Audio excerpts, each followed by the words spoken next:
Our first session will be the industry academia collaborations. We know that it's important for our research to be translated into something meaningful that can actually solve our problems, societal problems, especially in Africa. Our first speaker will be Professor Dave Bates from the University of Nottingham. Prof. Bates is not new in this kind of setting. He has been an old collaborator with Professor Dlamini. I think they met in USA. Prof. Bates is the director of the University of Nottingham Center for Cancer Science and a professor extraordinary at the University of Pretoria, PACRI. He is the founder of 3 spin-off potential drugs for modifying spin-off companies, one of which Exonate Limited is based on his co-discovery of new potential drugs for modifying mRNA alternative splicing in disease and continues to develop new therapeutic avenues for cancer and other conditions. He's currently Chief Scientist Officer for Isome AB Limited, which is developing isoform-specific antibodies against validated targets in areas of high unmet medical needs. Prof. Bates, his CV is quite long, and I think you would have seen his biopsy at the back, page 58. Without wasting time, I think we can't wait to listen to his talk. Prof. Bates, over to you. Thank you very much. It's a delight to be back at PACRI, and I'm delighted to be able to give you a talk about translational pathway from academia to industry, and in particular how the different routes we can go to move the science we do in the lab, often very esoteric apparently at the beginning, sometimes blue skies, but can end up being real forces for change in medicine and in other fields.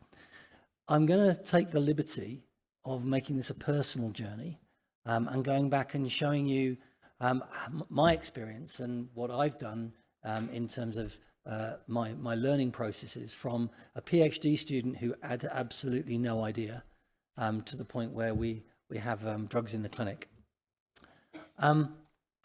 So in academic research, we think of this as a sort of a wheel of life that sometimes feels hard to get off, and you just got to keep it turning.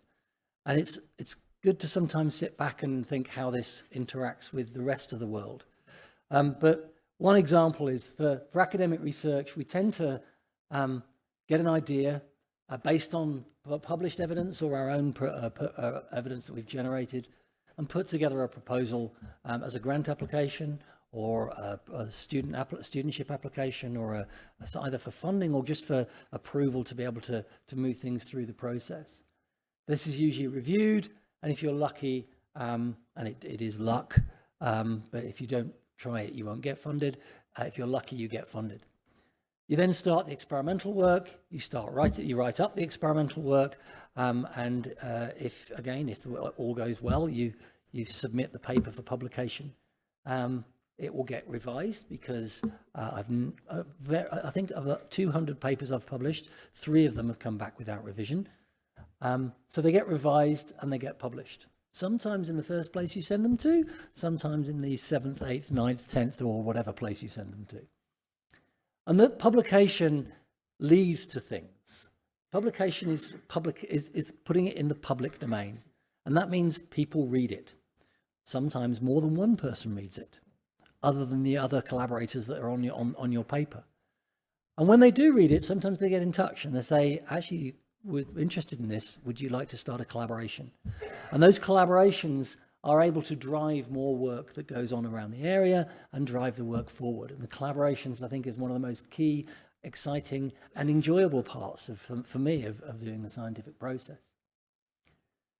But this is a cycle that doesn't really impact on the world unless it has some way of translating what is happening in this esoteric, navel-gazing form of self-reflection. The publication is the absolutely key point here, but the collaboration is also critical. So my journey starts back as a PhD student when I had different colour hair and didn't look quite so old. When I was trying to set up a way of measuring the osmotic pressure of a very, very small amount of fluid collected from patients with breast cancer.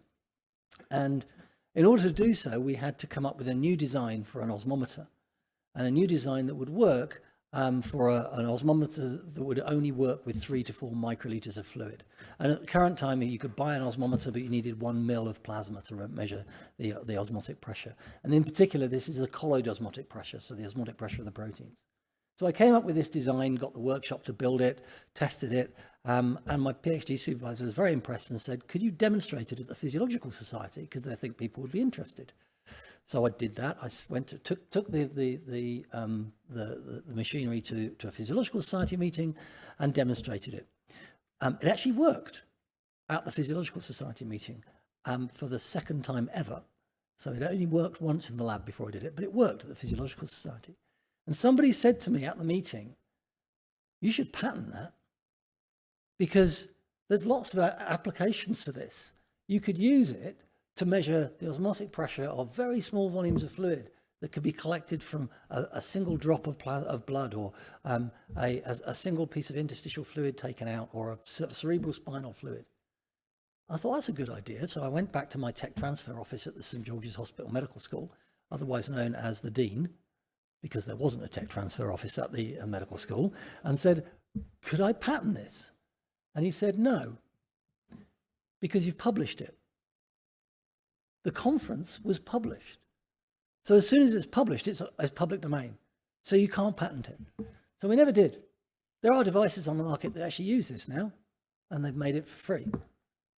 Well, they sell them, but we didn't get anything out of it. So disclosure was a key point. We had to make sure that we were protecting the idea before we disclosed it. And so that I lost out on that one. But also as part of my PhD, I was trying to measure how easy it was to fluid to move through the interstitial fluid of patients with breast cancer related lymphedema. And so again, I came up with a technology to measure the rate and quantify pitting, how easy you can push fluid away and it stays away. So we came up with this device which is called a tonometer, which basically you put a weight on a lever, it depresses the tissue, and then it measures the rate at which that's done by being hooked up to a strain gauge. And this time I thought, I'm not going to demonstrate this at the Physiological Society. So I went back to the Dean and said, could I patent this before we present it? And he went, no. I said, why not? He says, well, we don't have a patent budget. The St. George's Hospital Medical School didn't have a tech transfer process or a way of taking this through. And it's going to cost £2,000 to file a patent. Have you got £2,000? It's like, I'm a PhD student. I haven't got any money at all. And any money I have, I'm spending on beer, not on patenting. So there was no support, total no support at that point for doing any patenting. So we published it. You can buy this now. There's 2 companies selling this. And one of them actually made a slight alteration to the strain gauge and patented it. So after I finished my PhD, I went out to California to work at the University of California at Davis with Roy Curry and the late Gene Rankin. And we were working on vascular endothelial growth factor and how it could increase vascular permeability in tumours. And I was trying to get vascular endothelial growth factor in 1993 when it had been originally published 3 years earlier. And as I was trying to do these experiments, it became commercially available on the market. So I bought 5 micrograms of VEGF-165B and VEGF and started doing these experiments. And Roy came in to me at a lab meeting and said, did you order this? And I said, yes. He says, that's $500. for 5 micrograms. That is our entire drugs budget for the project. And I was like, oh, should I not have done that? He said, well, let me see the data. So I showed him the data and he said, it's fine. Okay, but you're going to need to do a lot more experiments and we're going to need some funding for it. Or we can try and get some VEGF from the place where it's made. So we contacted Napoleon Ferrara at Genentech, went down and gave him a seminar and talked about the data and said, can we do some work with VEGF? And he said, okay, yeah, I'll send you some VEGF. So he sent me 5 milligrams. Okay, so that's like $500,000 worth of VEGF. And we started doing experiments with it. And that VEGF lasted 15 years because it was a powder and we kept it and it was fantastic. So we ended up publishing the first paper demonstrating that it actually increased vascular permeability as opposed to just increasing diextravasation. So what happened as a consequence of that, as the consequence of publication, other industries became interested in what we were doing. So we were contacted by AstraZeneca, who were trying to make VEGF receptor inhibitors, and said, could you try and work out which receptors were going to be are the ones that VEGF is working through? So the collaboration with industry helped us get going with some new experiments after I moved back to the UK. And so when I moved back to the UK, I published a paper from the University of Leicester, and AstraZeneca got in touch because they were fairly close by and said, would you like to do some experiments with us? So they gave us a novel inhibitor called ZN-323-881, which is a highly VEGF receptor 2 specific inhibitor. It's still the most VEGF receptor 2 selective inhibitor that's available.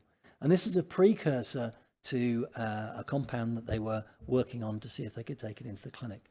The reason they gave it to us rather than the compound they were taking to the clinic was that they weren't allowed to give that compound to anybody, but this was a very closely related compound, which wasn't going to work as a systemic agent because of its pharmacokinetics, but we could use in our system.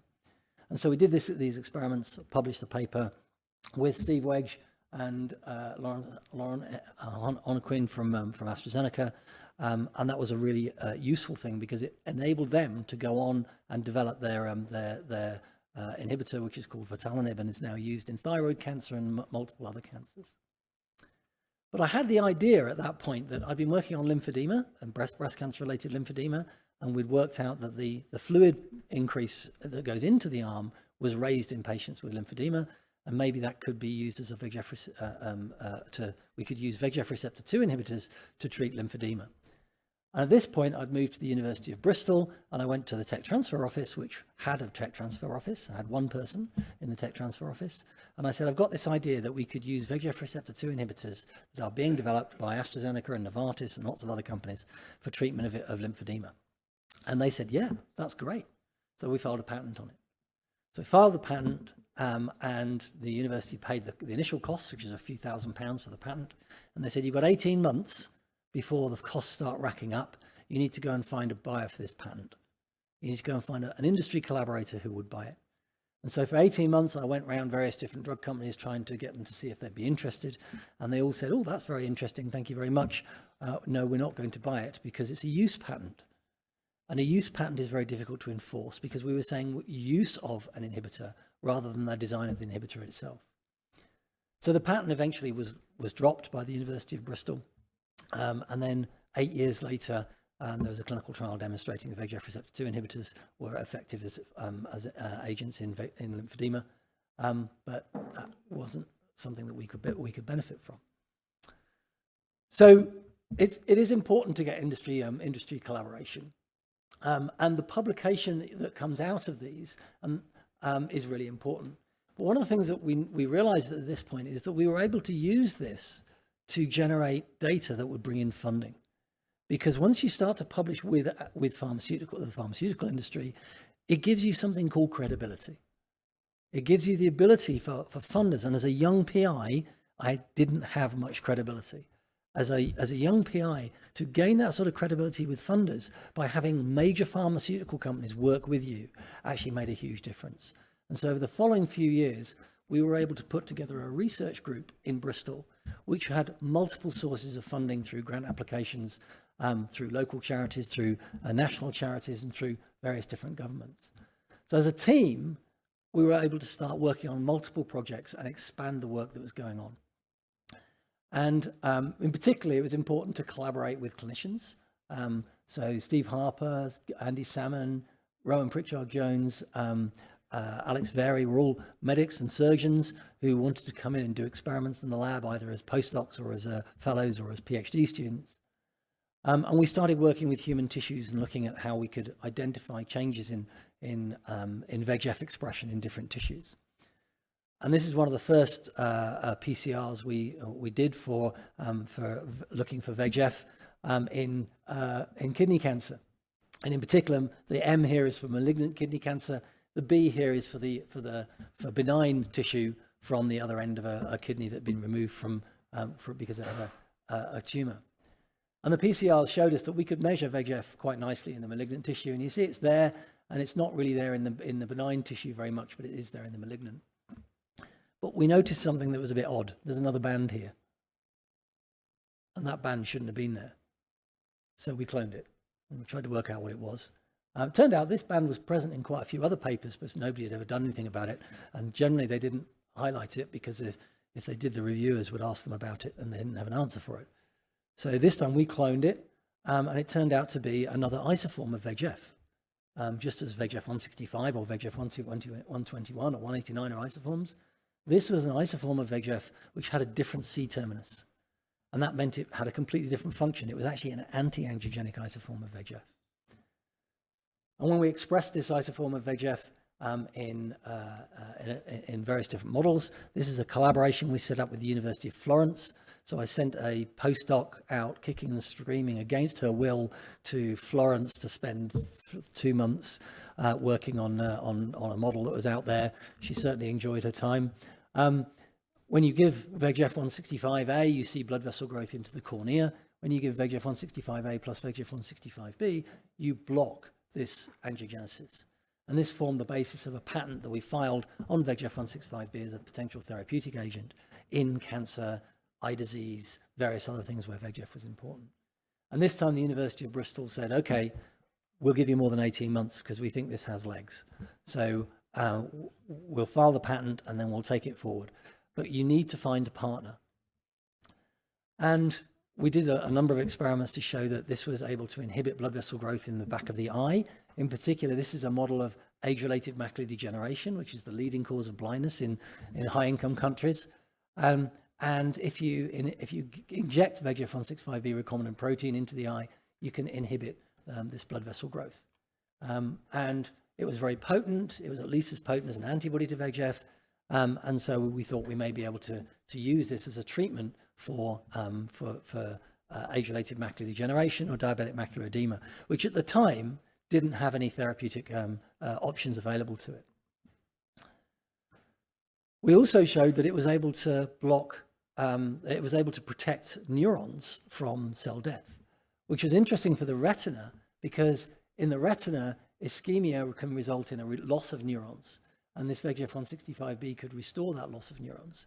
And if you're going to treat the retina with an agent that's going to block blood vessel growth, you don't want it to also block neuronal cell survival at the same time. And there was some evidence that anti-VEGF antibodies would do this.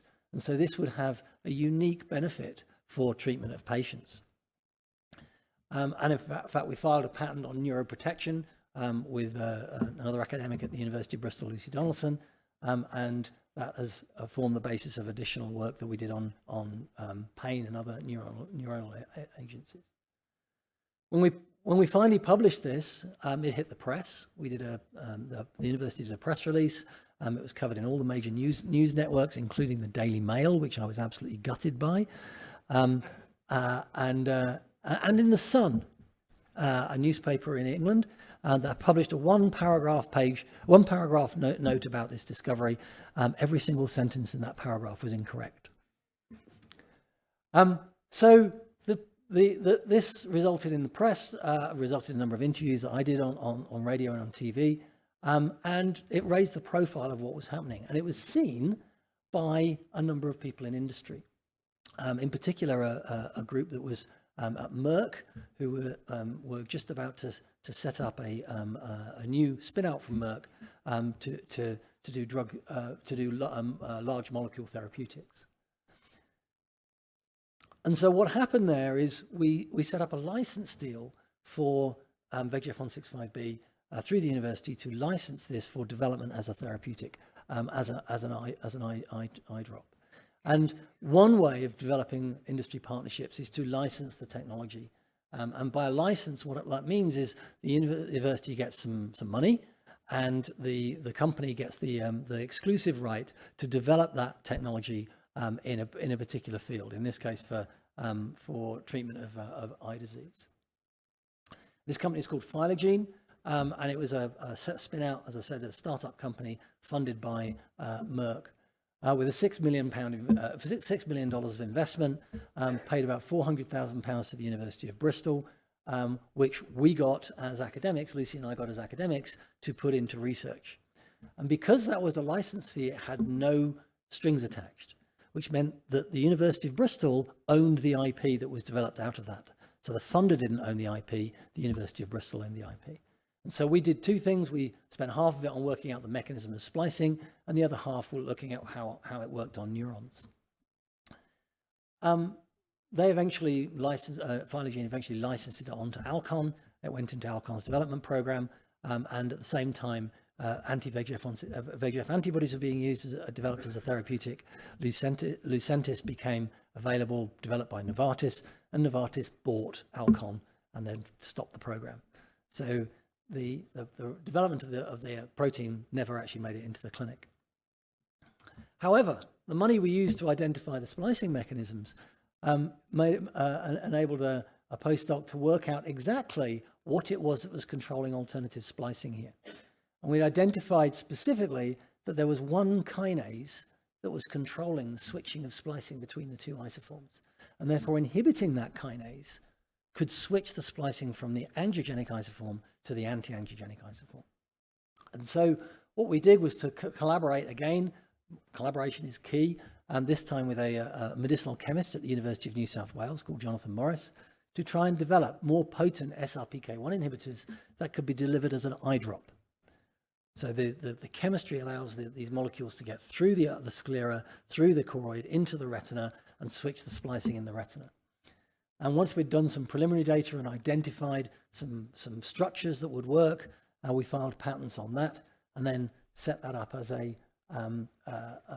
filed 2 patents on that as SRPK1 inhibitors could be anti-angiogenic between the University of Nottingham at the time, where I've moved, and the University of New South Wales. And then we licensed that into a startup company that we set up in Nottingham.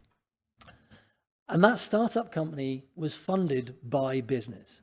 And just to give you an indication, who funds what? This is 2019 pre-pandemic figures. The numbers will have changed largely now. But it shows you where the money in the UK comes from for research. Some of it comes from government, some of it comes from public institutions, some of it comes from universities itself. But the vast majority comes from industry. The vast majority of research funding comes from industry. And yet, the amount of money that goes from business into academics is tiny. Only 360 million of this 18.7 billion is money that businesses pay to universities to do research. A lot of this this funding goes into startup funding, startup companies, into biotech, into internal funding within industry. So tapping into this was really, really important. So this is a summary of it. This is industry funding into industry, government funding into industry. Government puts money into industry in large amounts. So the 18 billion in industry, there's 6 billion from government going into industry too. That's almost as much as it's actually more than the government puts into universities. So identifying these sources of funding is really important when you're trying to develop your research ideas. So we set up Exonate with Jonathan Morris, myself, Lucy, and an entrepreneur called Catherine Beach, who had actually worked as a venture capital a bank partner. And we ended up developing 6 patents, and in 2020 started a clinical trial of one of these compounds in diabetic macular edema, which has just finished, and we'll be presenting the data at that at ARVO in a few weeks' time. We raised £10 million in angel and venture capital funding, and then leveraged $17 million in a commercial partnership with Janssen. So of that 10 million, we've spent most of it. The 17 million is still being spent, but this has taken a molecule right the way through from identification of the molecule through to the phase 1 clinical trial data to show some level of efficacy. This was the first, so we've generated about $30 million over 10 years. We then subsequently spun out Emenda Therapeutics to develop new splicing factor kinase inhibitors for pain and cancer with a new patent that's raised about $2 million. And then just at the end of last year, I set up another company to develop commercialized antibodies to VEGF-165B, which has just raised $1 million, and we're just hoping to close a significant financial round in the next few months to take these antibodies to clinic as well. So I'm going to finish because I'm over time, but I think one of the key points here is this academic research has resulted in multiple companies employing multiple people, paying tax, working for a long period of time with, actually in this case, making a profit, because that $17 million has paid off what we is essentially paid off what we've done in terms of investment. These two are still not making money yet, but they will. And they're employing people, they're driving the science forward, they're generating their own IP, and they're growing as companies. So these rotational wheels of academia, of industry, of public understanding of science and of policy are all integrated. They're all integrated together, and they're all linked through funding, through publication, through communication with the industry, with the public. And it all comes through the generation of ideas, publication, and funding, either through industry or elsewhere. I'm just going to finish with another way that you can really impact the world, and sometimes you don't know you're doing it. In 2010, we published a paper using a human neutralizing antibody specific to angiopoietin 2. This is different from VEGF. And this particular neutralizing antibody we'd been given by two guys at Roche who were working on cancer and Ang2 inhibitors in cancer, who thought maybe your eye models that you do might be applicable too. We did the experiments, it worked, we published it, we didn't think about it. About 8 years later, we see in the news that the FDA have approved a Ang2 VEGF bispecific antibody for treatment of wet AMD. This is now the gold standard care for age-related macular degeneration. That was nice. Didn't think it had anything to do with me whatsoever. And I get an email. I got an email from Roche saying, "Hope you're doing well. I just thought of our collaboration many years ago and wanted to reach out to you as those experiments guided the way for the ultimate development of faricimab in AMD." As you may have noticed, the bispecific antibody is recently approved by the FDA. I didn't know that the guys at Roche were trying to get leverage internally to develop this Ang2 as a therapeutic for eye disease, and they needed external validation from an academic group. They couldn't tell us that. They never did tell us that. We did the experiments, and that leveraged the development of the drug. I would never have known if Christian hadn't emailed me very kindly to tell us that was what drove it. So sometimes just the collaboration is enough to make it happen. With that, I'm going to say thank you very much for your attention, and I hope it was interesting. Thank you.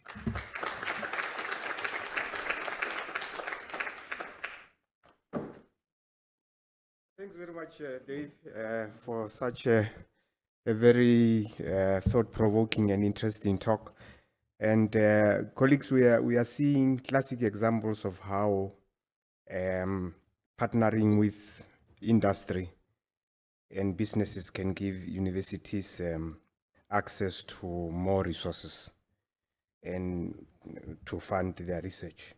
And of course, technological advancements and innovation cannot be overemphasized. So we are going to see some of those, very good relationships. And so Dave, we will call for questions after everybody has talked, and then so that we are right on time. So, colleagues, the next speaker of this session is none other than Professor Andreas Kaufmann. Professor Kaufmann studied biology at the University of Heidelberg and completed his PhD there at the German Cancer Institute. At Loyola University in Chicago, he started working as a postdoc from 1994 to 1997 on human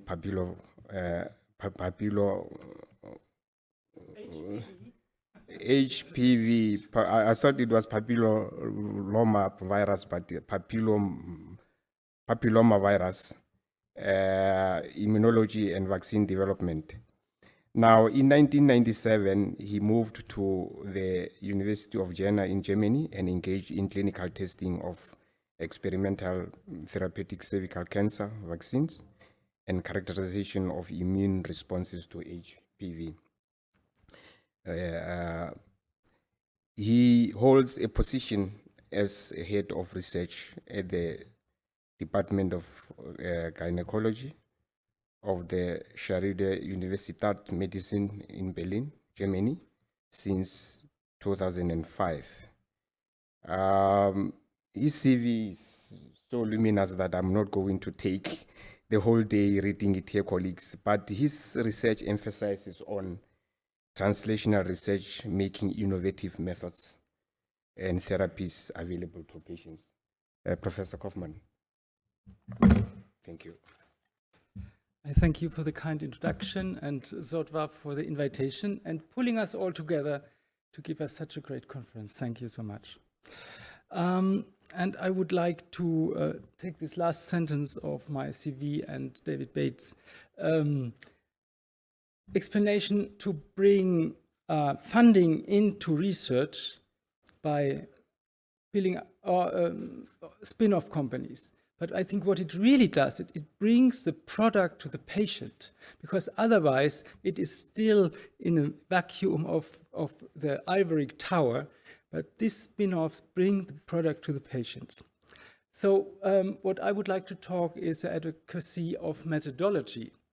And I will use the cervical cancer elimination program as an example of what can go right or wrong. And I would also like to take you with me on a personal journey, not that long as yours, but for the last 3-5 years. So these are my conflict of interest, potential conflict of interests. One of the methods I have developed is patented by the Charité, and I named as inventor without any royalties yet. So in preparation of the talk, I looked at the health expenditures worldwide and the steep difference between high and low income countries. And of course, this has an impact.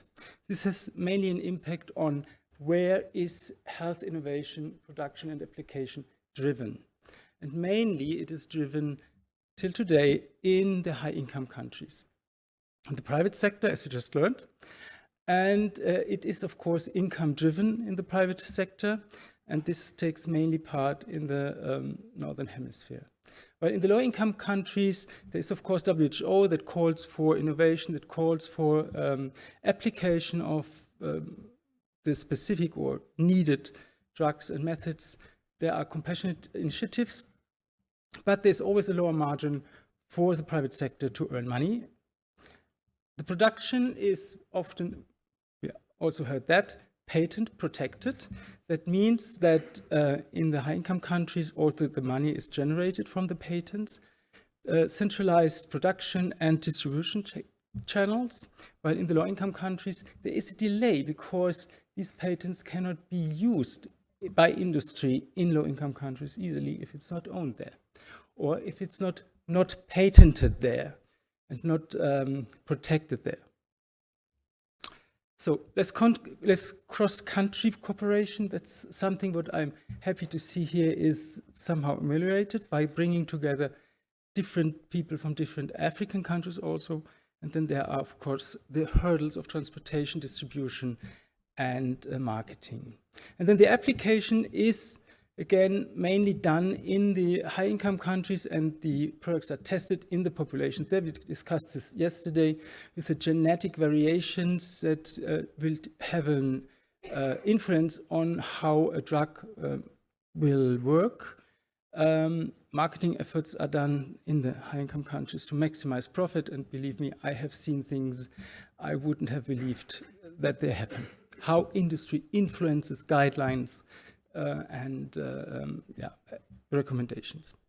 So, in the application in the low-income countries, many of the needs are neglected. It's our task now to work towards helping there and developing the really needed strategies and medications, more genetic background, and then NGOs and governments would be the ones that finance programs, not the industry.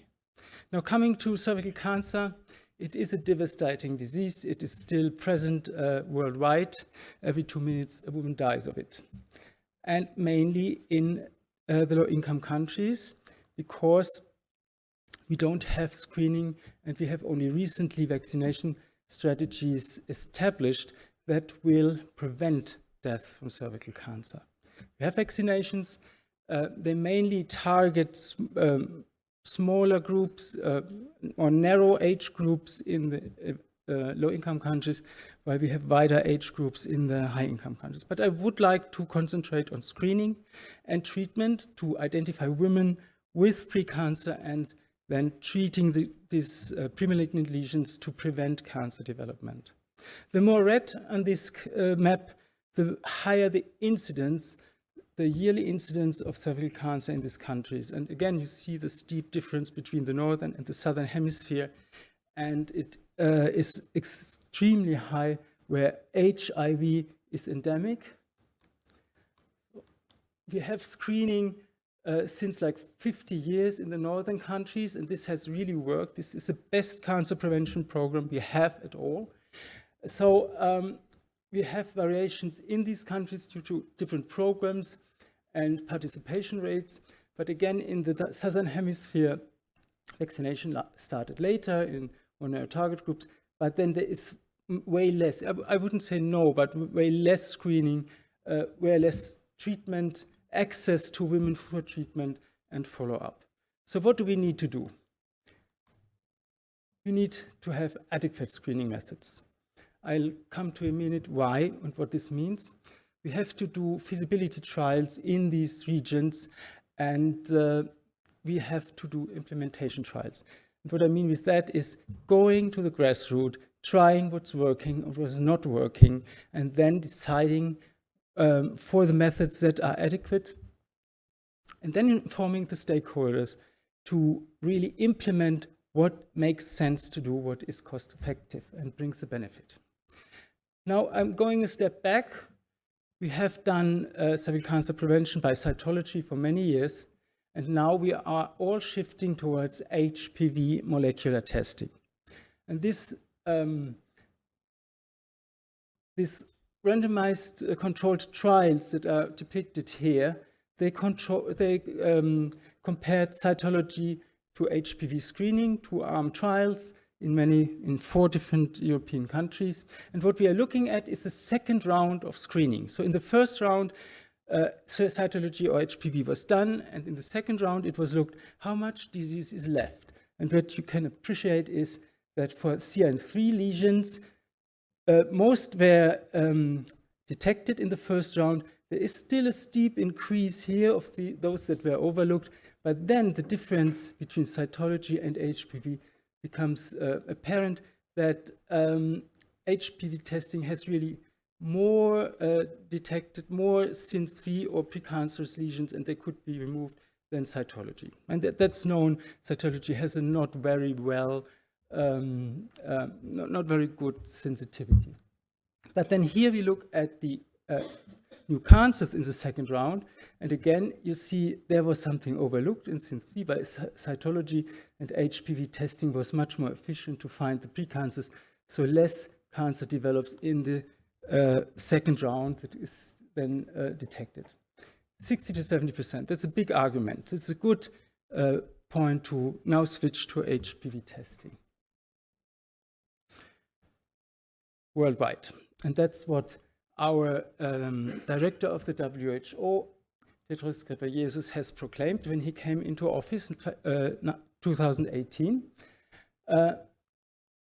Remove cervical cancer as a public health problem. Reduce the incidence to 4 in 100,000 by 2100. So he gave us 100 years to do that. But in order to do that, we have the first milestone in 2030 to achieve worldwide. 90% of all girls shall be vaccinated by the age of 15. 70% of all women worldwide, everywhere, should be tested with a high precision test twice in a lifetime. And then 90%, and this test should be of a high accuracy, meaning having a good sensitivity, but also good specificity. And 90% of those identified should then receive treatment and care, palliative care, which is very important for those women who are diagnosed with cancer and there is no cure for them. However, WHO has a broad look on all of the world, but it neglected certain arguments. Of course, human papillomavirus, HPV, can induce cervical cancer, but it does not always, only in 1 to 2% in unscreened populations. So most of these infections that will be detected by HPV screening will regress spontaneously, normally, and will not lead to disease. Still, HPV testing as a primary screening has been proclaimed. But the most problematic thing is that this was ignored. While these trials I showed you were done in the Northern Hemisphere, where the prevalence of HPV is around 8 to 10% in the screened population in the age range above 30-35 years in women, it is much higher in the low-income countries and in the Southern Hemisphere. For what reason? I don't know, but it's 20 to 30% in the normal population in the Southern Hemisphere, amounting up to 80% positivity in the HIV-infected population of women. So, in addition, while women are going to the gynecologist, for example, in Germany, yearly on a regular basis, this will not happen in a country where there is no street to the next hospital, and the next hospital is 5 hours, 5 days away. We need a good specificity to only detect those who really have disease that will progress to cancer. And we need to lower the rate of women that have to go to clinics and pathologies to define the disease they have. So we need a dysplasia test, not an HPV test. We need to define who has what kind of severity of dysplasia and what treatment is really needed. Now, just to substantiate what I said, here is the prevalence of HPV in the African countries as compared to Europe. And we did some studies in Ghana, in Ethiopia, and in Tanzania, and we even find higher than the estimated prevalences of HPV. So this is a problem for HPV screening, certainly. Now, I would like to tell 2 anecdotes. The first one was in Mbeya when I visited a research hospital, and I was shown the pathology department, and the pathologist showed me the great equipment that she had, but then in the preparatory room, it was quite clean and empty. And I asked what happened, and what she tells me, we don't have at this time these plastic vessels to embed the tissue in paraffin. So we cannot do the sectioning. Then I asked, for how long don't you have these? And she says, for half a year. So no diagnosis left this pathology, beautifully equipped, for half a year. The second is a journey through the last year. What we did is an implementation trial in Tanzania in another hospital in Ifakara. And we called it Pocket Point of Care Screening and same day immediate treatment. So what we did was we gave a colposcopy course for local doctors to make them acquainted with colposcopy and trained them also in treatment. And then we went to the villages in the rural areas. We did radio and flyer information for the women to come on a certain day to a certain spot, to a health post. And there we then informed them about cervical cancer, prevention methods, and what was going on when they would participate in this trial. It is actually a trial that we did, a research trial. So we started out very early in the morning, before 7, to recruit women, and we gave them information, and we gave them the self-samplers that they could apply themselves to get a sample from the vaginal area. This then went to the lab, and we, by a very simple and quick method, isolated from the brush the material, the cells, and then spin them down. We lyse the cells, and we run a PCR. This PCR was ready at noon. So at noon, we could tell the gynecologists who of these women has a high-risk HPV infection. So those women then received colposcopy, and by excluding those that were HPV negative, we reduced the number to 25% of the participants who needed to get colposcopy.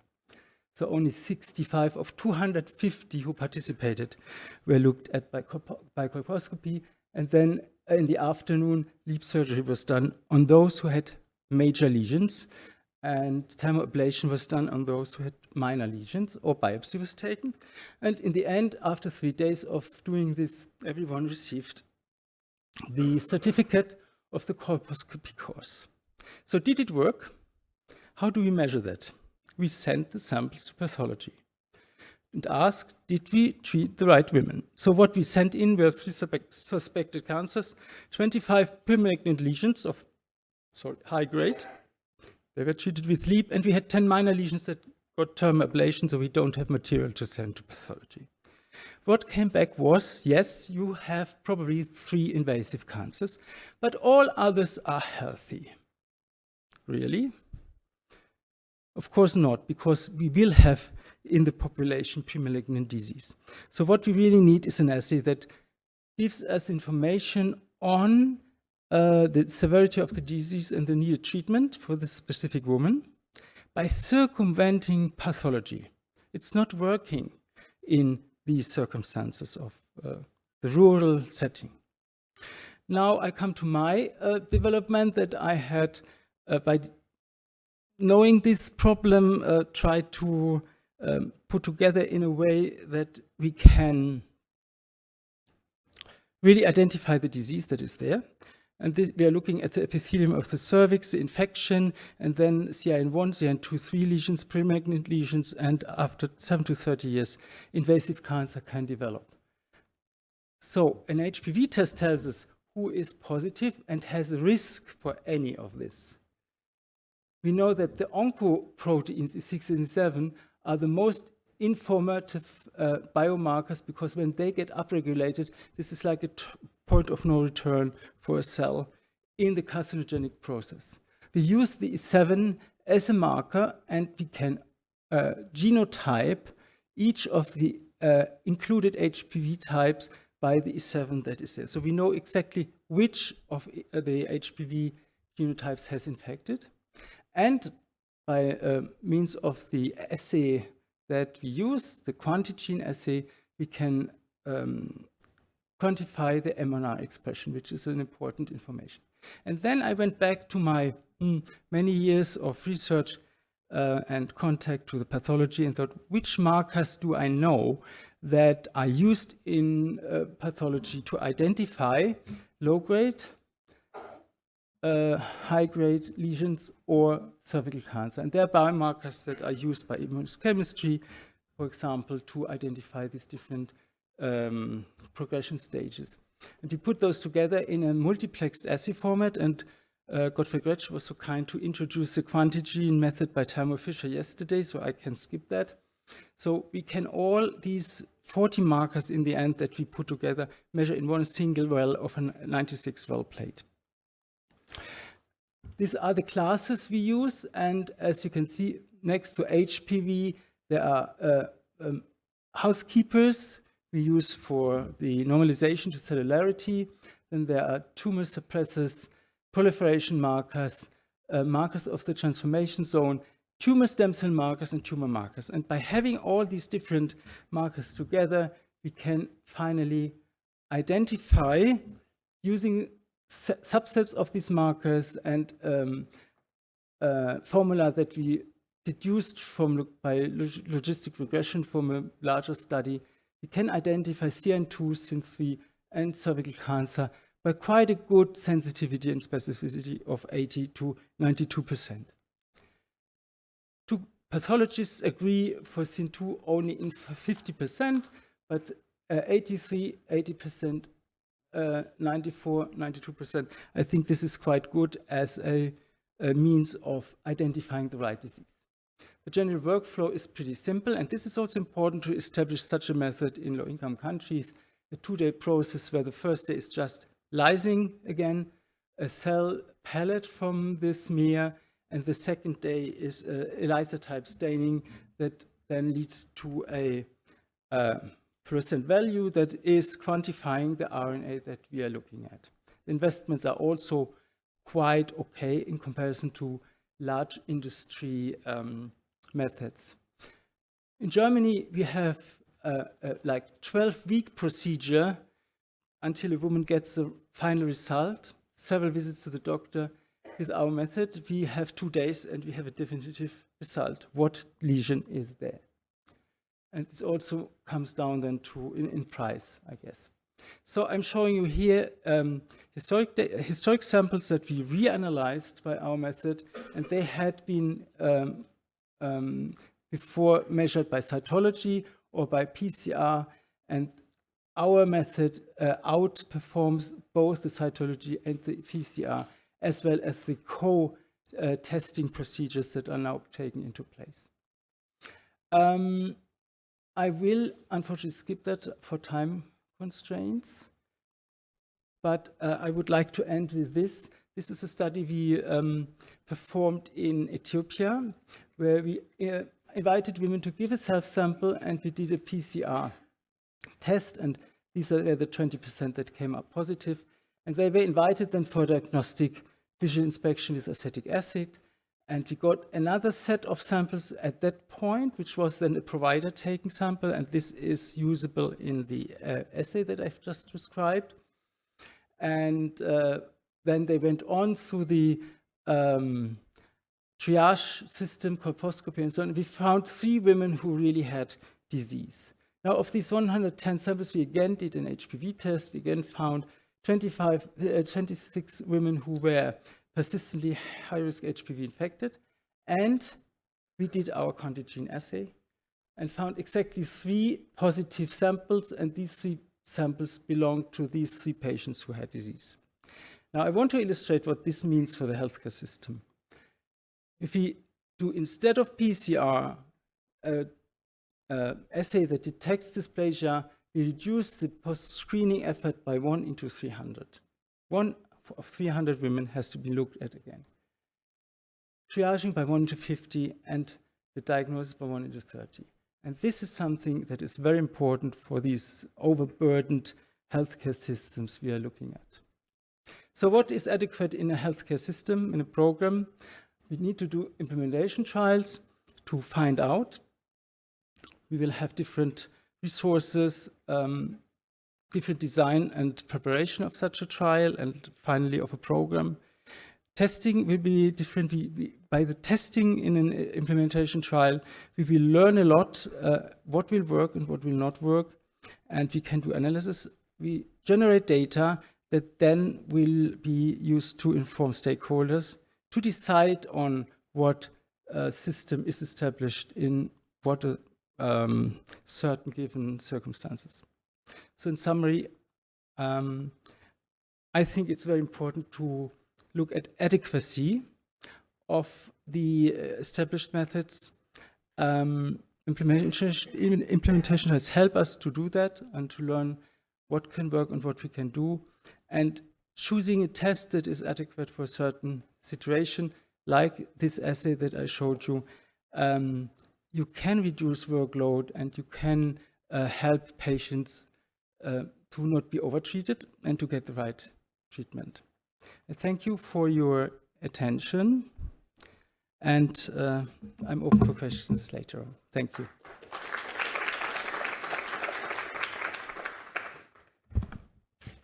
Thank you, Professor Hoffman.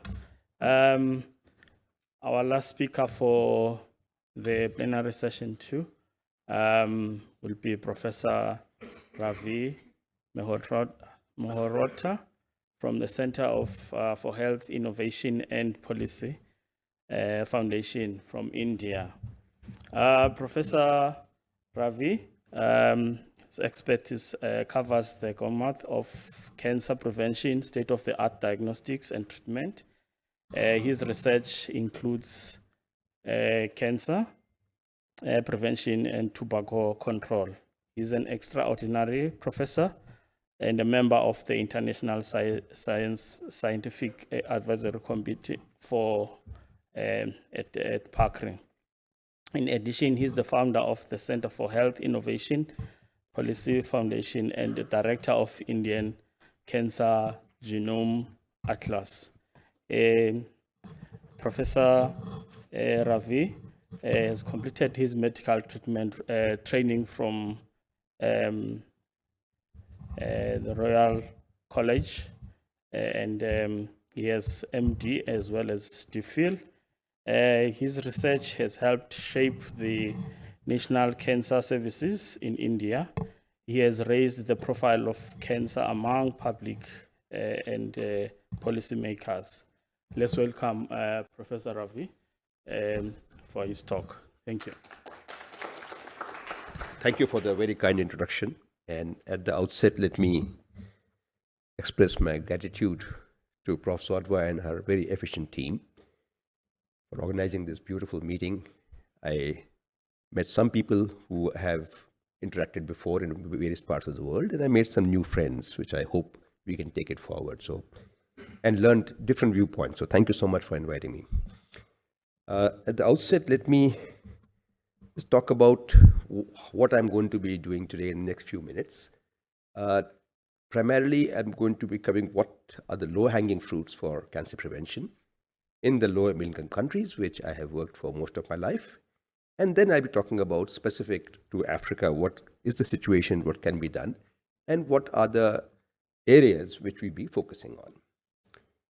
So as can be seen, the LMICs unfortunately have the lion's share for global cancer incidence in the next 50 and maybe more years. Infection-related cancers are still they are there, but being replaced more by lifestyle changes in age-related cancers. Emerging economies are facing dual burden of lifestyle as well as poverty-related, so access as well as affordability. And similarly, you find that the spontaneous decrease of HPV, we just heard about HPV caused cervical cancer. It is there, but it is obviously relatively slow. And breast cancer remains the most frequent cancer in probably most parts of the world, including in Africa. So what is the current situation? As I mentioned, the average age of the individual, the life expectancy has gone up. Population growth, unfortunately, is still a problem. And communicable diseases are declining. So we are nations in transition. Some are far ahead, some are a little slower.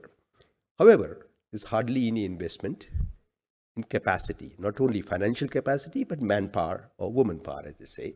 And this, I think, conference is actually a good example of what I am so glad we have at least some young people. And also, since it is going to be broadcast live, so they'll have other folks from other parts of the world and Africa to be attending. It is a famous saying, it is bad to have cancer, and even worse to have cancer if you're poor. Unfortunately, that happens to be true for many parts of the developing world. The gap, I talked about the gap between the rich and the poor. radical solutions are needed. We are in an emergency situation if you don't really take the appropriate steps as we speak. And no single government, no single philanthropy can have the means to solve all the problems. And that is the reason why collaboration and cooperation, we've been hearing the theme since yesterday. And that is probably the only way we can improve the situation. Many of you might have seen this IR GloboCan figures, which are pretty horrific. It basically talks about breast cancer being the most common, then of course cervical cancer in women, lung, colorectal, so on and so forth. This is all of LMIC. In Africa, it is slightly different, but not a huge deal. And I won't even bother to say how many zeros there are on the internet. Obviously, they are stupendous.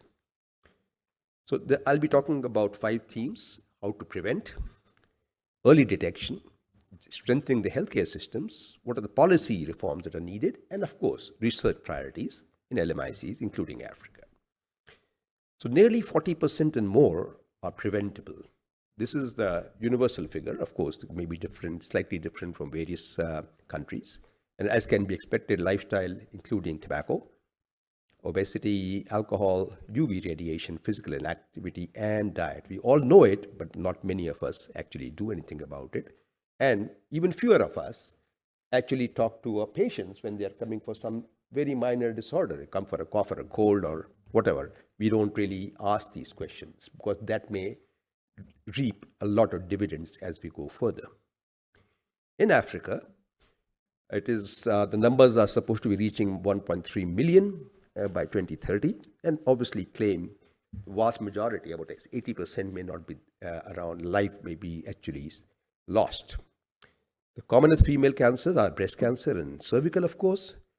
And surprisingly, prostate cancer is the most common cancer among most African males. And in this particular chart, you can actually see the different parts of the country is huge, and they are the 5 or 6 different parts.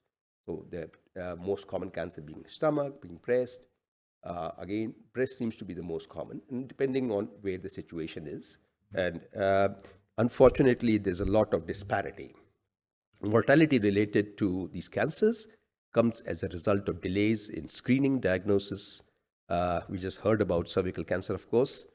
Unfamiliarity with the cancer and prevention, and accessibility and affordability. I know these all come very glibly on my tongue, but each of these words are probably a lecture by themselves, which I will definitely not do right now. This is the GloboCan again, the age standardized rates. As you can see, the south of the continent and the west seems to be the more of the problem than any others. And this is a break. I will not take you through all the details of which country. I'm sure folks who live here know it better than I do. I mentioned about the emerging health crisis. Many of these diseases have coexisted, especially communicable like malaria, Ebola. We heard about HIV, and of course, recently COVID. There's a 70% increase in the next, say, about 7 years due to population growth and aging. Obviously, it doesn't portend very well unless very serious steps are taken. Of course, tuberculosis and malaria and AIDS, all the deaths combined, cancer unfortunately increases that as we speak. So what are the, I talked about all the lifestyle factors. I will not repeat it again. And practically 50% of all male deaths are cancer related, and about 36% of female cancer deaths. How can we strengthen our prevention activities?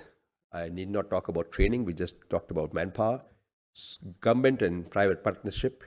We talk about it, but I'm happy to see things happening. Hopefully the rate of this partnership will increase. Hospitals, obviously, we do not have dedicated staff for community services, all the places that really needs to be looking at, and collaboration and policy reforms and conveying the right messages to the policymakers is, of course, important.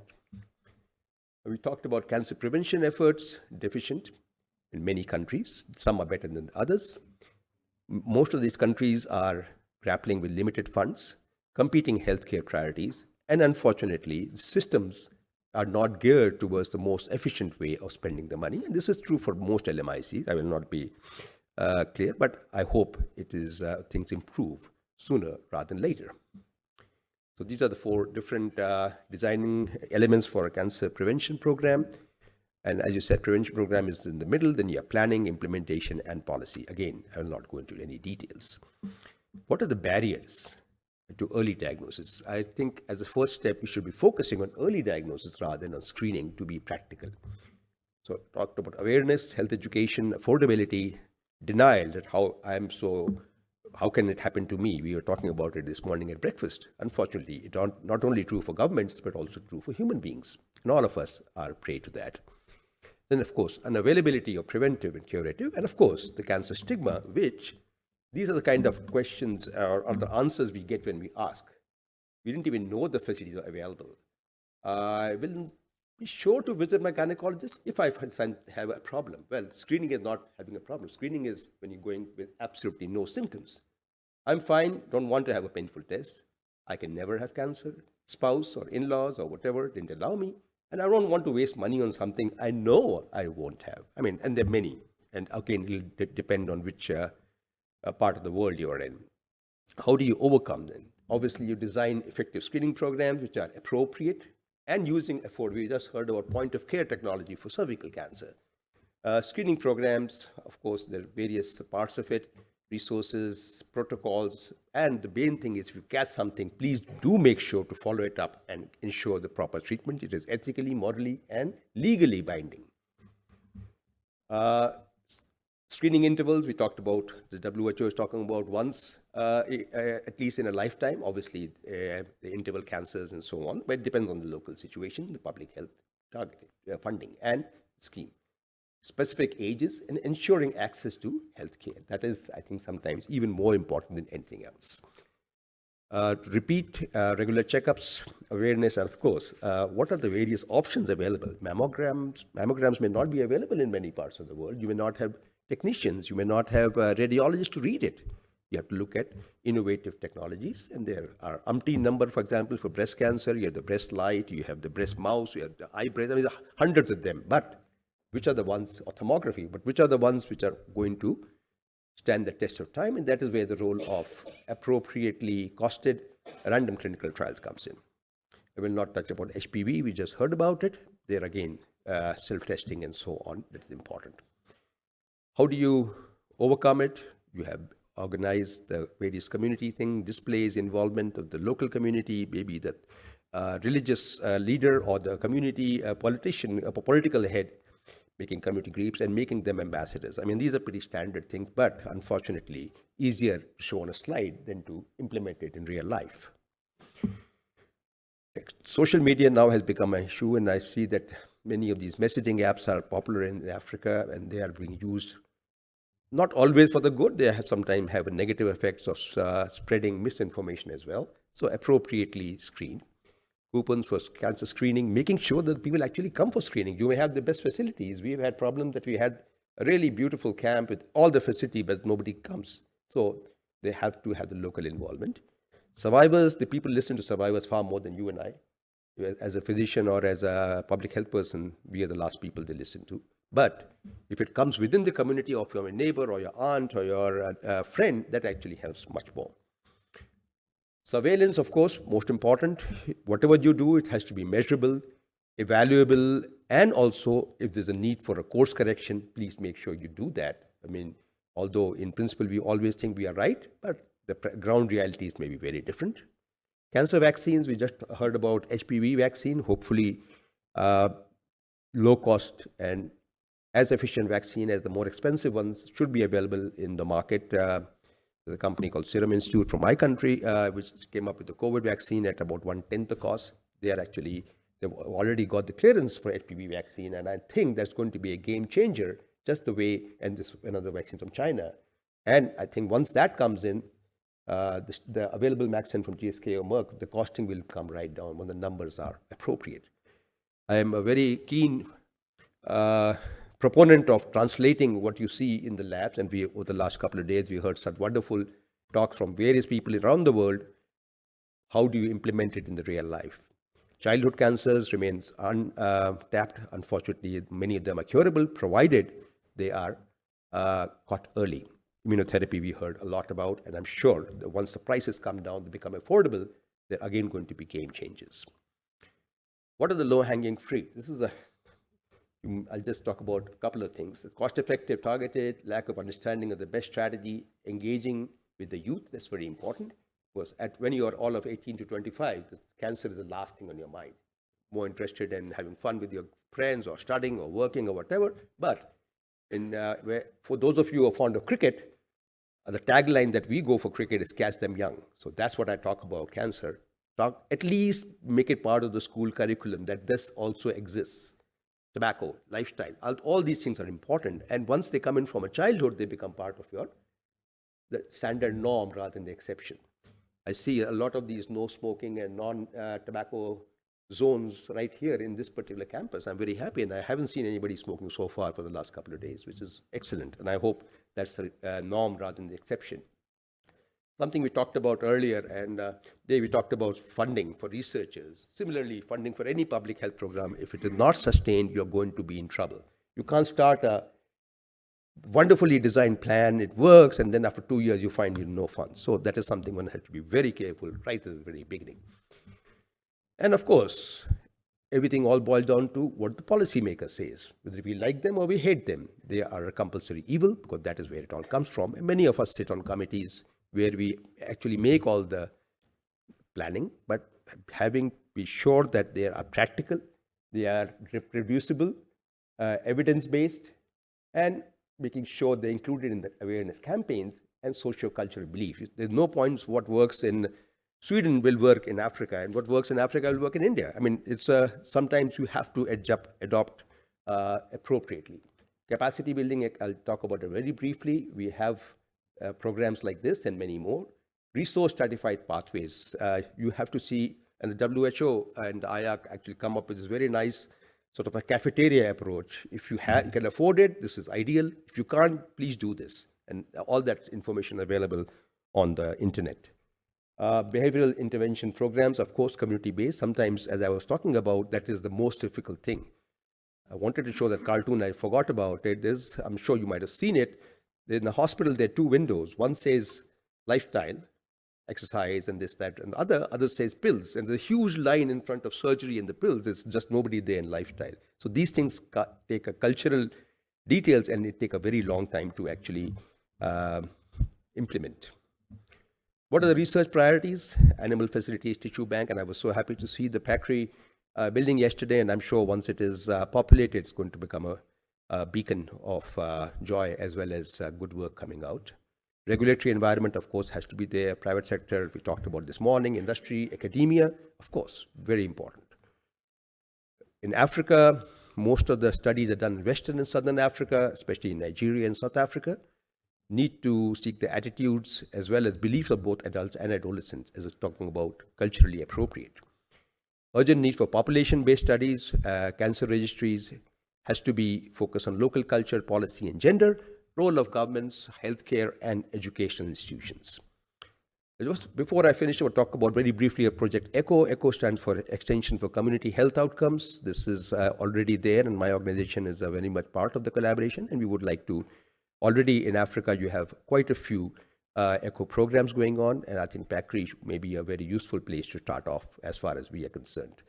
So this is some of the things that came up in a workshop done by the USNCI, and they talked about existing data to inform, mobilizing partners, evaluating, and using evidence-based. I mean, by and large, the same thing. This was published, I think, about 2 or 3 years ago. These are the various programs in Africa. You can see practically it covers nearly anything and everything, starting from HIV to pathology to autism. And of course, cancer remains here. And this is, I think, in about 26 countries, 28 plus 1. That's right. These are the various, this is maybe slightly dated, but you have practically your 3 in South Africa, and I'm sure you can actually see from the map in most of the parts of the country. And they are funded by the CDC, the NIH, USAID, and so on and so forth. But it would be ideal, because it doesn't cost a lot of money, it would be ideal if the program is actually based here, started from here, and managed here, rather than getting anybody from outside. But of course, for the moment, that's what we have. So what are the take-home messages? I see I'm running out of time. Cancer prevention and palliation are vital strategies. If any dollar, pound, rand, whatever you spend here is worth its weight in gold. digital diagnosis using the mobile phone, mHealth, and precision oncology we've been hearing since the last 2 days. Appropriate, accessible, and also making sure that you measure what you got, surveillance and evaluation. And I would like to acknowledge my colleagues from the various organizations that I represent, whether it is CHIP, which I founded, the WHO IARC, Indian Council of Medical Research, Rollins, and lastly, PACRI, where I happen to have an honorary position. And a small fillip for this webinar, which is going to be talking about how not to get rejected, ensuring that you submit your research article to the right journal. This is in collaboration with Taylor and Francis. If anybody is interested, I'll be happy to share the timing. This is in Indian timing, but I'm sure that's very convenient for South Africa as well. And we have this series that we come up with every 2 months of way to publish, how to do the right things, making sure you follow the ethics and so on and so forth. So we do a lot of these education programs with IARC, with ECHO, and a couple of talks and so on and so forth.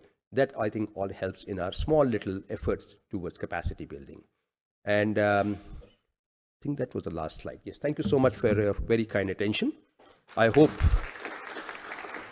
this is slightly different from the usual talks we've been hearing since yesterday, but it actually tells you what are the importance of what you guys do in the labs, what you do in various academia to the man on the street. And that's really, I think, the bottom line, so to say. Thank you. Thank you, Prof. Merota. Colleagues, we've run out of our allocated time, and the questions and answers would be during tea time, and you can also send the questions on the platform for the 3 speakers. Let's give a round of applause to our 3 prominent speakers. So what we're going to do now is to give a token of appreciation to our speakers, and Professor Peter here would assist with the presentation of the prizes. Could the 3 speakers come down here, Professor Bates, Professor Kaufman, and Professor Merota? Just stream down for our token of appreciation.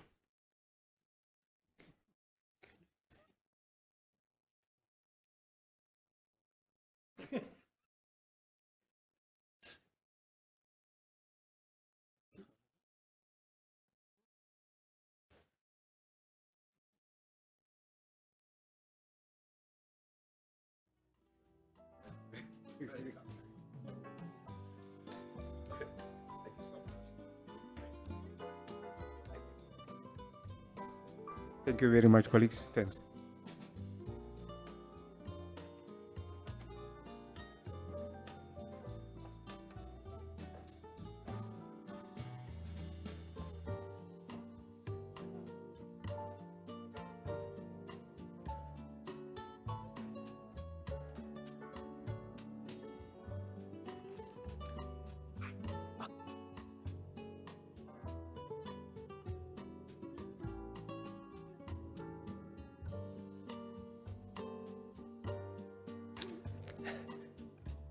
Good morning, ladies and gentlemen.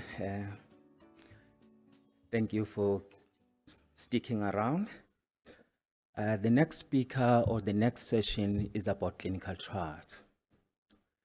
We will be looking at different aspects of the clinical trials, and our first speaker is going to be Professor Oliver Satel. Professor Satel is Assistant Dean of Oncology in Tulane School of Medicine. I understand that Tulane is in New Orleans and is a home of jazz. Having said that, Tulane, Prof has spent most of his life, about 27 years, dealing with only prostate cancer, which is a major problem in South Africa. He has done a lot of translational research, and he has published widely about 400 publications. Some of those, they have shaped the way we treat prostate cancer, even here in South Africa. And he's going to be telling us about prostate update in 2023. Over to you, Prof. Satel.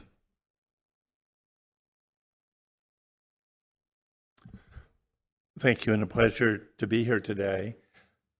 South Africa is one of my favorite places, and it's really a great opportunity to come down and visit. Zadra, thank you so much for putting together the conference and for inviting me. A real pleasure. And I get to show off my extraordinary professor at University of Pretoria, which I've worked to be able to create. And so I'm going to be talking about prostate cancer in a very broad series of terms. And I'm going to try to introduce some new concepts just so you'll be aware of some of the issues that are happening in the field. If we look at the skills today that are necessary to optimally manage prostate cancer, and this is what I think is the perfect way to do it, and none of us are perfect.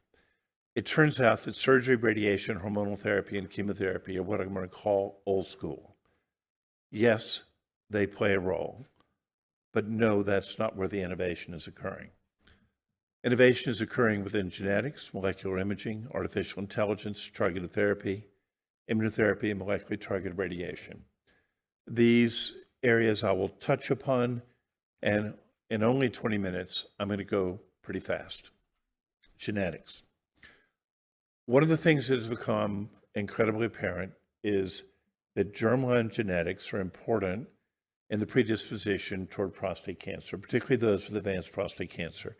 And this very nice New England Journal article from 2016, done by Dr. Pritchard and colleagues, about 12% of men with metastatic prostate cancer were found to have a DNA repair gene mutation, including BRCA2, CHEK2, ATM, BRCA1, and more. We began to look at this in more detail with more extended assays, and were able to determine that the landscape of these pathogenic mutations was really quite broad. And one of the questions that I've wondered is whether or not South Africa would look like this or something different. And this is readily doable. You have many cases of advanced prostate cancer, and germline alterations are readily accessed today. And perhaps that could be something that would be focused on as we go forward, because the germline mutation profile within this area of the world is very incompletely understood. Molecular imaging. This is changing the way we manage prostate cancer. There's a particular imaging technology called PSMA PET imaging. And just for a brief explanation, PSMA is prostate-specific membrane antigen expressed on the surface of cells.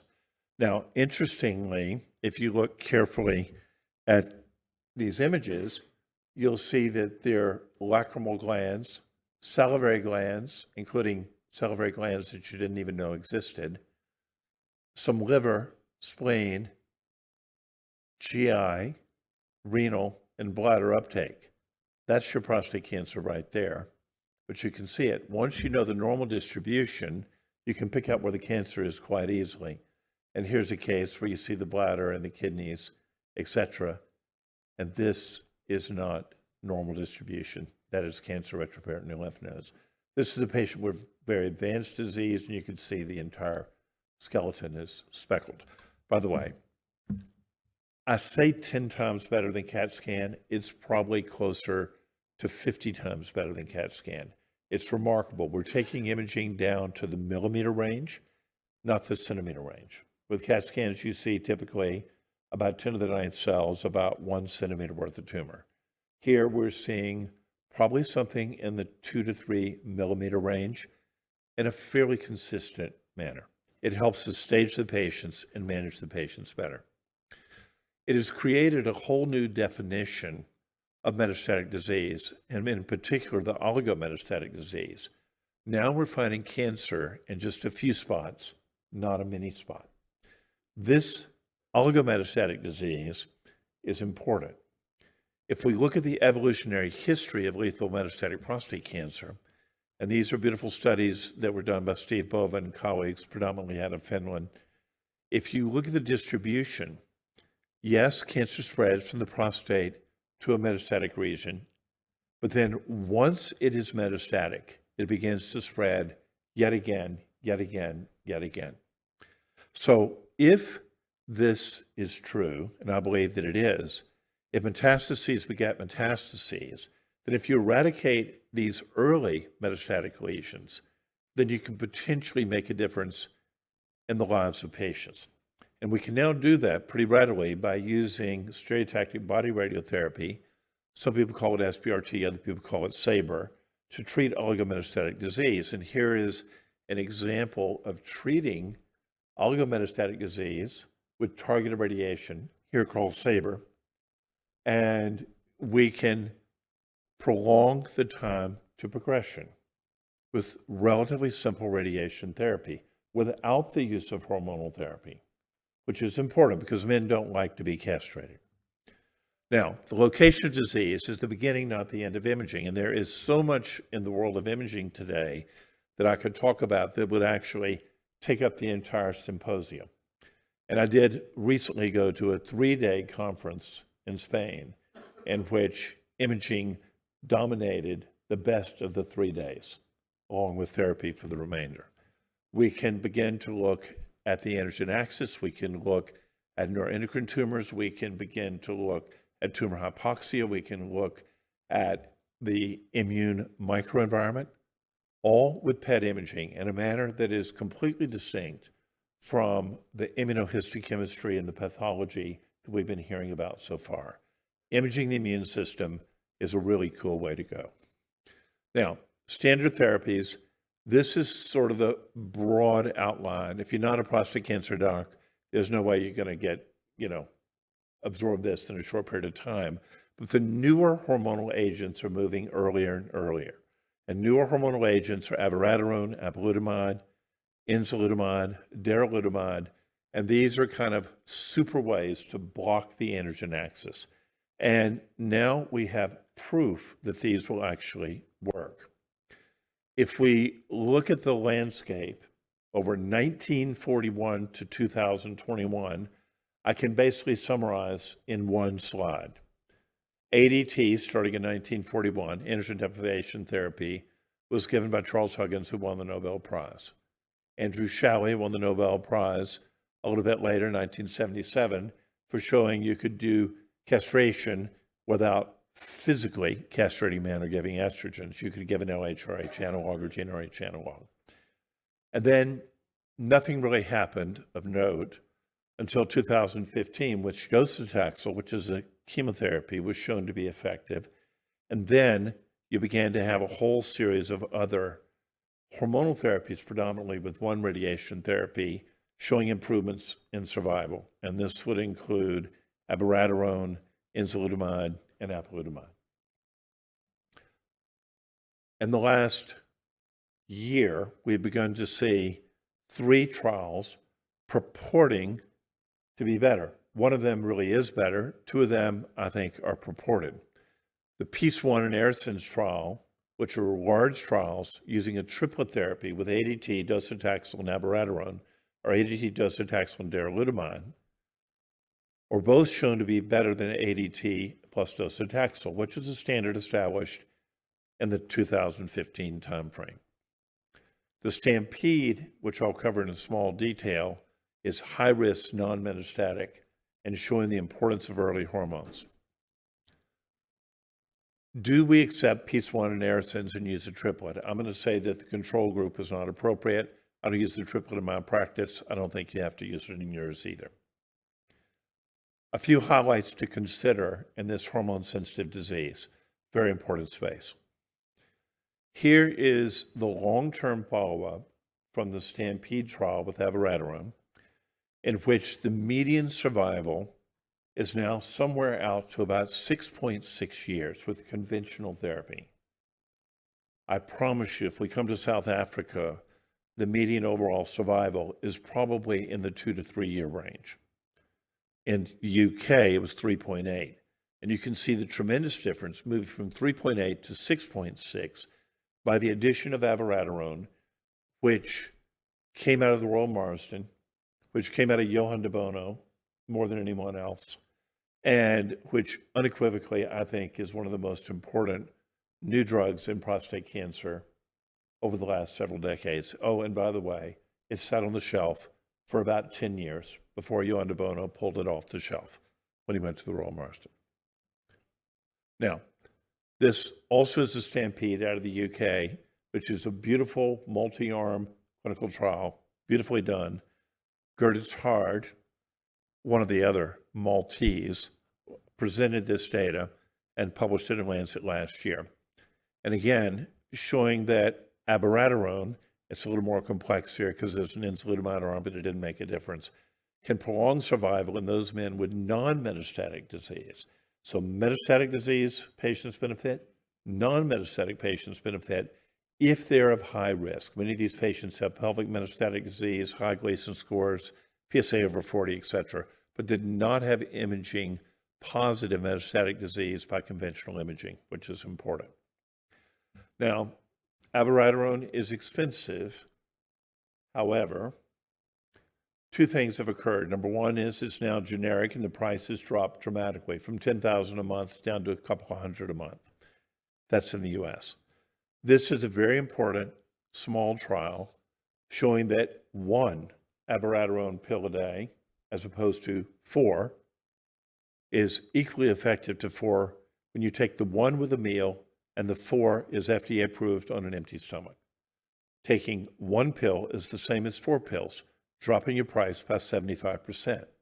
That's important, but you have to take it with food.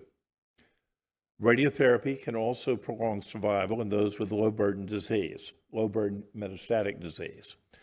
I'm not really concentrating today on the localized prostate cancer. It gets into a whole different field, but I'm concentrating on these individuals with metastatic disease.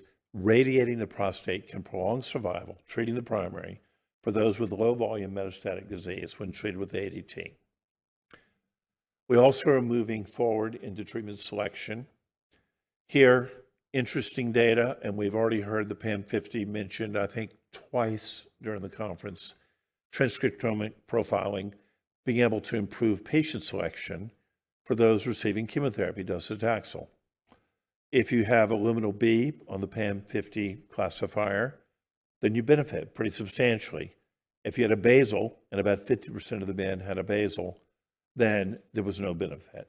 So transcriptomic profiling is a benefit potentially for picking out docetaxel treatments. Artificial intelligence is moving very, very rapidly.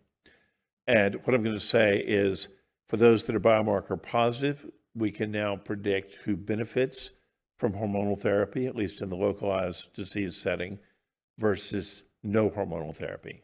You can see in the bottom, distant metastasis for those that are biomarker negative versus positive, and this is a black box algorithm of AI mixed with clinical variables. But nevertheless, artificial intelligence, incredibly important for predicting not only prognosis, which I'm not showing here, but predictive for treatment selection. Now I'm going to move on to castrate-resistant prostate cancer. This is what happens after initial hormones have failed. There are a whole variety of trials that have been shown to prolong survival, all of them very modest in the effects, very modest. There are a couple that I think that are worth noting.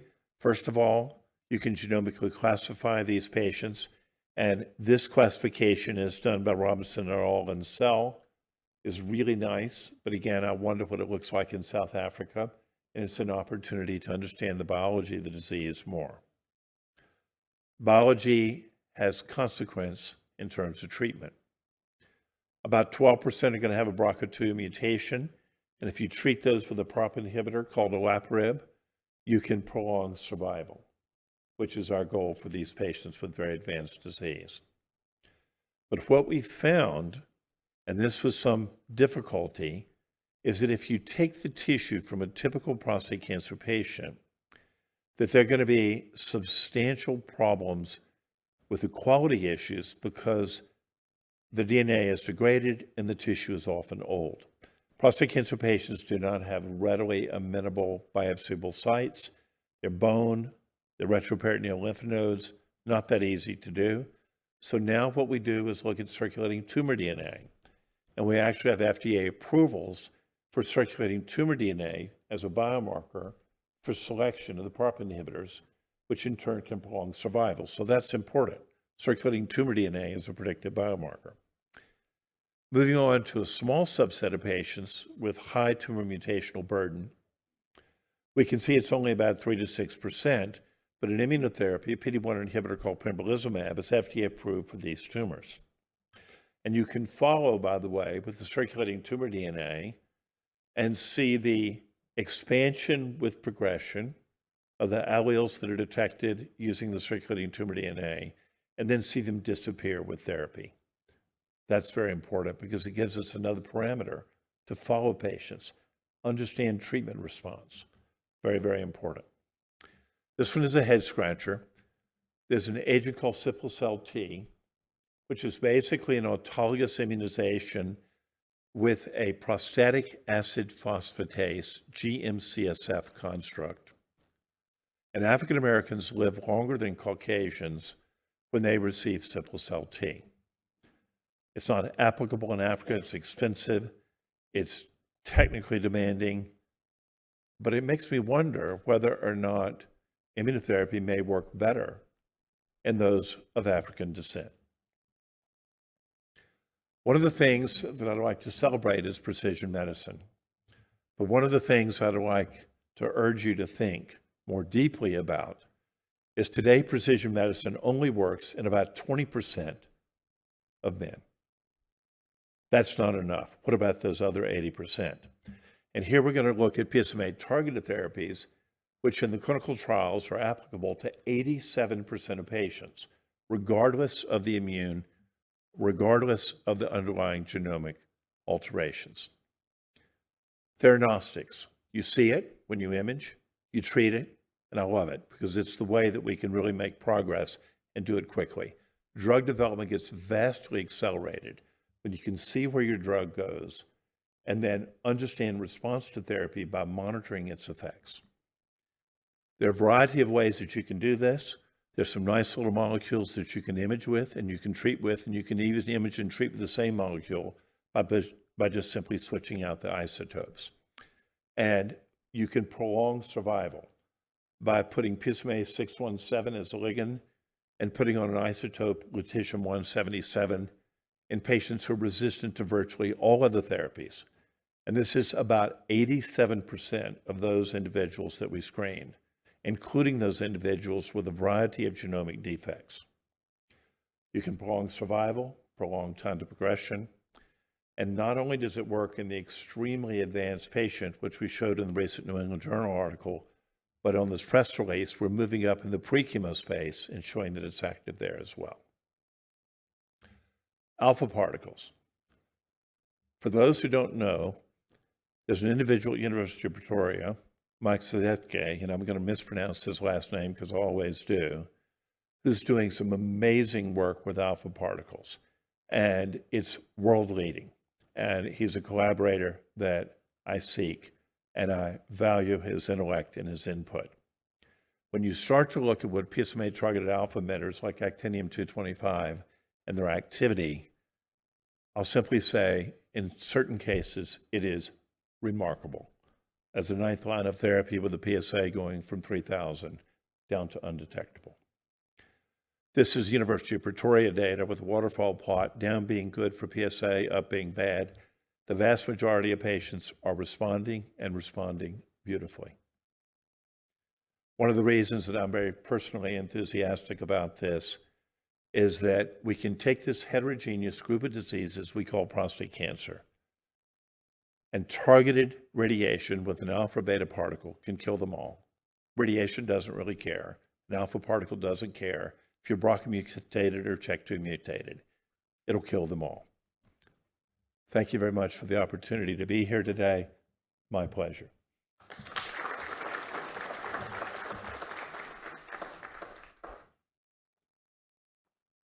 I get to introduce the introducer. No, But not it would be after tea. I think they will deserve a tea.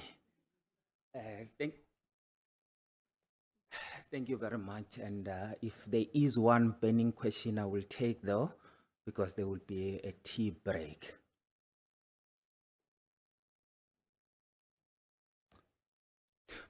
I just want to ask you, in those patients that you have like lutetium, the long-term outcome, because some of the metastasis, mostly for prostate, it goes to the bone. What happens to the bone marrow?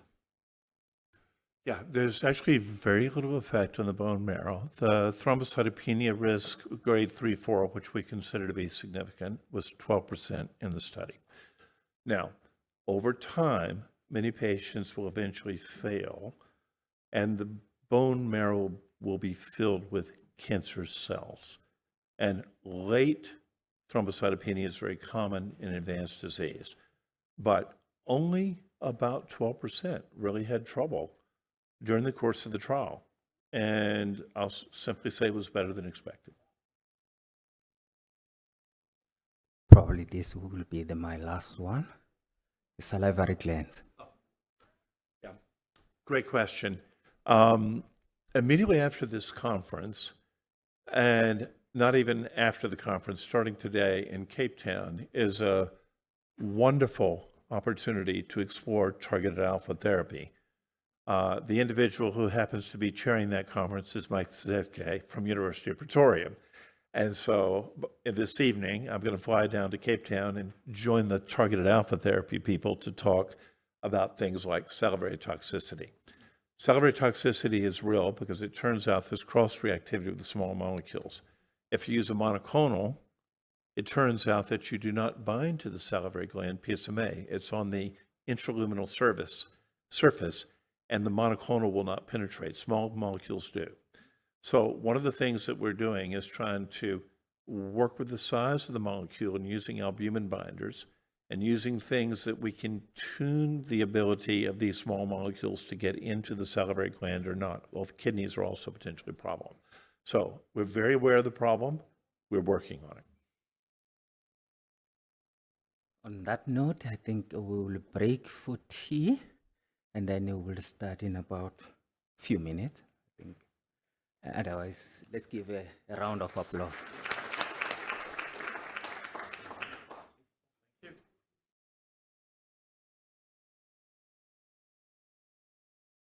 So it's my pleasure to be able to introduce the next speaker. And Richard, I hope I pronounce it properly. Professor Kaniri. And I'm supposed to say Richard. Richard is the head of medical oncology at CBICO and an integral part of PACRI and the Cancer Center here. And he knew exactly what I was talking about when I was talking about the actinium that goes on at UP, because he's been right around that. But anyway, a pleasure to have you here and looking forward to hearing you talk about clinical trials.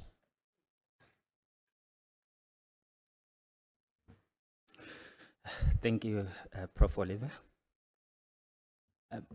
My job is quite easy. I'm just going to highlight the areas where the clinical trials works best for us. I must say I have no conflict of interest for this talk. Unfortunately, I omitted that slide.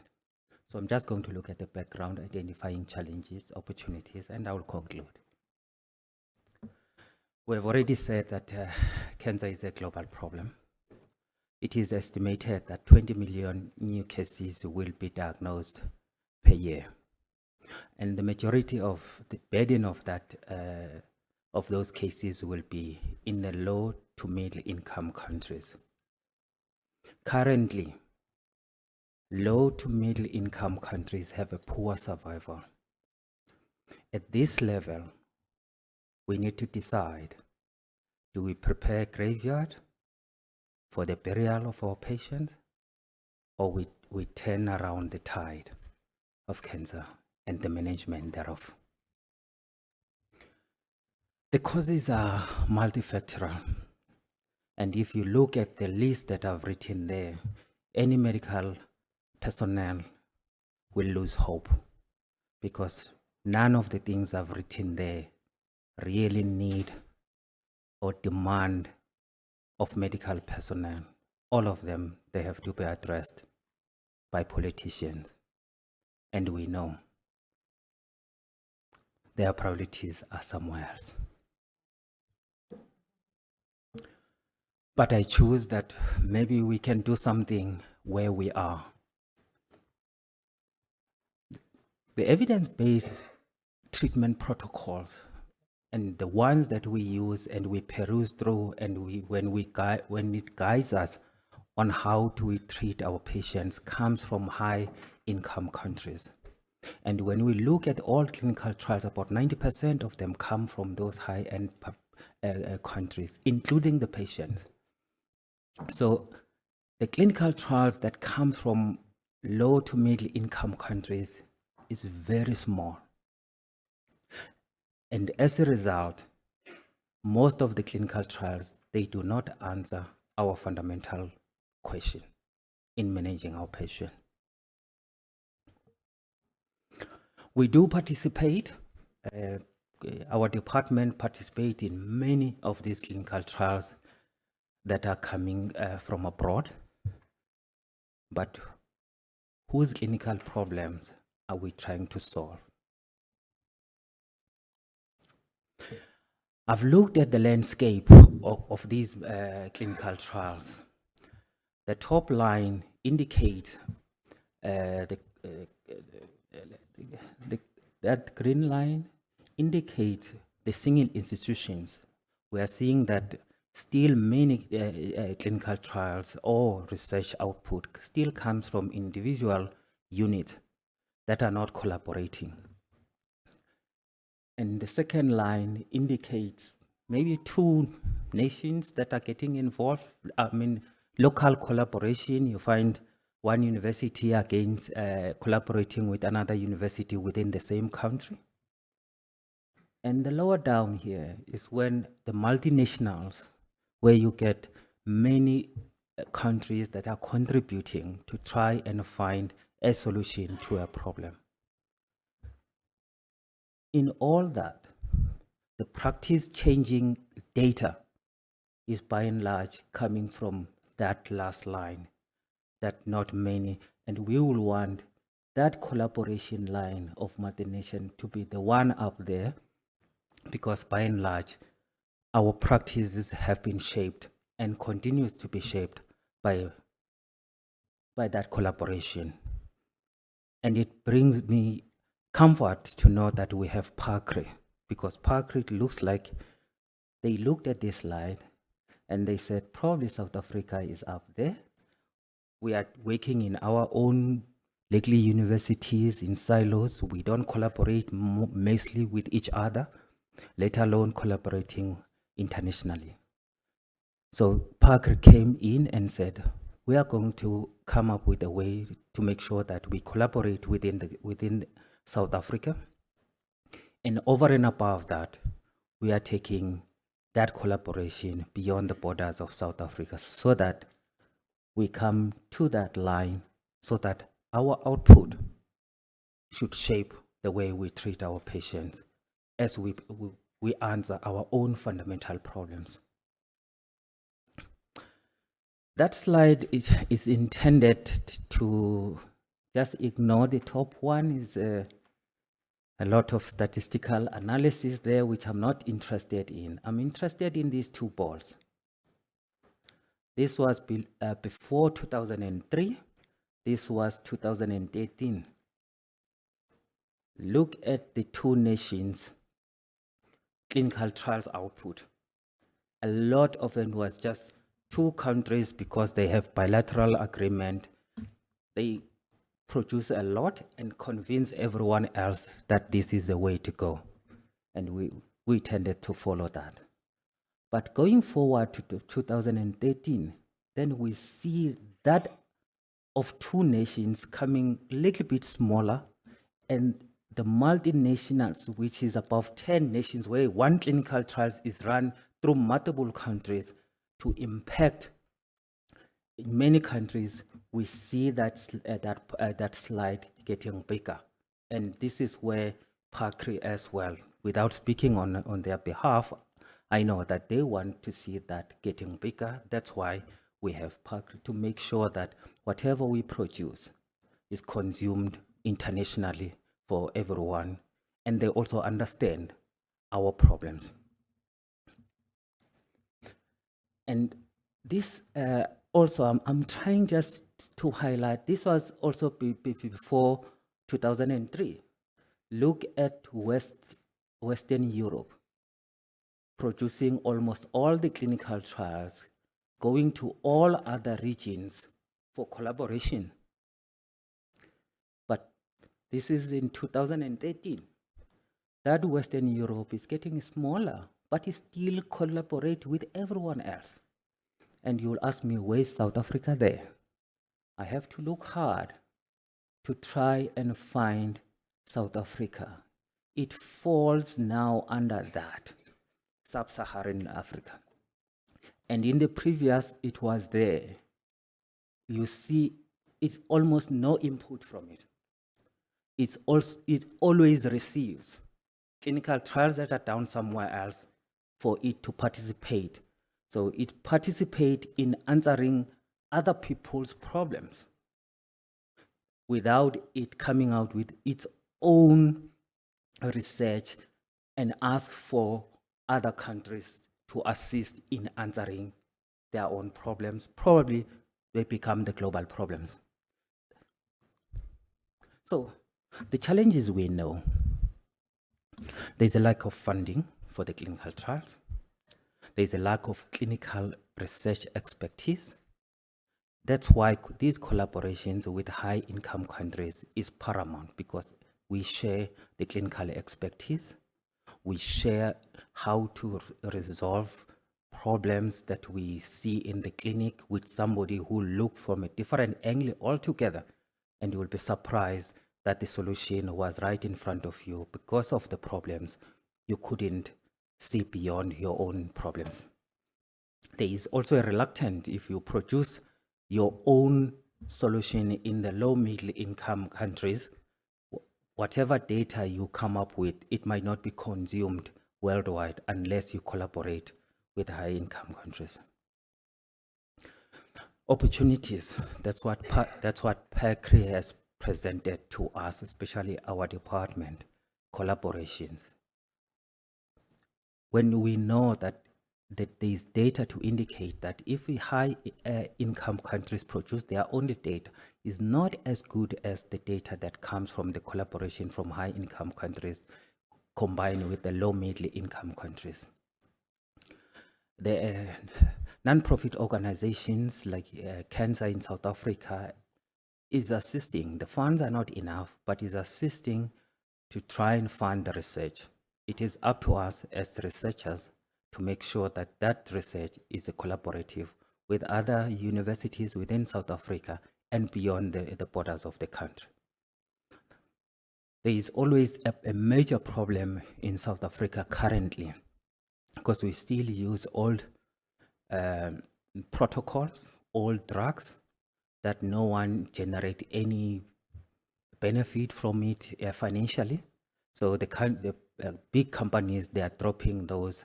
You look for a drug that works, that you can afford, you find that you cannot find it because there is no company that is able to make it. Can we repurpose those old drugs? Is there any space that the research can go to that for repurposing the old drugs so that they are revitalized? Low-income countries should never be excluded from a cutting edge. We should never be saying we are not going to participate in good research because we are still struggling with electricity and water.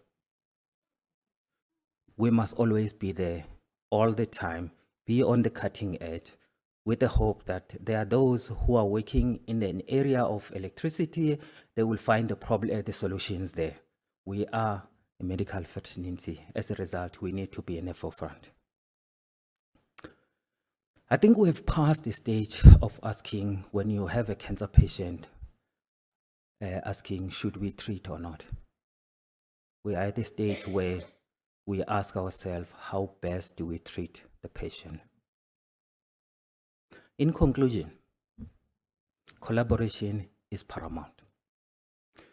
Non-profit organization funding to answer our local problems can never be overestimated. And through these clinical trials, the skills that are shared are enormous. And our patients, they benefit, because what is the standard of care in Europe is sometimes is not a standard of care here. So our patients, they tend to get a standard of care from which here we yearn for. And we get it through the clinical trials. And the value of these collaborations can never be simply quantified in financial terms, because the clinical practice improvement, which is further expressed with a better outcome for our patient, is great. So in short, our department in University of Pretoria, Department of Medical Oncology, is open for collaborations. We have collaborated with the Data Cancer Genetics UK lab, where we are looking at circulating tumor cells. That project is completed, is up for analysis. I would like to thank you for that.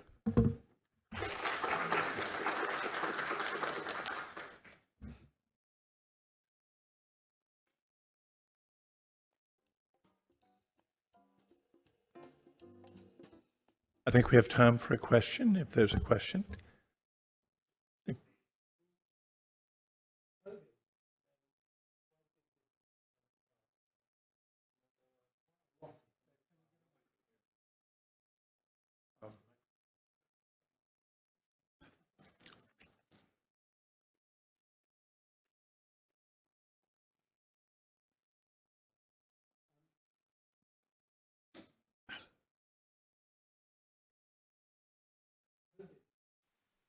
Okay, I'll repeat it for you. COVID.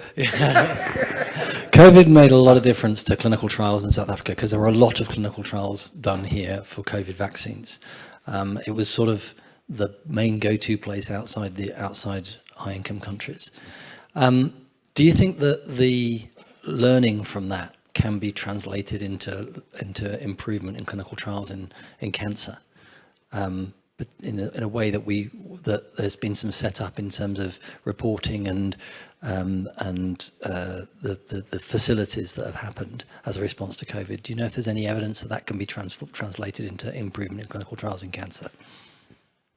I think it has done tremendously, because there were so many centers that were involved at the level of collection, sample transport, and the technology that was shared among different centers.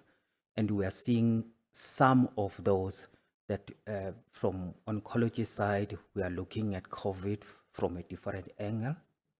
So meaning that we are taking it from the big umbrella of COVID. We are saying, were the cancer patients who were getting chemotherapy ever being helped by vaccine? Did they amount any immunity?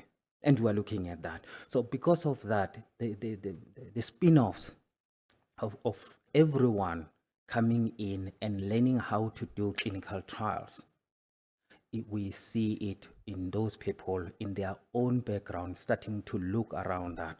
But we are saying, don't do it in your own corner. Collaborate with other people, because the biggest impact is when everyone speaks in one voice and no one is doubting your data.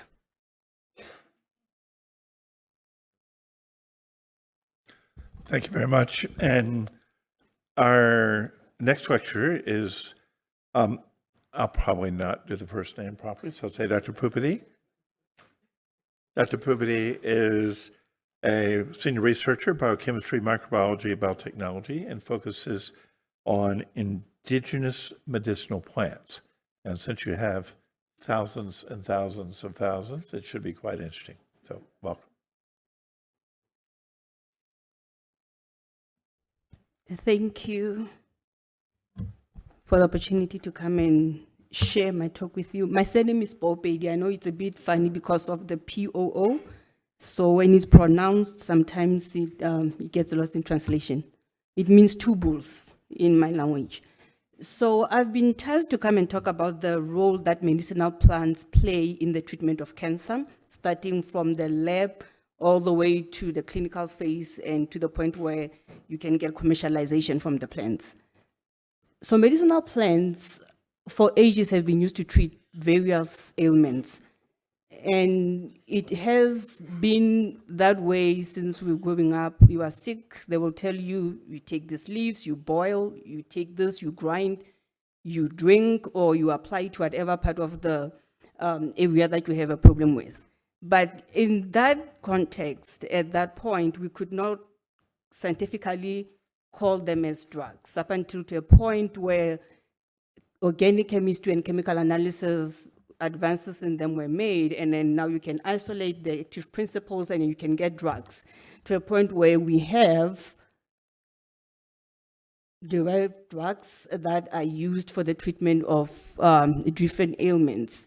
For instance, paclitaxel, it's an FDA-approved drug. We use it in the lab for in vitro studies. Students use it as a positive control because it inhibits proliferation of cells. It arrests them in the G2M phase. So with medicinal plants, we have a lot of uses from them. So what does the process entail? From your bench to the bedside of drug development, you identify your plant. From there you extract, you get your extracts, you now come to a point where you need to identify and you quantify your compounds. You use your chromatography techniques to do that. You come to a point where you have your bioactive phytochemicals or you have your whole extract.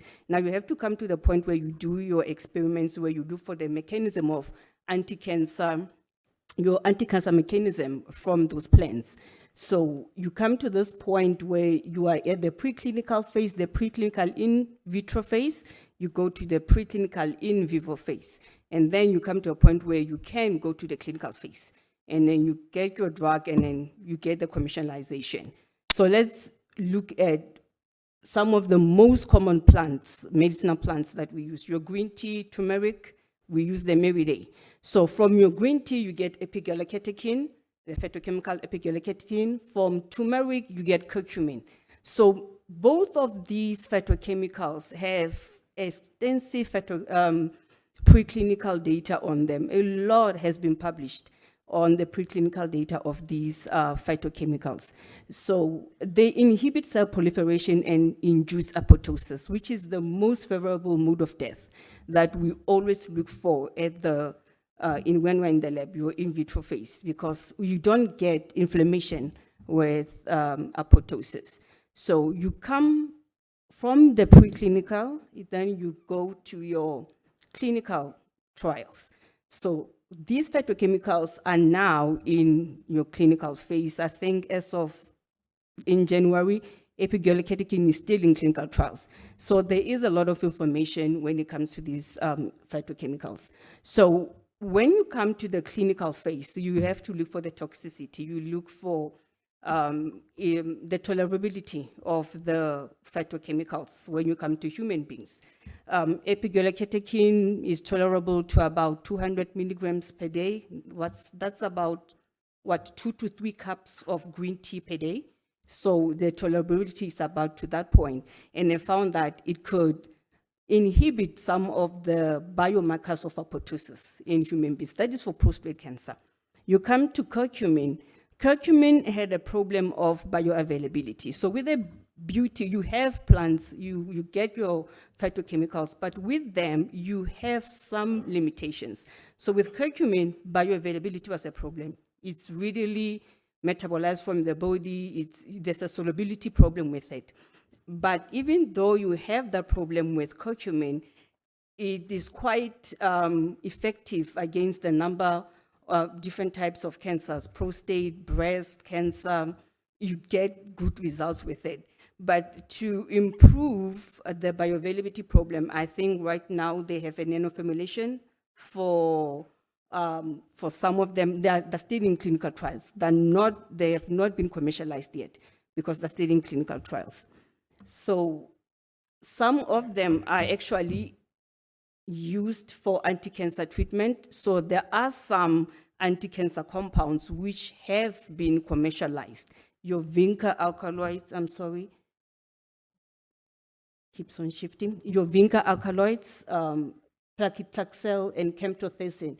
So with vinca alkaloids, there was a problem of low efficacy. So they saw that the best way to improve the problem of low efficacy with vinca alkaloids is to combine them with your standard chemotherapeutic drugs. And then they saw that that is the best way of commercializing and pushing your phytochemicals into the commercial sphere. You combine them with standard drugs which are already used in the treatment of cancer. Paclitaxel also had a problem of bioavailability. So I think right now they have Abraxane. It's a nanoformulation for paclitaxel that has been commercialized and it's really, it's used right now. Chemotherapy has a problem of side effects, so it's not really used as much as the other two. So there is a limitation to the use of some of these phytochemicals. What do we have from the University of Limpopo? We do a whole lot of medicinal studies at the University of Limpopo. We have a lot of plants that we use, but we have these four which are at the forefront of our studies at the Department of Limpopo. We have their characterization profile, we have their preclinical data. We do not have as yet their in vivo preclinical data. That is where we want to go. It keeps on switching. I'm sorry about that. I'm not sure. I think it's automated. If I talk long, maybe it just switches. Maybe I am wasting time. So we really need to go into from that phase of preclinical to the in vivo space so that we can realize our plans to be commercialized. So that is where we're lacking. And that is where we need collaborations from our department when it comes to that. So we've been pushing about collaborations. We're here, we need collaborations. We can come and speak after the presentation. So I am only just going to talk about one plant, Ozora paniculosa, because the other plants have, I think they're part of the poster presentations that the students, the postgrad students from the University of Limpopo are part of, so they'll be covered by them. So now I'm just gonna concentrate on this plant, Ozora paniculosa. By the Bapedi people is called, my goodness, all right, it's called monoko. When we started with the plant, we wanted to check to validate what the traditional healers were, because they're giving it for people for the treatment of diabetes. So we wanted to check the validity of those, of the users by the people. In Botswana, they also use it. So when we looked at the profile of the plant, we saw that it had a lot of phenolic lipids. So these phenolic lipids give the anti-inflammatory effect of the plant. So then we checked, if we look at the ability of the plant to maybe inhibit the crosstalk between cancer cell, not cancer cells actually, adipocytes and macrophages, because we know that that crosstalk leads to further chronic diseases like your metabolic diseases. So we wanted to first check that because we're not looking at it from the cancer aspect. So when we did that, we saw that it disturbed the crosstalk by inhibiting some of the mediators which are responsible for proliferation, like your TIMP, and angiogenesis for your VGF. And then we thought, okay, why don't we look at the cytotoxicity profile of the plant? You're looking at your cancer cells, your macrophages, and then your fat cells. So when we did that, we saw that the plant was more cytotoxic to your triple negative plants, to cells, I'm sorry, as compared to your macrophages and your 3D3 adipocytes. So when we saw that, okay, so this plant seems to be much more toxic to what we actually needed to be toxic to. What is that mode of death? Then we did an apoptosis profile, and we saw that the mode of death was actually apoptosis. So this is what we have at the department. Most of our studies, we have the preclinical data, we have the characterization of the plant. We want to go from this point so that we can at least commercialize our plants, be it for diabetes, be it for cancer, or inflammatory processes. We want to be able to go from the lab and come to the commercial space. So that is why we need collaboration when it comes to that aspect of our research. All right, so even though medicinal plants remain a crucial source in the search and the development of new pharmacological leads, I did explain that there are limitations. The case of vinca alkaloid, the case of Taxol, where there is low efficacy, But to market it better, you combine it with what is already there in the market. With Texol, nano-formulations have to be done. So we are aware that when we go into the space, there will be some limitations. But in order to, to be able to get through those problems, we need collaborations. When we work together, then we know that, okay, we can get that advice from aspects that how can you make sure that your plant gets to this point so that you do not have this problem, or how can we help you to push that drug so that you can come to, it definitely is changing on its own, so that you can come to the point where you have a drug in the market that it can be commercialized. And then we can really push our research from the lab and get it all the way to the commercial sphere. All right. I would like to acknowledge the University of Limpopo, and some of the research that we do at the department is funded by the South African Medical Research Council. Thank you.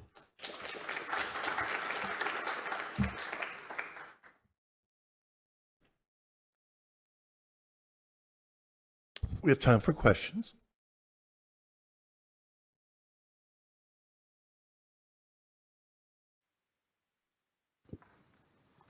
So I can try with my big voice. Yes. You showed what I'd call a historical set of plants that came from the European space, which have been developed to characterize drugs. And some of those go back a long, long way in terms of European folk medicine. And of course, we don't have the history of how many 100 years or 1,000 years people have been using plants here. But is your intention to purify and characterize bioactive compounds, or to commercialize plant extracts, which of course are very complex mixtures? We would like to commercialize plant extracts, right? Because with bioactive compounds, how unique can you get when it comes to isolating your bioactive compounds? Most of them have been isolated. So you look at the profile of our plant, most of those metabolites have already been commercialized, they've already been isolated, work has been done on them. So it would be interesting for us to push our plants as a whole, because I do believe that there's a synergistic effect in how they work.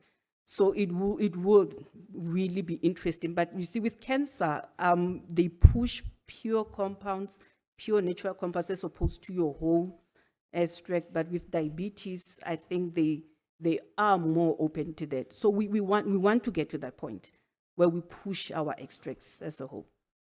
Okay, and as a follow-up question, if I may, Oliver, the protection of biodiversity and what are you doing to ensure that by commercializing an indigenous plant, you don't expose it to overharvesting and extinction, which we know is going on in many communities where things are being overharvested? In other words, what is your thinking in terms of moving things into a horticultural practice? When it comes to that part, I don't want to lie, because we are still at the baby phase. So I really don't want to say much about, okay, this is what the solution will be, because yes, you are going to use plants, you are going to exploit them. How are we going to make sure that when you use this plant, then tomorrow the plant is still there, so that you don't actually exploit the use of the plants? And so that's why we're in a collaboration with SAMREC, so that they can at least try and direct us and help us to say, if you're going to exploit a plant, or make sure that you don't exploit the plant, this is the way to go. So I do understand, but I really don't want to put my foot in it, so to say, by saying, no, this is what we're going to do or not do when it comes to that. We have people who are working us along that, so that we do things the correct way. Well, I'll just say, if you use turmeric and green tea as an example, those plants have been cultivated much more widely than they ever would have in nature because of the commercial value of the product. So farmers are always looking for something new to grow.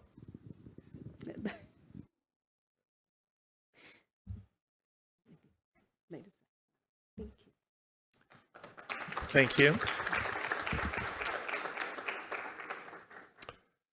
Our next lecturer from KwaZulu-Natal is Dr. Shaquille Cater, and he'll be talking about colorectal cancer within the population from KwaZulu-Natal province. Thank you, Prof. I just want to firstly thank Prof. Zodwa Dlamini and Prof. Kushana for inviting me here today and just opening my eyes to a completely different language and society, because I'm a clinician, I'm a surgeon, so I don't have much exposure to the scientists and the back end of all the experiments. So it's a very huge learning opportunity for me. So I'm a colorectal surgeon. I'm from the Professor T. Madiba Colorectal Unit in Alba Lutuli Hospital.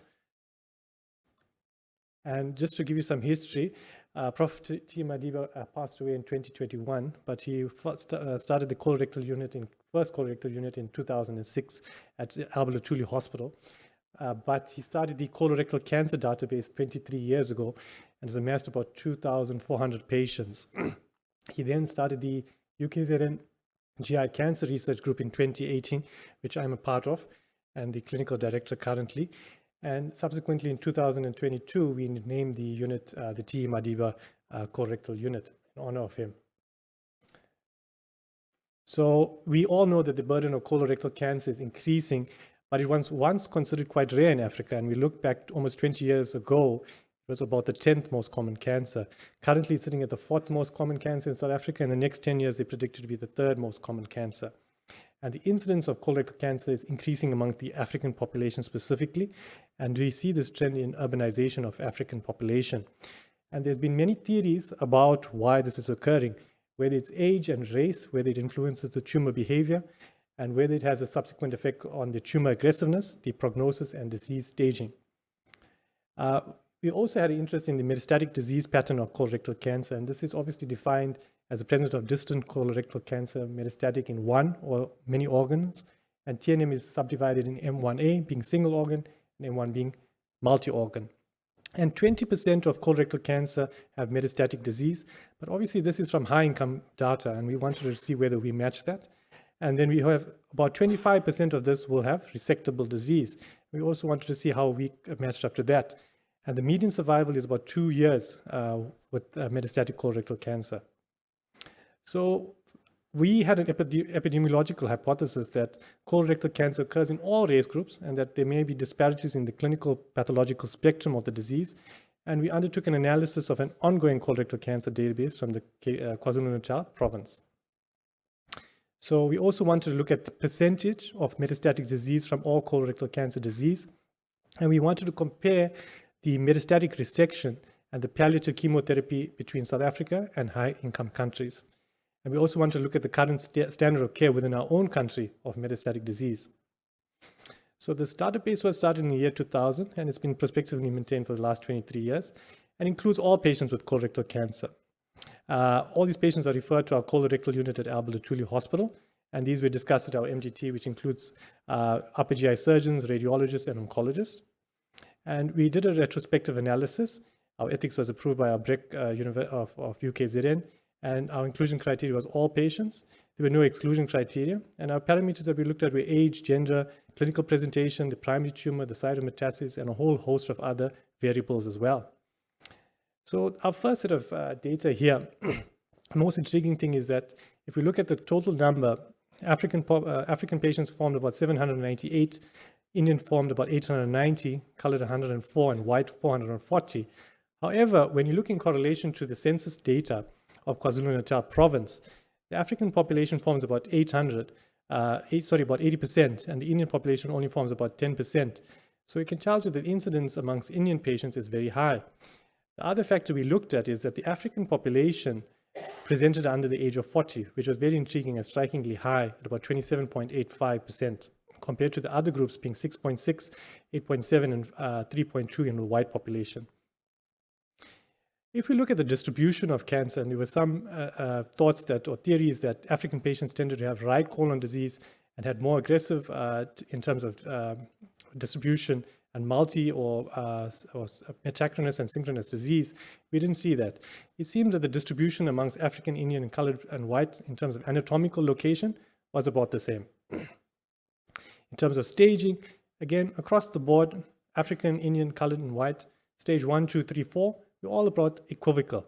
And we were under the impression that African patients may present later with a higher degree of stage 4, but we didn't see that. If we look at our total metastatic colorectal cancer patients, we had about 836 patients. We divided into synchronous, which was disease diagnosed at the point of diagnosis, and metachronous is about 6 months later from diagnosis.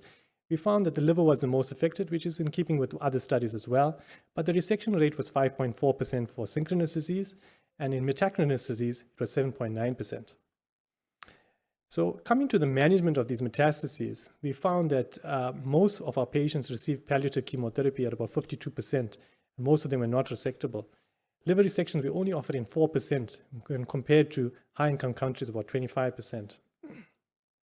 And if you look at our survival or Kaplan-Meier curve, we found that African patients tended to have a high mortality compared to Indian and white population.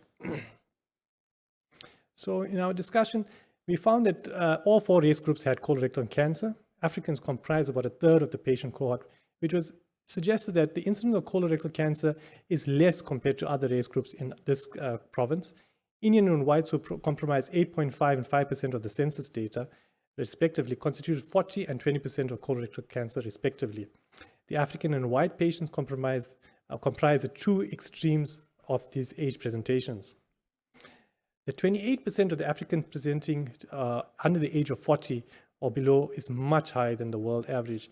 We're not sure whether there's a higher prevalence of hereditary non-polyposis colorectal cancer in this young African patients, but this still has to be proven, or some other genetic condition which we have not determined.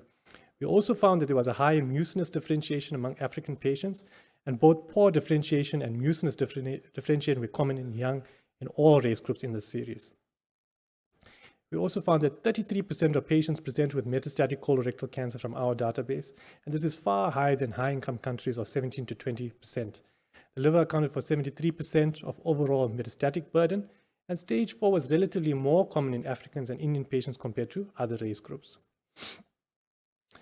We still think or believe that aggressive metastatic surgery can prolong survival. There's a lot of evidence to suggest that. However, in our series, only 36 patients received this of our 836 patients.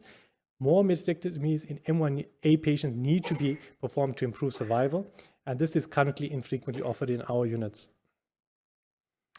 So in conclusion, Africans tended to be present at a younger age, and this still needs to be investigated, and hopefully with this audience here, you can maybe assist with tumor biology or genetics or the biochemistry of these tumors.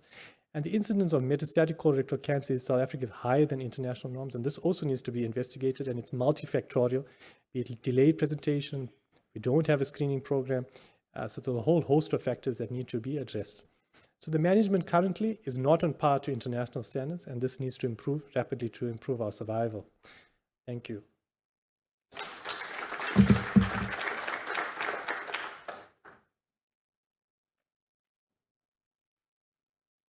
Time for questions. Hi. Yes.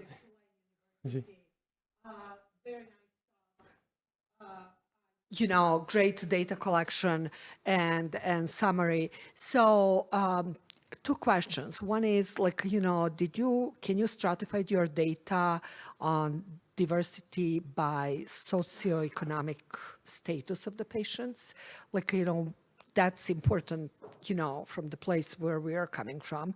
So that's one thing. And the other thing is this increased colorectal incidence among young populations, younger than 40, is something that we actually see now more globally. We don't know why. So, but you have very unique population. Is it possible, because since you started collecting data in 2000, like 20 years ago, like to compare like in total population of colorectal patients 20 years ago, what is percentage of young individuals affected versus now after 20 years? Does that increase or not? Thank you. Okay. So the first question, yes, we do have the socioeconomic component for that data. So all our patients from state hospitals are categorized into employed, unemployed, on a disability grant. So we do have that information available, but we haven't included in the study. The second component, yes, we can look at first 2010 and look at our tenure, which we will be interesting to see what is the actual progression of disease amongst the younger population and whether it's increasing or not. So definitely can happen. Was there another question? Yeah. Anything about the stoma rate? We do have data on the stoma rate, but it hasn't been published. So all our patients we collect on stoma complications, rate of percentage of stomas that are done for patients with rectal tumors or colonic tumors, and reversal of stoma. So we have the data, but we haven't published that. I had a question, and that was Lynch syndrome. Now, Lynch syndrome is well characterized to call early colon cancer. Any work at all with Lynch, mismatch repair? I think Wits University has done, but not within UKZN. We haven't done any studies on Lynch syndrome in the African population. No. That would be, I think, so important. And do you have family histories within the context of these young patients? Yes, so we do have family history data as well. But what we find is, from just my observations, a lot of the patients don't have a family history of, they don't have a significant family history of colorectal cancer. So we don't see that. And of course, with Lynch, it may be endometrial in females and others. So it may not be just colon. Additional questions? No? Thank you so much. So I think we're pretty close to on time, and we're going to go to the next session. And there we go. There we go. Okay, I'm done. So thank you so much, and also for all the speakers for keeping on time. I know it's difficult to when you're standing between lunch and your talk. So the next speaker I would like to invite is Dr. Let's get the name right, Monde Dwasa, and he is a professor at the University of South Africa in Johannesburg. And he's going to talk about something that is very close to many of our hearts, and we heard a little bit about before, the repurposing of drugs. So he's a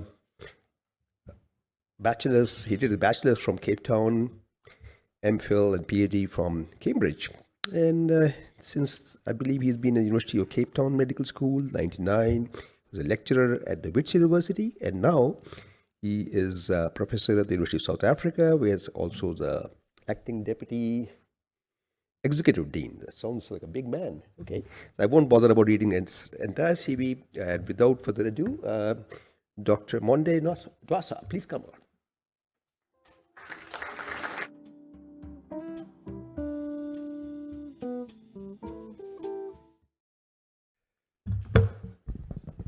Thank you, Prof. Marota. It's very quiet here, and I'm scared of them. Maybe you should make them sing the national anthem. Good morning, good afternoon, colleagues and visitors. First of all, I'd like to thank the hostess of this conference, Prof. Zodwa, for bringing all these international visitors and national speakers to us.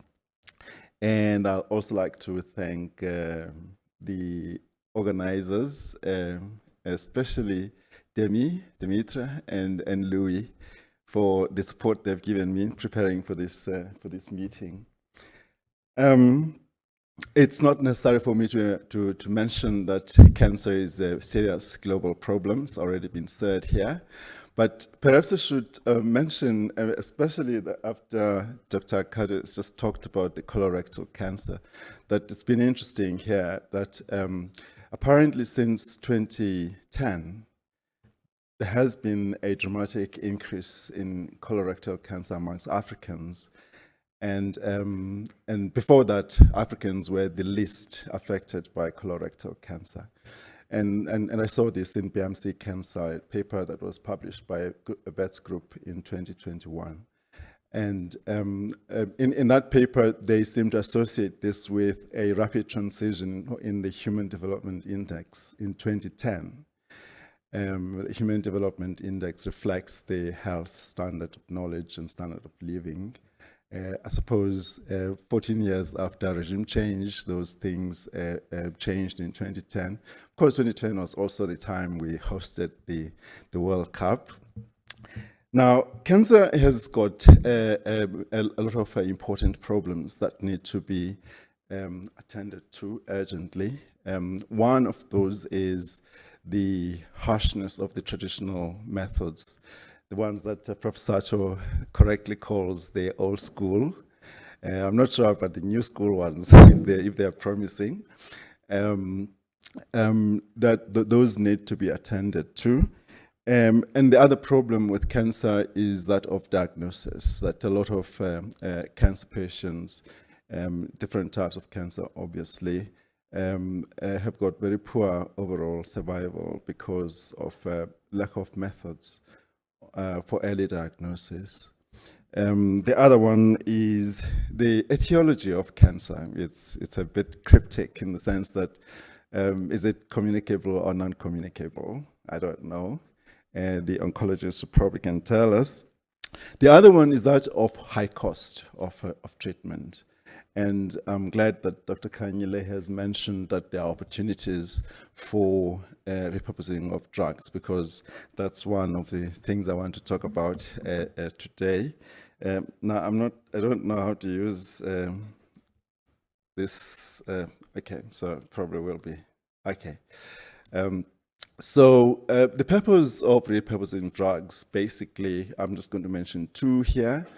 Is the purpose, the intention basically is to bring into the market drugs quickly for clinical use, and of course to improve the cancer patient situation, and also particularly to help patients who have exhausted all existing standard treatments, and of course patients with very poor prognosis. And there is a need because many nations do not have sufficient healthcare budget to support the high cost of treating cancer patients. There are advantages in repurposing drugs. One of those is that they have known clinical use. They've got published data in terms of bioavailability and safety. Most pharmacokinetics data is available, and there are established protocols for them, and the dosage is known. And the process for development of the repurposed drugs could start at clinical phase 1. But even if it starts at clinical phase 1, it still significantly short circuits the development process. And the other thing is that the drugs are available as generics at low cost. Those are advantages, but there are disadvantages as well.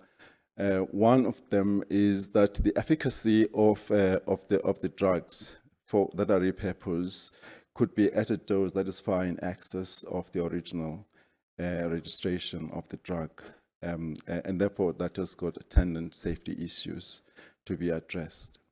And then also very tricky intellectual property results, and economic incentives for pharmaceutical companies are not that attractive in developing or marketing repurposed drugs. And other problem that's big is that the new indication may require a new formulation that could become a big problem, because it could also extend the clinical development of the drug. Now, the REDO project, I don't know how much people know about it, but it is a project that was formed for the repurposing of drugs in oncology. There's a website there. They have characteristics, a list of characteristics for drugs that are good for repurposing. One of those is that the drugs should be well known and have been in wide use for a long time, and that they should have good safety profile, and that they should have a known mechanism of action, and that there should be strong evidence in vitro and in vivo of the data in humans. And also, when it comes to preclinical studies, they prefer that the work should involve the use of syngeneic and orthoptic mice. And that there should be evidence of efficacy at physiological dosages. So the discovery process for drugs, de novo drug development is quite long, as you can see here, involving the stages, especially the discovery stage, which can be quite long. And then there is a shorter preclinical stage, but then the clinical stage can be quite long as well. So repurposing basically reduces this. It can reduce the de novo development of drugs from 10 years minimum to 3 years minimum. So it's quite a feasible approach. It is now generally known that the repurposing of oncology drugs is basically the real approach now, because the de novo synthesis is too long and we could lose a lot of patients while we're busy trying to start from scratch. So there's been a very steady increase of these approved drugs since 1995. And it's not too promising. I mean, there are not many that are being produced, and there doesn't seem to be a dramatic increase in them. So it is necessary. So repurposing is happening in very small numbers of countries. At the moment, the largest activity of repurposing of drugs is happening in North America, in China, and in India, and also in Europe, particularly Britain. So I want to talk today about a drug that we want to propose for the first time here, that it should be considered for the treatment of cancer. It's going to be the first time we speak about this drug in this conference here. We have been working on this work for 5 years now, since we discovered that it is necessary to consider it. It's been through the patenting process in the last 3-4 years. It's now being filed in various countries around the world.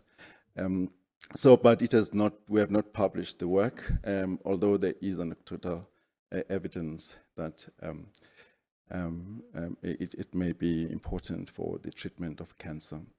Now, this drug is based on its interaction with the MDM2-p53 pathway. Now, p53 is, as you know, a famous tumor suppressor, protein one of about 4 or 5 tumor suppressors, and it is of course a very diverse molecule participating in many biological processes. And MDM2 is a prototypical negative regulator of the p53 gene. So it's been reported in many works, including that of Professor Jasper Rees's groups and Prof. Zodwa's group. Many people have worked on another negative regulator, including our group, which is the retinoblastoma binding protein 6, RBBP6. Now, RBBP6 is very interesting because a multi-domain protein which binds both p53 and RB, and it's unusual for proteins to bind both of those tumor suppressors, which affect both the 2 phases in the cell cycle in a cell cycle. So RBBP6 we have been working with in our group, targeting it for drug development, and we identified potential drugs that bind to about 3 different domains of the protein. Now, in that process, we thought we should look at MDM2 as well, because a Chinese group has reported some time ago that MDM2's function is enhanced by the function of RBBP6. And in fact, the phenotypes of both MDM2 and RB6 are quite usual, are quite similar. If you delete RBP6 in embryos of mice, they die very early with a lot of deformities. and that can be rescued by simultaneous deletion of p53. Same thing will happen to MDM2. If you delete MDM2, p53 is, you can delete, nothing will happen to embryonic development except susceptibility later to cancer. But if you delete MDM2, then the mice will not develop beyond day 6 of embryonic development. And you can rescue that by simultaneous deletion of p53. So RBP6, though, has got a much more severe phenotype than MDM2 deletion, which indicates that MDM2 has got other functions other than those dependent on MDM2. But the Chinese group showed experimentally that RBP6 can enhance the activity of MDM2. So the other thing is that this strategy I'm going to talk about now of interfering with the MDM2-p53 pathway is not new. It's not started by us. But we thought we should look at MDM2 and do in silico study. And we searched databases, or I'm going to talk about that just now. So this strategy to interfere with this has been used for other drugs called the nucleins. People probably know about nucleins. Nucleins bind to the MDM2 pocket to which p53 binds, and by so doing it reactivates wild-type p53 to support, to antagonize tumors. So we feel that a combination of anti-MDM2 and anti-RBP6 could be a good one in this strategy to reactivate basically p53. So we searched a zinc database and found that ezetimibe binds to the same pocket as the p53 peptide that binds to MDM2. To the same binding pocket as the nucleins. So here we see in the picture the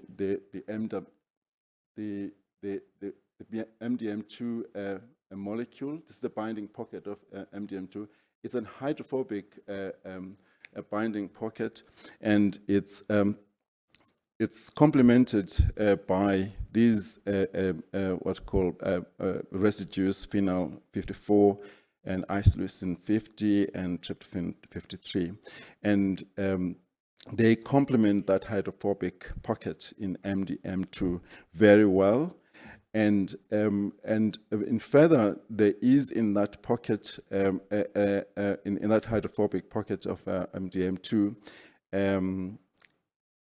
key sites which are defined by these amino acids, the phenylalanines 19, tryptophan 23, and leucine 26.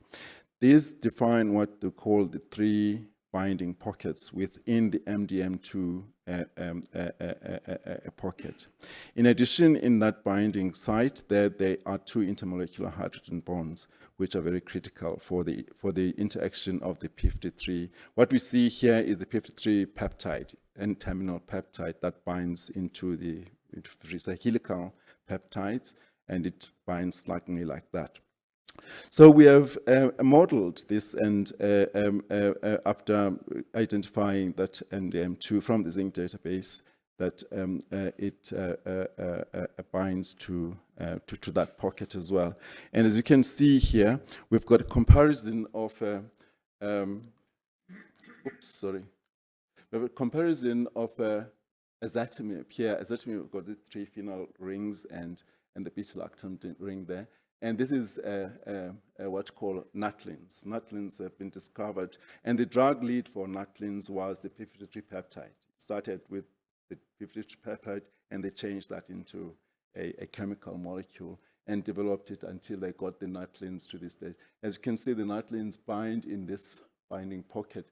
But it seems to us that ezetimibe binds more snugly into that pocket. And in fact, when we even aligned here the p53 peptide with ezetimibe, as you can see in those 2 pictures, E and C, the p53 is aligned with and they seem to fit snugly in the binding pocket. And you can see also here that in addition to the Van der Waals. Other thing I did not show. Okay, no, I'm going to show. Okay, so the p53 binds snugly in that binding pocket of MDM2. Ezetimibe, sorry, binds snugly there. With important molecular interactions happening. And in addition, there is a hydrogen bond formed between the ezetimibe and val-93 of MDM2, which further strengthens the affinity of the drug. As you can see here also, you can see that the phenyl rings of ezetimibe bind in these important pockets, the phenyl pocket and the tryptophan pocket and the leucine pocket of the binding site. So these things, make us confident that MDM2 does indeed bind there and could compete with p53 peptide and therefore reactivate p53.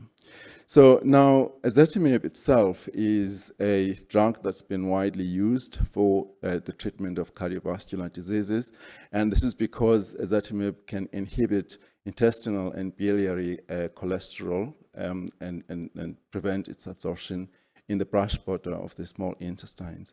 And of course, that would complement the work of the statins, because people use the statins which prevent the synthesis of cholesterol by the liver.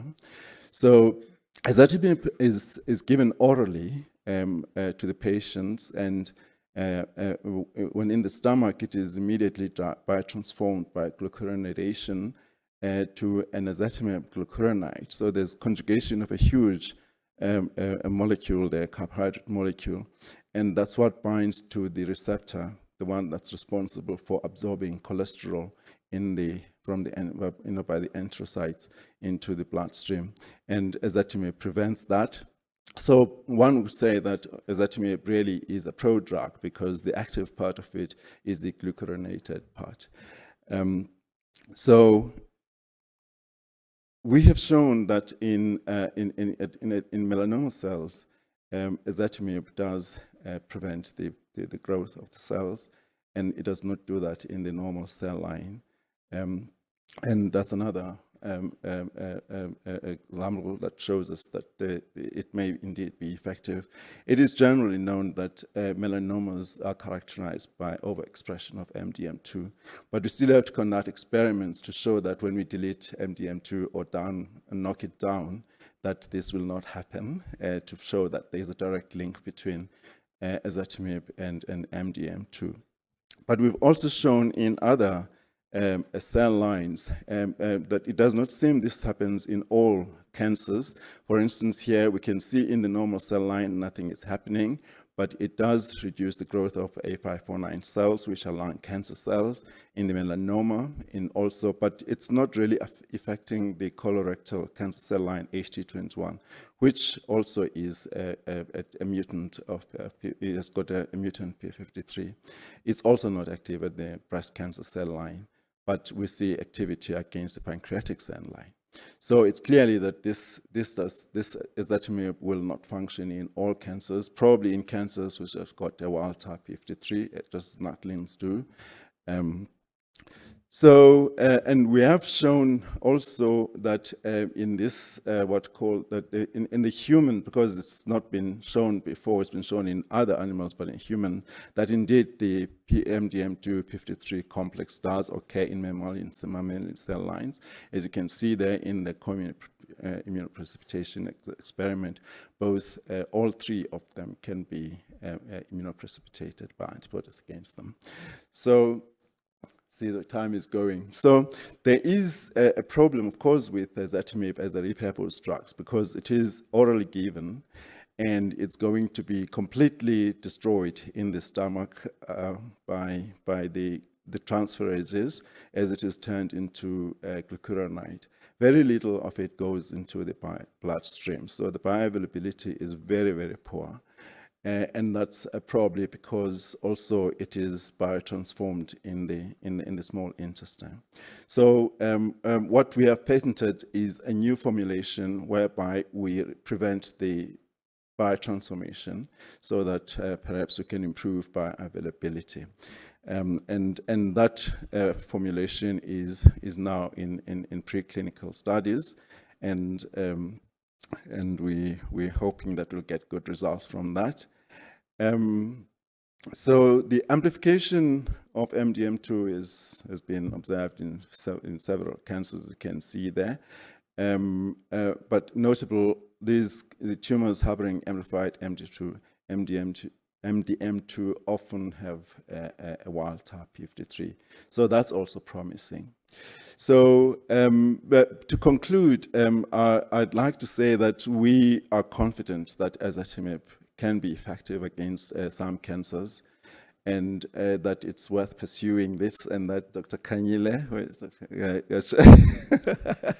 should be pleased to see that there is a new widely used drug that can be repurposed for the treatment of cancer. And I'd like to thank the Technology Innovation Agency for supporting this work, especially the preclinical studies, was expensive. We're very grateful to them. This work, the Chami Twala did the molecular modeling of this, and Bonnie Russell has recently obtained her PhD, studied the p53 MDM2 RB6 complex. She's done a lot of other things that I've not talked about here, for instance, the subcellular localizations of those molecules and their dynamic movement in the cytoplasm and the nucleus. And colocalization in certain parts of the subcellular space. And there's also Sbu Malindisa, and he's enjoying an apple juice in front of him. And he's doing the pharmacokinetics of the different what call drugs that we're handling. And there are other interesting people that we work with at times that give us inspiration. And I have to mention here that in this lot, I'm the only one who is sober. And yeah. Thank you very much, Prof. A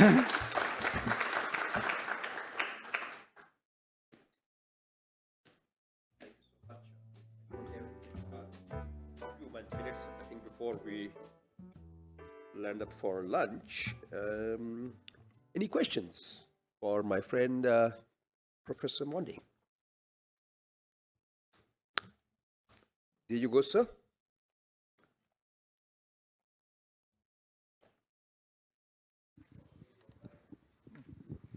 Mondi, you didn't tell us how the molecular modeling and identified this drug as a particular candidate, MDM2. But MDM2 structure has been known for a long time.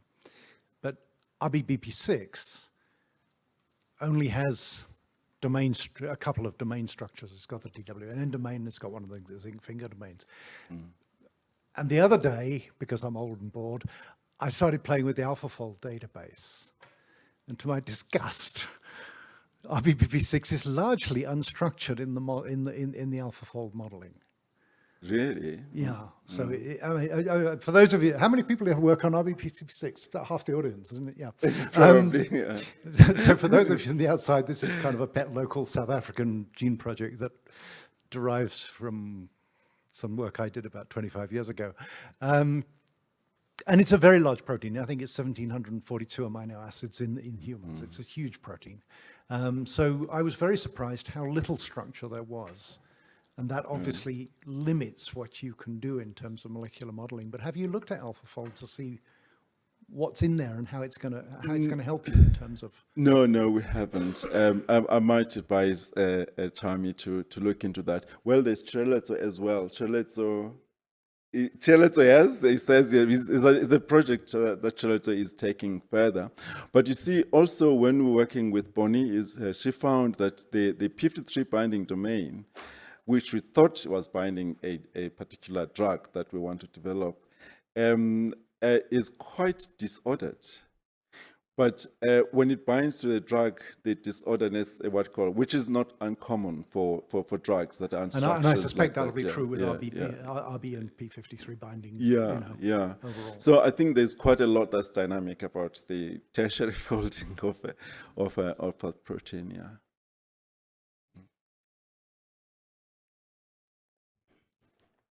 Yes, Prof.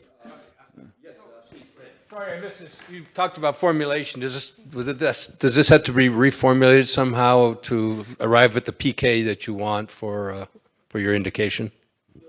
We think because, like I say, ezetimibe is given orally, and the active part of it is the glucurinated one, which is generated by the stomach. But now that it's going to be used to treat for cancer, we don't want it to be glucurinated. So it may have to be injected for some cancers. But we think that maybe for colon cancer, it might be possible to still give it orally, but then we need to prevent the glucuronation. That's why we have patented the new composition. It's the composition rather than a formulation, actually, the new one. I see. Yeah, there are a lot of good formulations to protect it from the stomach. Really? degradation. Yes. We must talk. Yeah. Excellent. Microparticles, for example. Yeah. Ah, excellent. Thank you. Yes.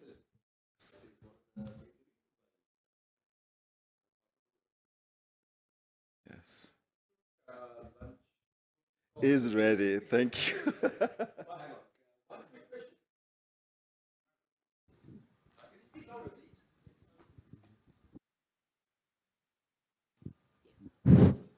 All right, thanks. Thanks, Prof. It's surprising that when you look at the MCF7s, which presumably they have a wild type P53, or this ones They don't. do have a wild type 53. Yeah, so and you don't see a similar kind of,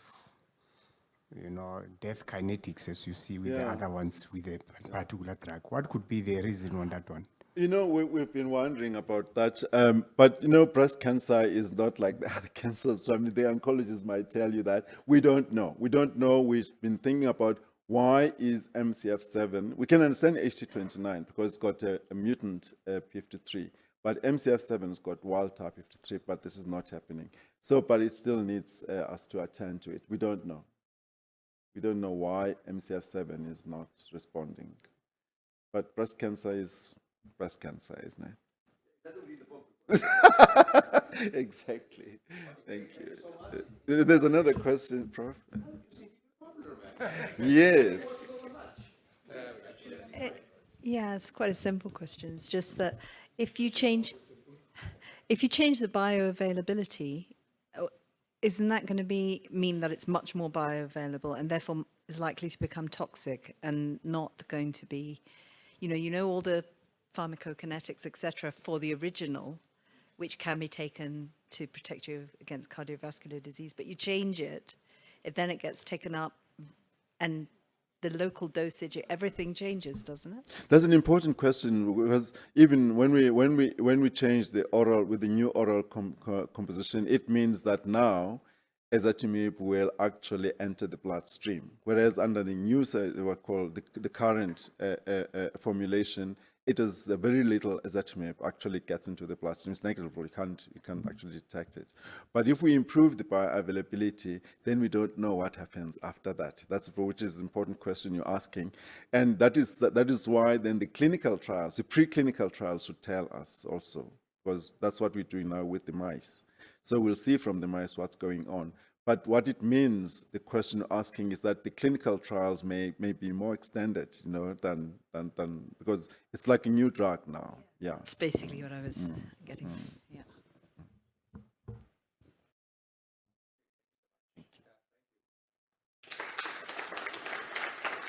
I'm on time, so I think anybody doesn't have an objection, can we move on? Yeah, great. Thank you so much.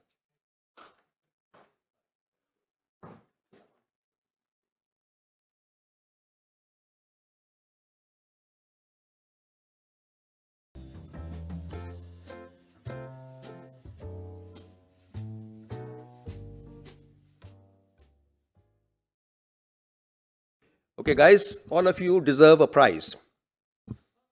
On the second day of post-lunch session, we have X number of people, which is very good. We will get more as we go along, hopefully.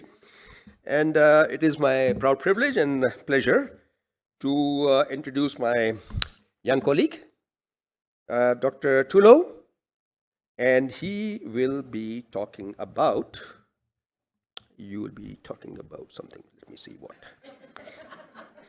This is so confusing. Nope, that doesn't help me. That doesn't help me. Yes. Africa's cancer screening incidence paradox. And I'm sure all of us love paradoxes. So, very briefly, I'm going to talk about Dr. Tulo Molefe. He's a senior lecturer in the Department of Medical Oncology at the Steve Biko Academic Hospital, the University of Pretoria.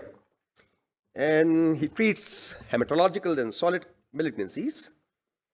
Free State University, he got his MBBS, and fellow of the College of Physicians in South Africa. And he's just been telling me that he's also pursuing his PhD. So he is going to be a doctor. So the MD, PhD. Okay, excellent. And he's a founding member of the established PACRI now. And his special interests are looking at HPV vaccination and screening promotion steering committee. He heads it, and we are looking forward to hearing about the paradoxes in the African scenario. Over to you, Dr.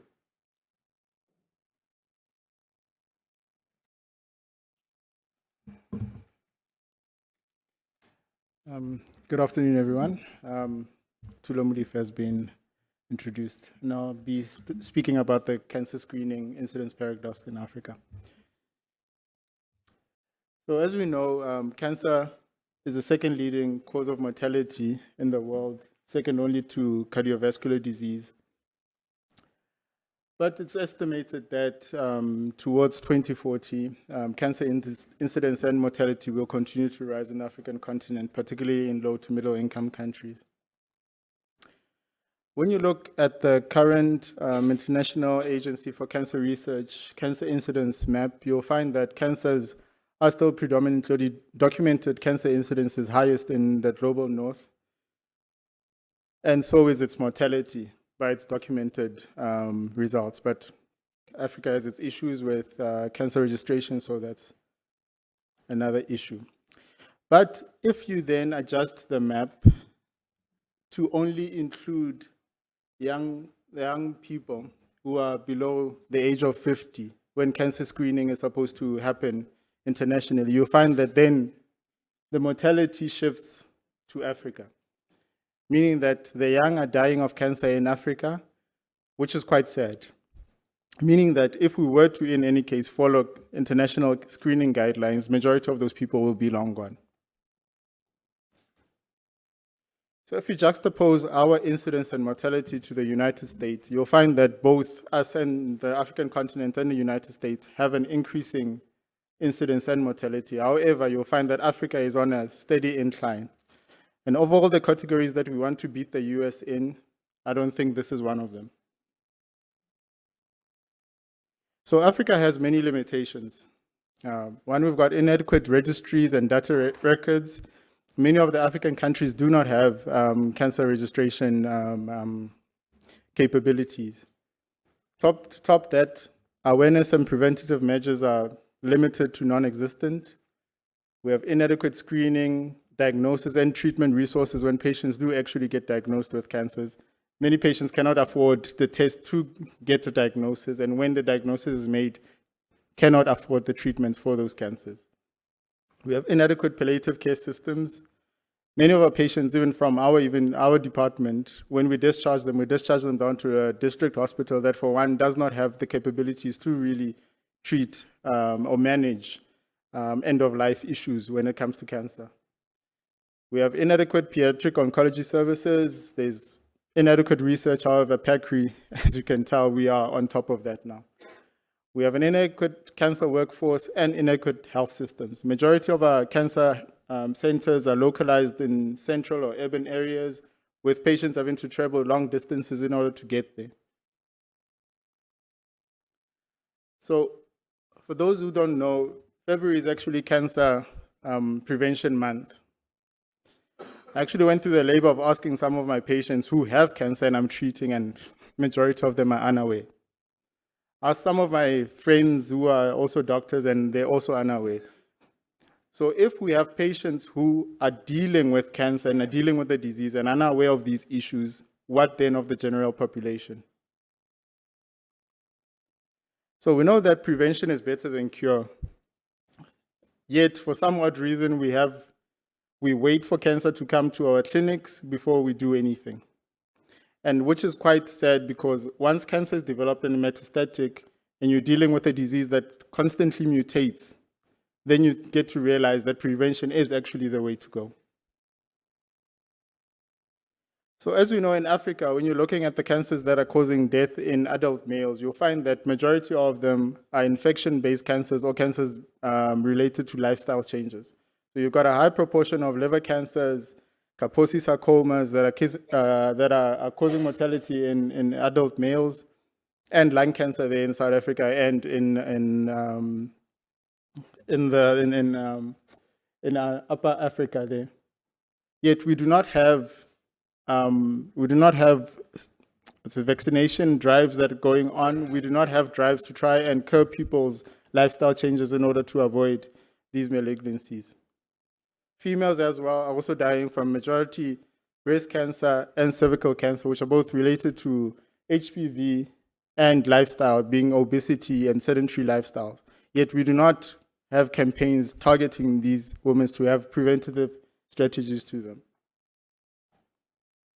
So we have this reactive versus proactive stance on cancer in Africa, which is quite sad, because if you then go look at our tertiary and quaternary level essential medicines list, which the oncological drugs show up in, because they do not show up in the primary and secondary hospital levels because they don't treat cancer, then you see the irony of not having prevention. Because majority of the drugs in this list are basically old chemotherapeutics, and the only precision thing there is trastuzumab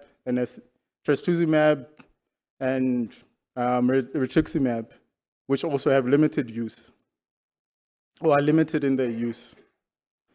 Then this irony becomes quite depressive when you compare our list to what the WHO models as essential medicines.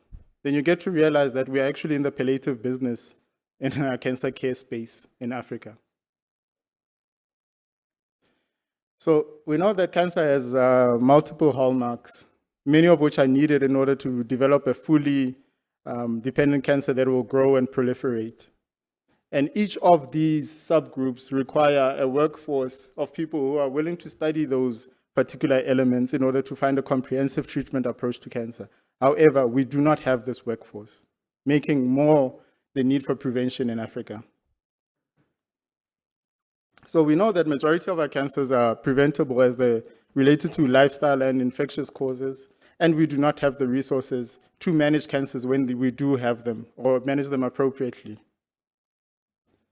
So the question begs is that, are we heading towards danger or already in it? If you know the fable of the frog that's gradually being boiled in water, I think we are those frogs. So in my opinion, I think we need Afrocentric cancer approaches to our cancer. This is a nice map developed internationally for cancers, and every month has its cancer that is targeted, and awareness campaigns are gone out and carried out. However, in Africa, we follow the same approach, even though majority of these cancers do not really affect Africans. And on top of that, because we are following international issues, the cancers that are killing us are not. So I've had the fortunate privilege that once in a while pharmaceutical companies will go with this calendar. Once in a while I'll be asked to do a talk on each of these cancers. And to be honest, I haven't seen any benefit from them. We haven't seen patients changing behavior. We haven't seen any of that. So the patients leave with a nice t-shirt, pen, some sanitizer, And I get an honorarium and I'm happy about it, but we're really not changing things on the ground. So we need frequent awareness campaigns, and we need to strengthen prevention-based solutions targeting cancers that are burdening Africa if we are to change the situation that we are in. The sad story is that if you look at the National Cancer Strategic Framework, you'll find that Africa does have good ideas in order to target cancer. Unfortunately, yes, it is based on international frameworks, but the ideas are there. The issue we have is that of execution. So fortunately, as PACRI, together with our national and international partners, in getting research, getting the data that we need in order to know the amount, the problem that we have so that we can mount an adequate response and strategies to combat cancer. Hopefully we will be able to change the outcomes of our patients on this continent. So to conclude, we need implementation. We need people who are driven and want to see changes in the lives of people living with cancer. We need African-led innovation, multidisciplinary collaboration, and to have defined targets towards the things that we want to achieve. So just to leave you with, as you know, I work at Steve Biko Academics, so I'll have to leave you with a word from the man. Just sad because the man died many years ago, but his words still ring true. We don't behave as Africans. We keep on taking on European ideas, European data, and trying to implement it in our continent, and we know we keep on failing dismally. And if we are to change anything, this needs to change. Thank you.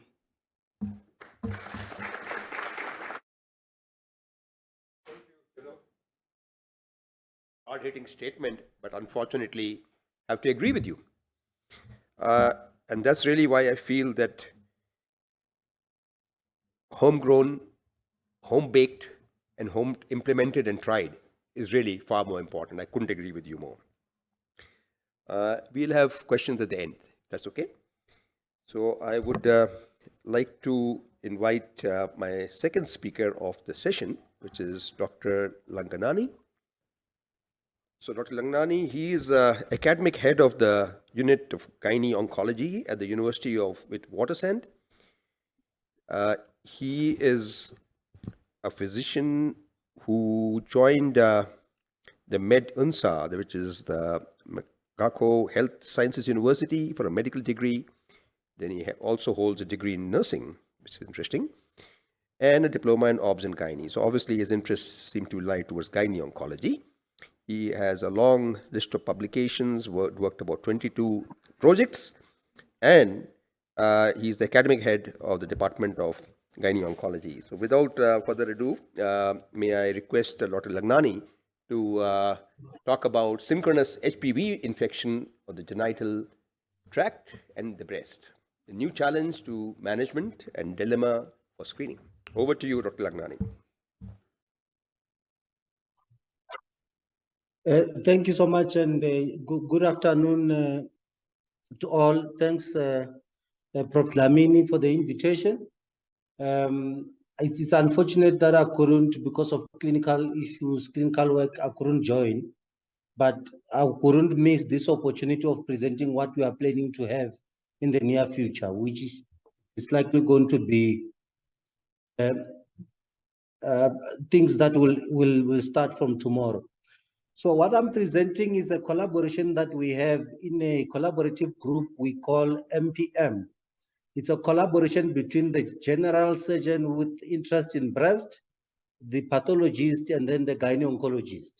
So this is going to be a work that we're going to work on probably for about a decade until we achieve what we want to achieve.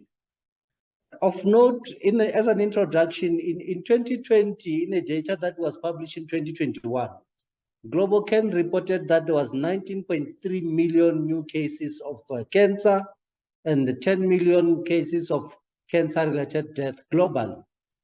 And amongst women, breast cancer was the commonest, and then cervical cancer was the fourth, and also the fourth leading cause of cancer-related deaths globally. This is a global picture, which indirectly tells you that in the low middle-income countries, we are likely going to have a burden that is worse than what we're seeing globally. In South Africa, from the NCR database, it is reported that breast cancer remains the commonest malignancy among women and is followed by cancer. It's following the same trend that we have seen globally. And then the development of multiple primary malignancies had been previously described in literature with an estimated overall incidence of between 0.7 to 11.7%. You see that the range is very wide is because of a lot of factors, including misdiagnoses and the lack of resources in other areas, etc., etc. So, but we also know that the more we save patients from cancer, the more they at increased risk of developing another secondary, which is estimated to be about 14% compared to the general population. So the multiple malignancies often have common risks amongst themselves, like genetics and environment. So if a patient is exposed to the same carcinogen or treated in the initial malignancy, we know that there might be development of a subsequent malignancy on that organ system or other organ system that are either anatomically related or are proximal to that which was treated. Malignancy may develop in the same or different part of the body, which defines the synchronous or the metachronous definition that we talk about, which is about 6 months versus after 6 months in that fashion. But what is the extent of this problem? We've seen several case series that have been published about breast and cervical cancer that occur either synchronously or metachronously. The exact prevalence and pathogenesis remain unclear to many, partly because the studies that are done are usually on small cases, case series, or studies that are not well powered, and there's no way that you'll randomize such things. So there are reports of several cancer metastasizing to the breast, which is one of those rare issues. Well, gynecologists will tell you that they hardly look into the breast for a metastasis. They'll go to the chest and the bones. But there's also reports of breast cancer metastasizing to the cervix. Gynecologists will tell you that that's not that rare as opposed to the other way around, but both of them have been reported before. The risk of breast cancers are known, and they include age, the gender, the genetic factors, prolonged or uninterrupted exposure to estrogen, the obesity, and other factors, including the breast characteristic.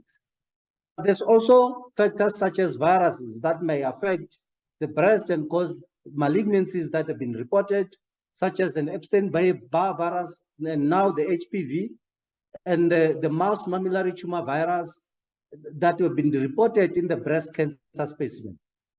Their role in the development of cancer is still controversial, of course, partly because there's not so many cases that have been seen and not much lab work has been done with regard to these, especially with regard to the HPV virus affecting the breast. The impact of HPV on the cervix is well known, but it's also known that there are other organ systems that are also affected. How it's transported or transmitted is not clearly defined or clearly understandable, or there's no consensus. There's an issue about blood, direct contact, or lymphatics. We know that in oropharyngeal and anogenital it's common, and the early proteins E6 and E7 are the ones that are implicated. The same are implicated in breast cancer.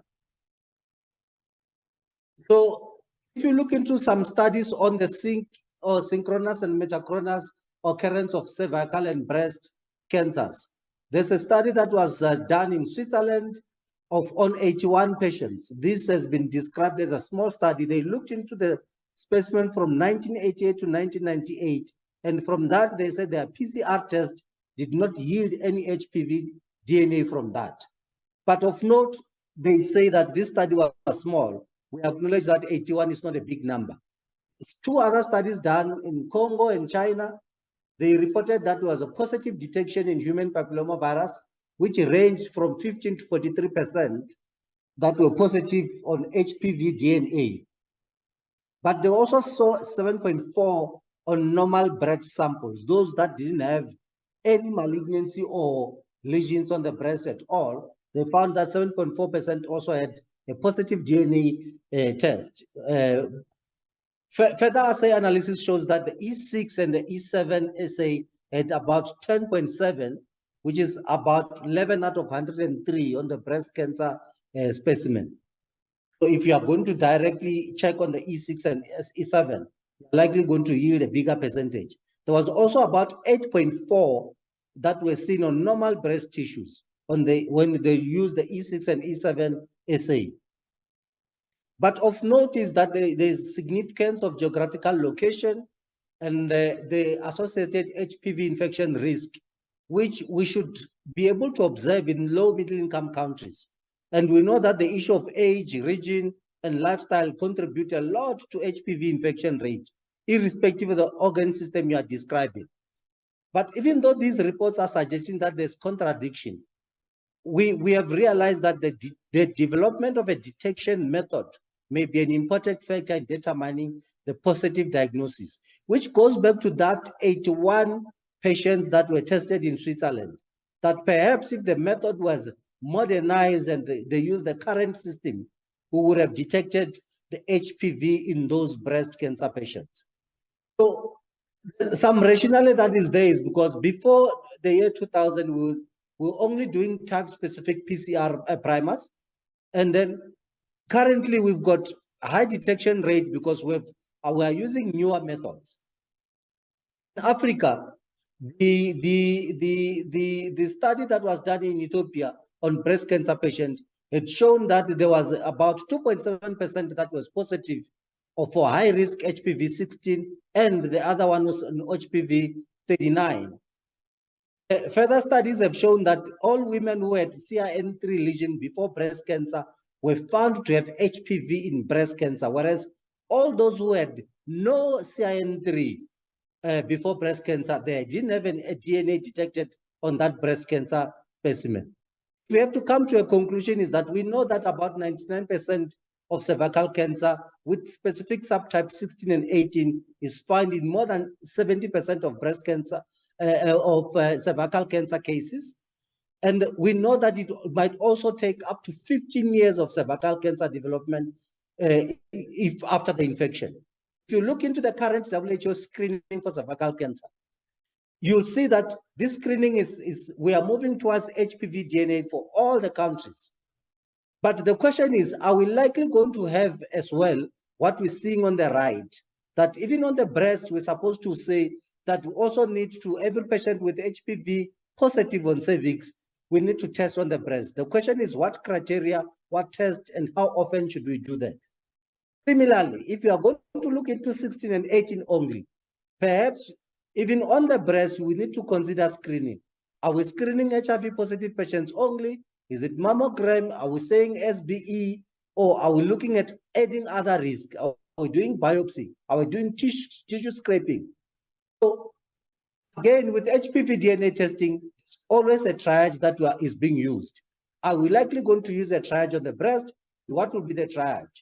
Of notice, we need to note that there's a bigger issue with breast cancer with regarding to screening versus diagnostic test, because the screening will be that population with no symptoms and that you are going to do a mammogram on, whereas the diagnostic test will be the patient who are positive, who are represented in this slide that I'm showing here.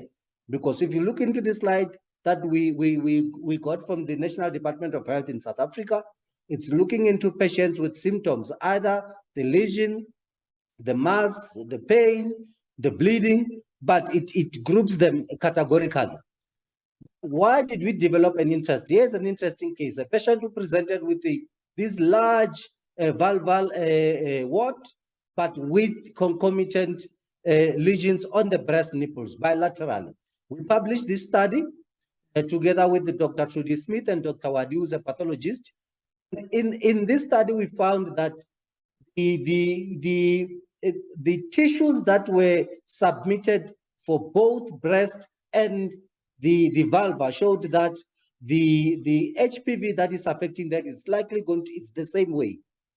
So unfortunately, during that period, we were not testing for HPV.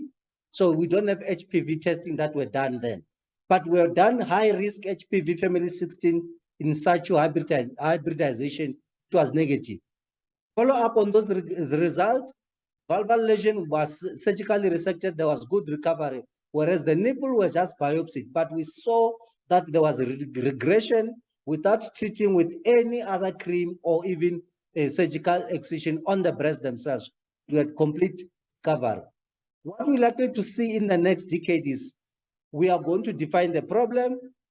We are going to look into the new research trends, compare the data to HPV vaccinated population, and we want to be part of the group that propose the screening strategy to incorporate breast screening in cervical cancer. And we are going to be opening up to do trials on the screening, trials on treatment, and anything related to synchronous and the metachronous breast and cervical lesions. In conclusion, science dictates that we identify problems, we then develop improved techniques for problem identification, then followed by solutions to those problems that we identify. And when this cycle continues, it helps us to, when this cycle changes what we know, how we do things and how we'll respond to new challenges, that's how we are going to grow. With HPV pathogenesis in synchronous and metachronous fashion, is likely going to make us change how we screen and manage both these organ systems. And with that, I would like to thank you so much. And I think there's enough time for questions. Thank you.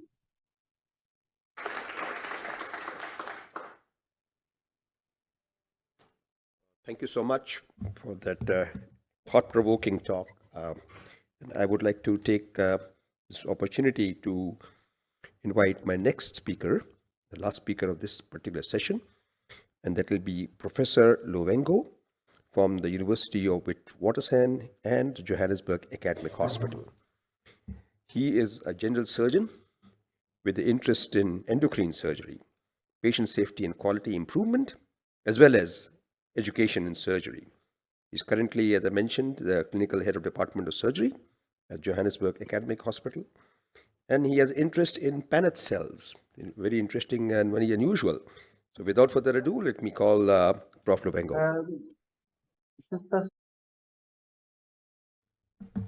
Yeah, thank you very much. First, I would like to say thank you to Professor Dlamini for this opportunity. And I know I've got 10 minutes, so I'm going to try to keep in time. Thank you. So this is my talk, and the emphasis is what is it that we should do to be preventing cancer in young people. I joined the medical profession in 1986, and it was rare to find cancer in somebody who was below the age of 40. And this is what I'm going to be addressing. I've got nothing to declare. So these are the issues that I'm going to be talking about. And towards the end, I'm going to be talking more about obesity and how it influences cancer development and the role of these biopsies in whatever we do and the way forward, of course. So since yesterday, we've heard that cancer is a leading cause of death, and indeed it's true, and even in our setting. And in the SDG, Sustainable Development Goal, they say we want to increase the life expectancy. Actually, they are aiming for 120 years. And when it comes to cancer, when cancer is affecting young people, so that will remain a dream. And there's also emphasis that if you want to win, you must emphasize on primary prevention. That is detecting these cancers early and treating them, operating or whatever treatment you're going to give when they're still very young. And it is advised that you should usually start 10 years before. So if somebody is developing cancer at the age of 40, you would have started at the age of 30. And that's somebody who would be starting his or her life. Now,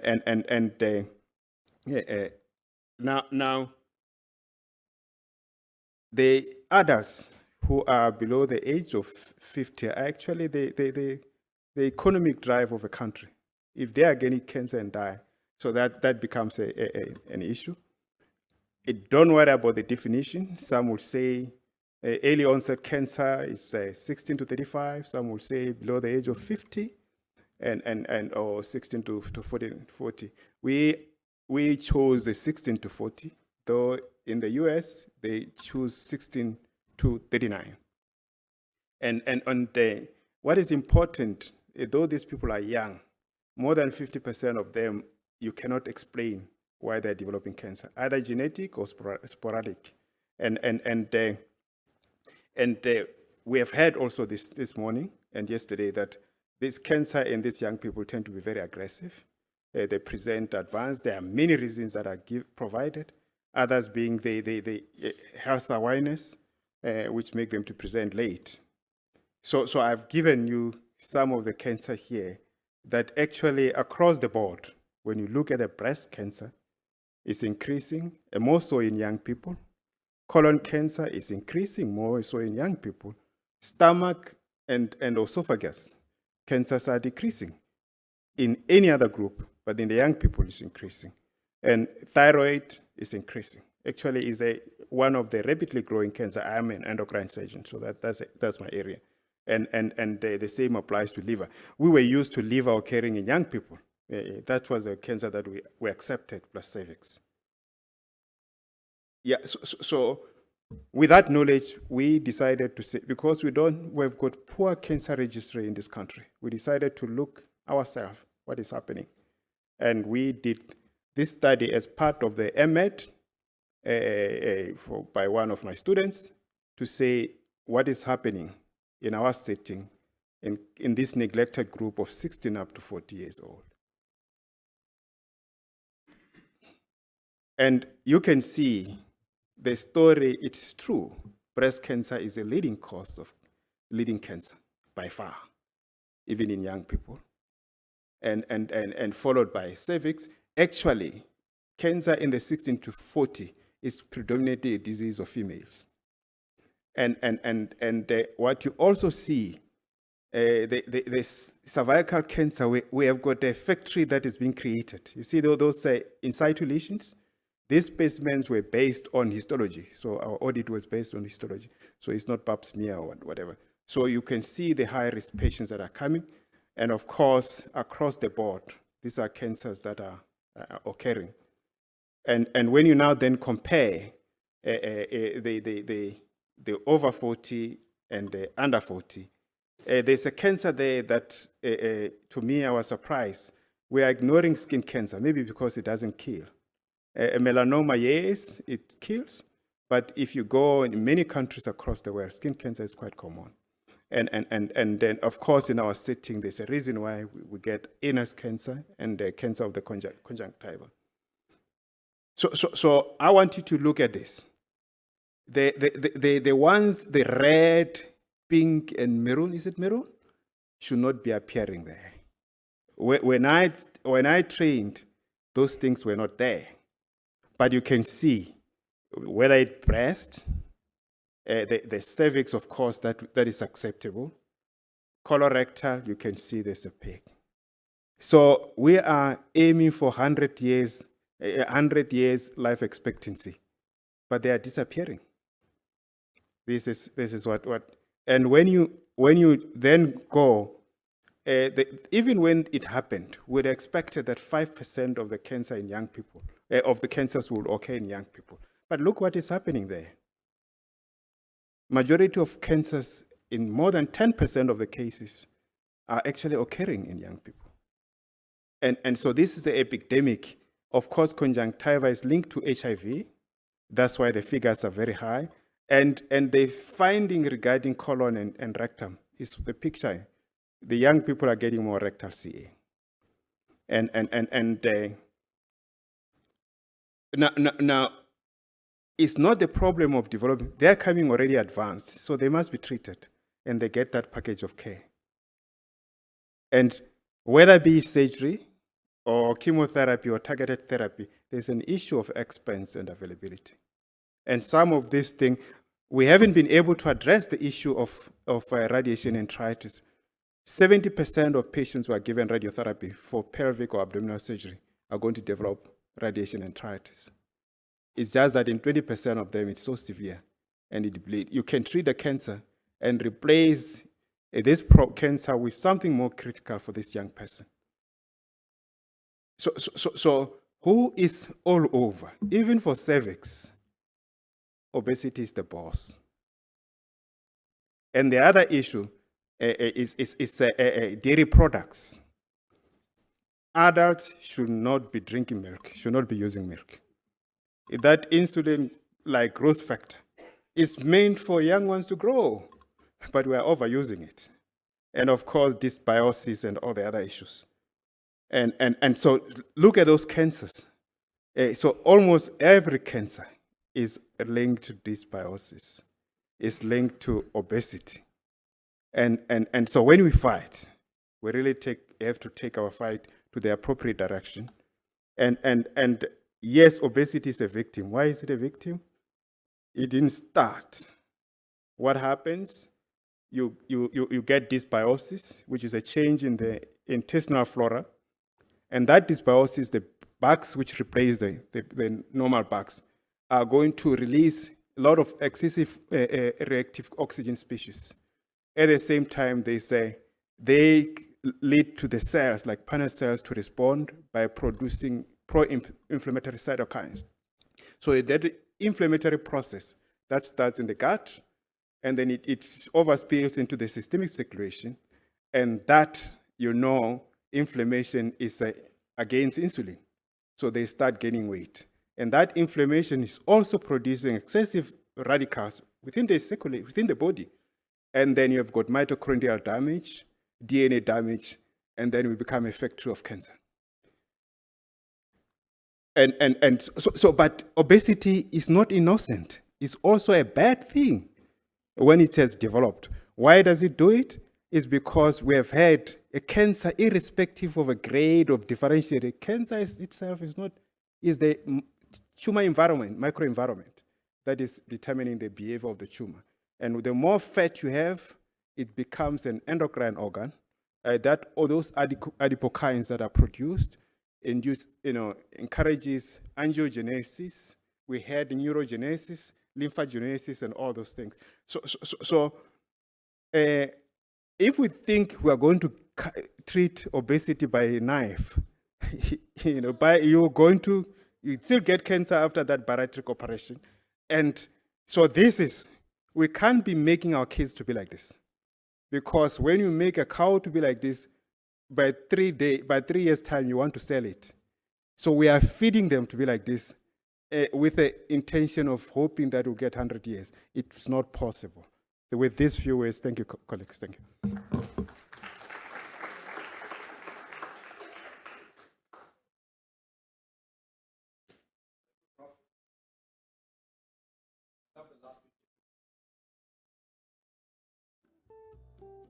Now the session is open for discussion and questions. I understand the wide variety of discussion that we had. We had some very good. Yeah, please come and take a seat. I hope we have some time. And we have a friend on the internet. Yes, Steve, please go ahead.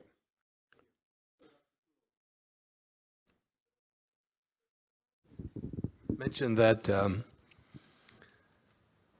there was not adequate access or use of, you mentioned 2 monoclonals, I believe, breast cancer and lymphoma. You said they were underutilized. Is there a reason for that? Are they not available?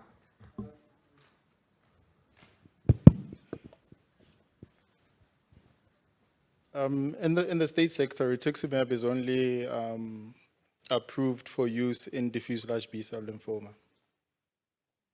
Only. So despite having progression-free survival and overall survival in other indolent cancers, such as CLLs, when you combine it with an FCR combination, it's not allowed for that. And Herceptin is only approved for use as adjuvant and only up to 6 months. So, yeah. Sometimes your hands are tied, I realize that. But that was a good question. Thank you so much. And obviously rightly fielded. Hopefully things will change. And that is where we are looking at the leadership of PACRI and concerned thought leaders to convince and give the appropriate evidence, if required, evidence from from Africa. It's really important. Any more questions? Yes, ma'am. Please go ahead. Can I pass the mic, please?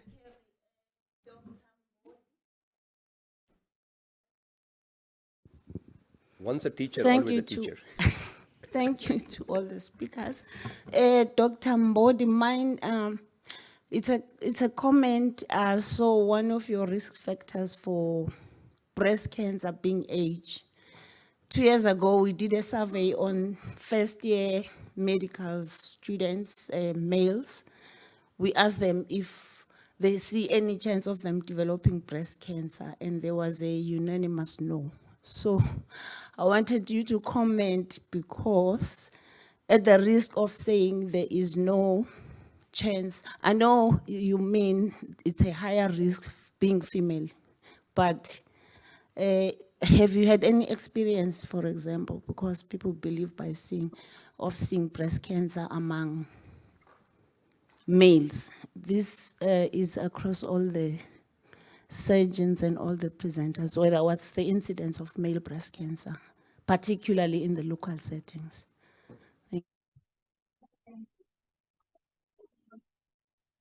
Thank you for the question. I will answer the part on the age and the cancer in general, and breast cancer in general, and then I think Prof. Lubengo can take it from the male breast cancer component, or Dr. Pakat when she presents her part. On our side, we still get a lot of patients, even gynae patients, when you talk to them about breast self-examination, you will see patients who don't really believe that at their age, they'll be able to get breast cancer. The beauty of us going into this study is that we have realized that there's a bigger number, a large population of young patients who have cervical cancer. If we are going to now advance and screen and biopsy and prove with HPV, we are likely going to change what is known today, so that tomorrow everybody else who has a breast, irrespective of gender, it's likely going to know that these are the factors and this is why I need to screen. I think in the next coming 10 years, we are going to change a lot of what we know currently regarding age and malignancy, including breast and cervical, although we are already on cervix, we're already on that path. But I think once we kickstart the study, the narrative will change. I think with regard to the male breast, and then I'll ask the breast surgeons or the general surgeons to attend to that part of the question. Thank you. Prof. Lubengo? Yeah, thank you very much. Men and women, we do have breasts. We just cannot breastfeed. It's just that men cannot breastfeed. So 1 in 100 breast cancers would occur in men. So it's also important when we also teach men to look after their breast, because if it's ignored, because there's not much surrounding tissues, it tends to grow quite rapidly. So yes, the teaching should not be limited to women. Thank you.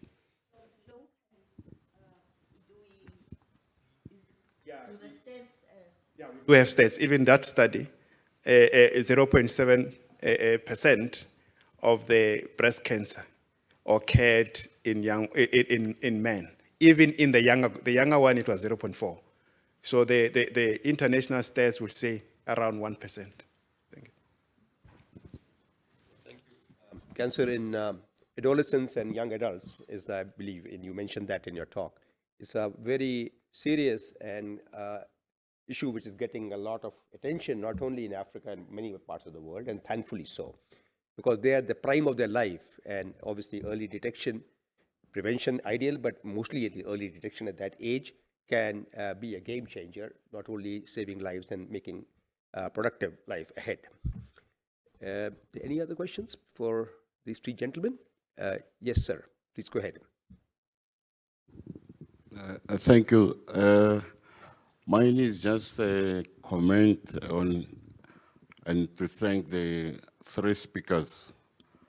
There's one common thing coming out there, that the young are more affected nowadays. And I think part of the conversation on PACRI should have been to include the wing of fertility preservations in this young one, which I would suggest that in the future conferences is to look into what are the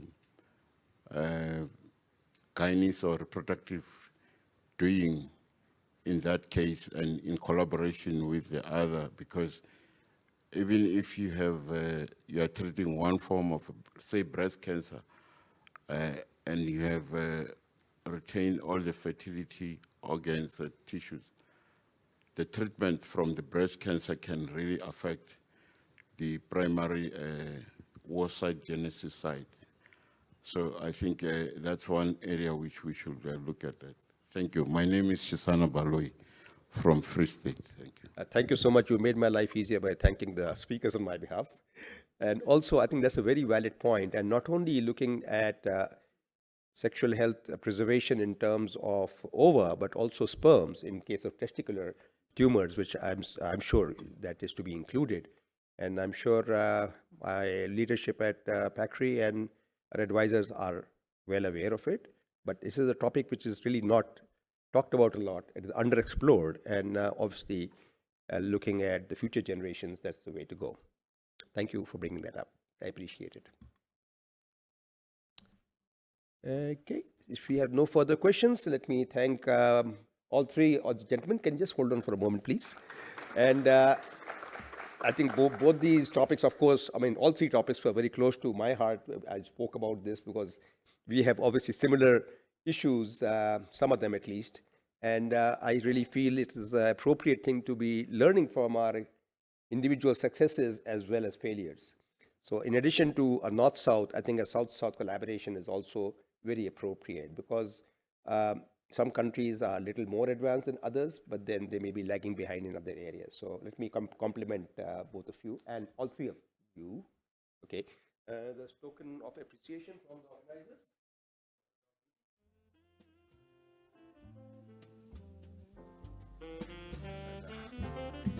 Wait, I can't do it on the internet. Okay.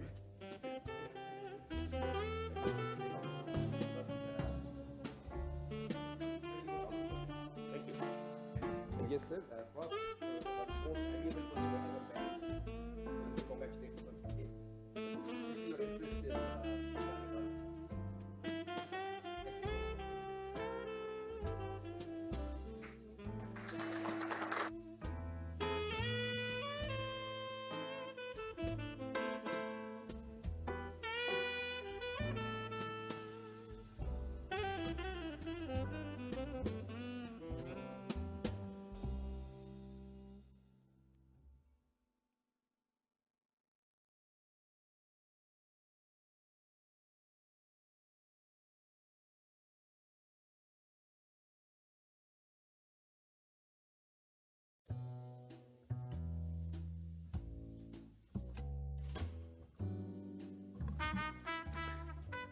Moving right along, do we have Dr. Mishali here? My co-chair.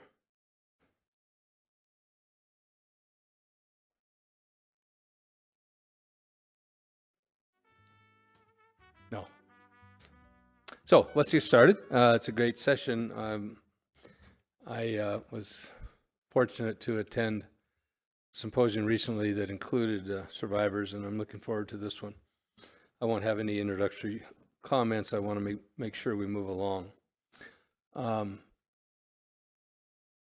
I'd like to introduce Zodwa Sitole from the Cancer Association of South Africa to start off the session. Titled The Long Road to Cancer Treatment. Dr. Sitole, please.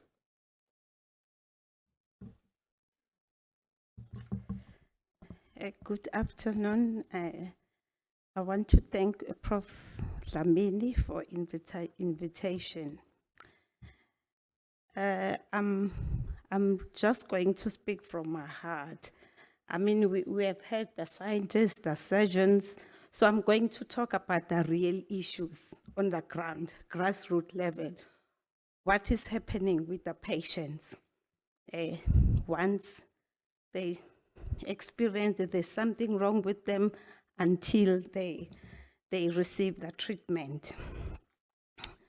So this slide, I think I'm going to skip because there are so many people who have been talking about that. But maybe I need to highlight that patients in low-middle income countries, including many countries in sub-Saharan South Africa, frequently diagnosed with cancer at advanced stage and often do not complete their care.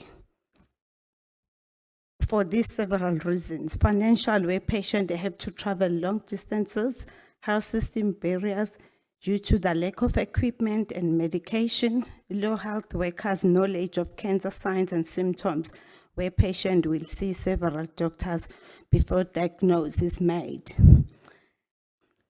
Maybe just before I continue with my next slide, I want to share how I became a cancer advocate.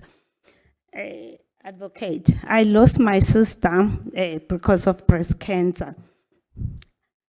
At that time, I felt that she wasn't treated well. The system failed her. I remember when she was in her dying bed, actually, we went to the local oncology department. She had a thick file, and her problem was pain more than anything. And I think she was on stage 4 cancer. I was staying in Joburg and she was in Durban. So my mom called me to say, Zota, come, your sister is not doing well. So what happened, we were just waiting for Monday to go to the oncology department. And she was a public hospital patient.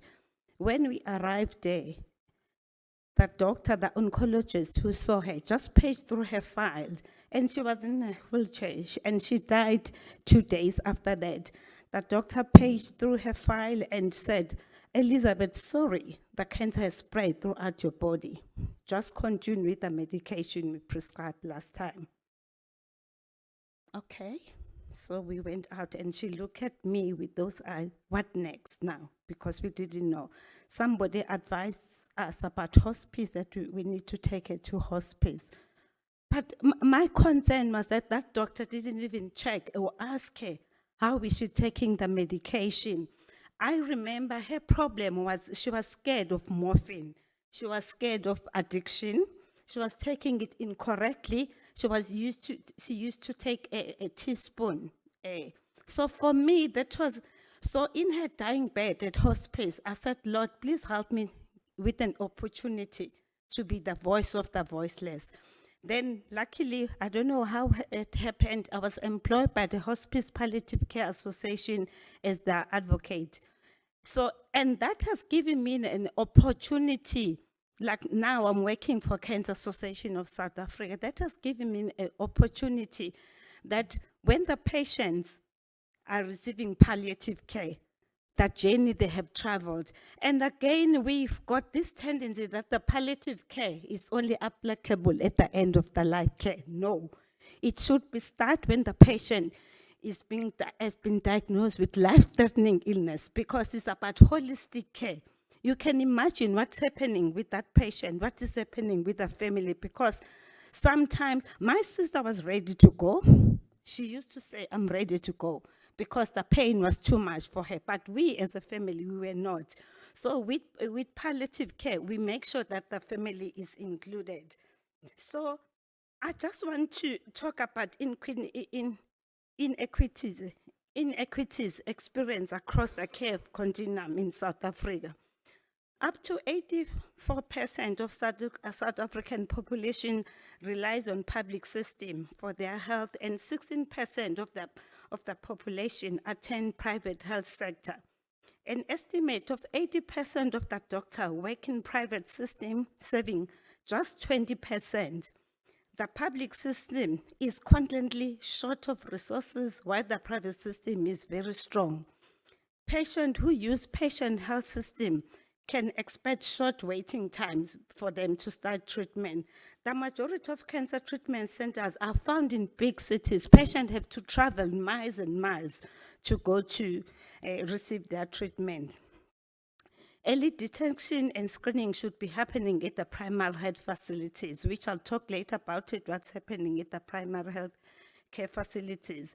This places the responsibility to the healthcare professional at the primary healthcare and are expected to have skills and knowledge to manage people that present with an early symptoms. We receive the calls from the patients, from the public telling us that they've been attending the primary health clinic and they miss the symptoms. By the time they're being diagnosed, they're stage 4 cancer. So that's why I've put this point here. Most of the time, cancer at the public sector are diagnosed as the late stages I've just mentioned.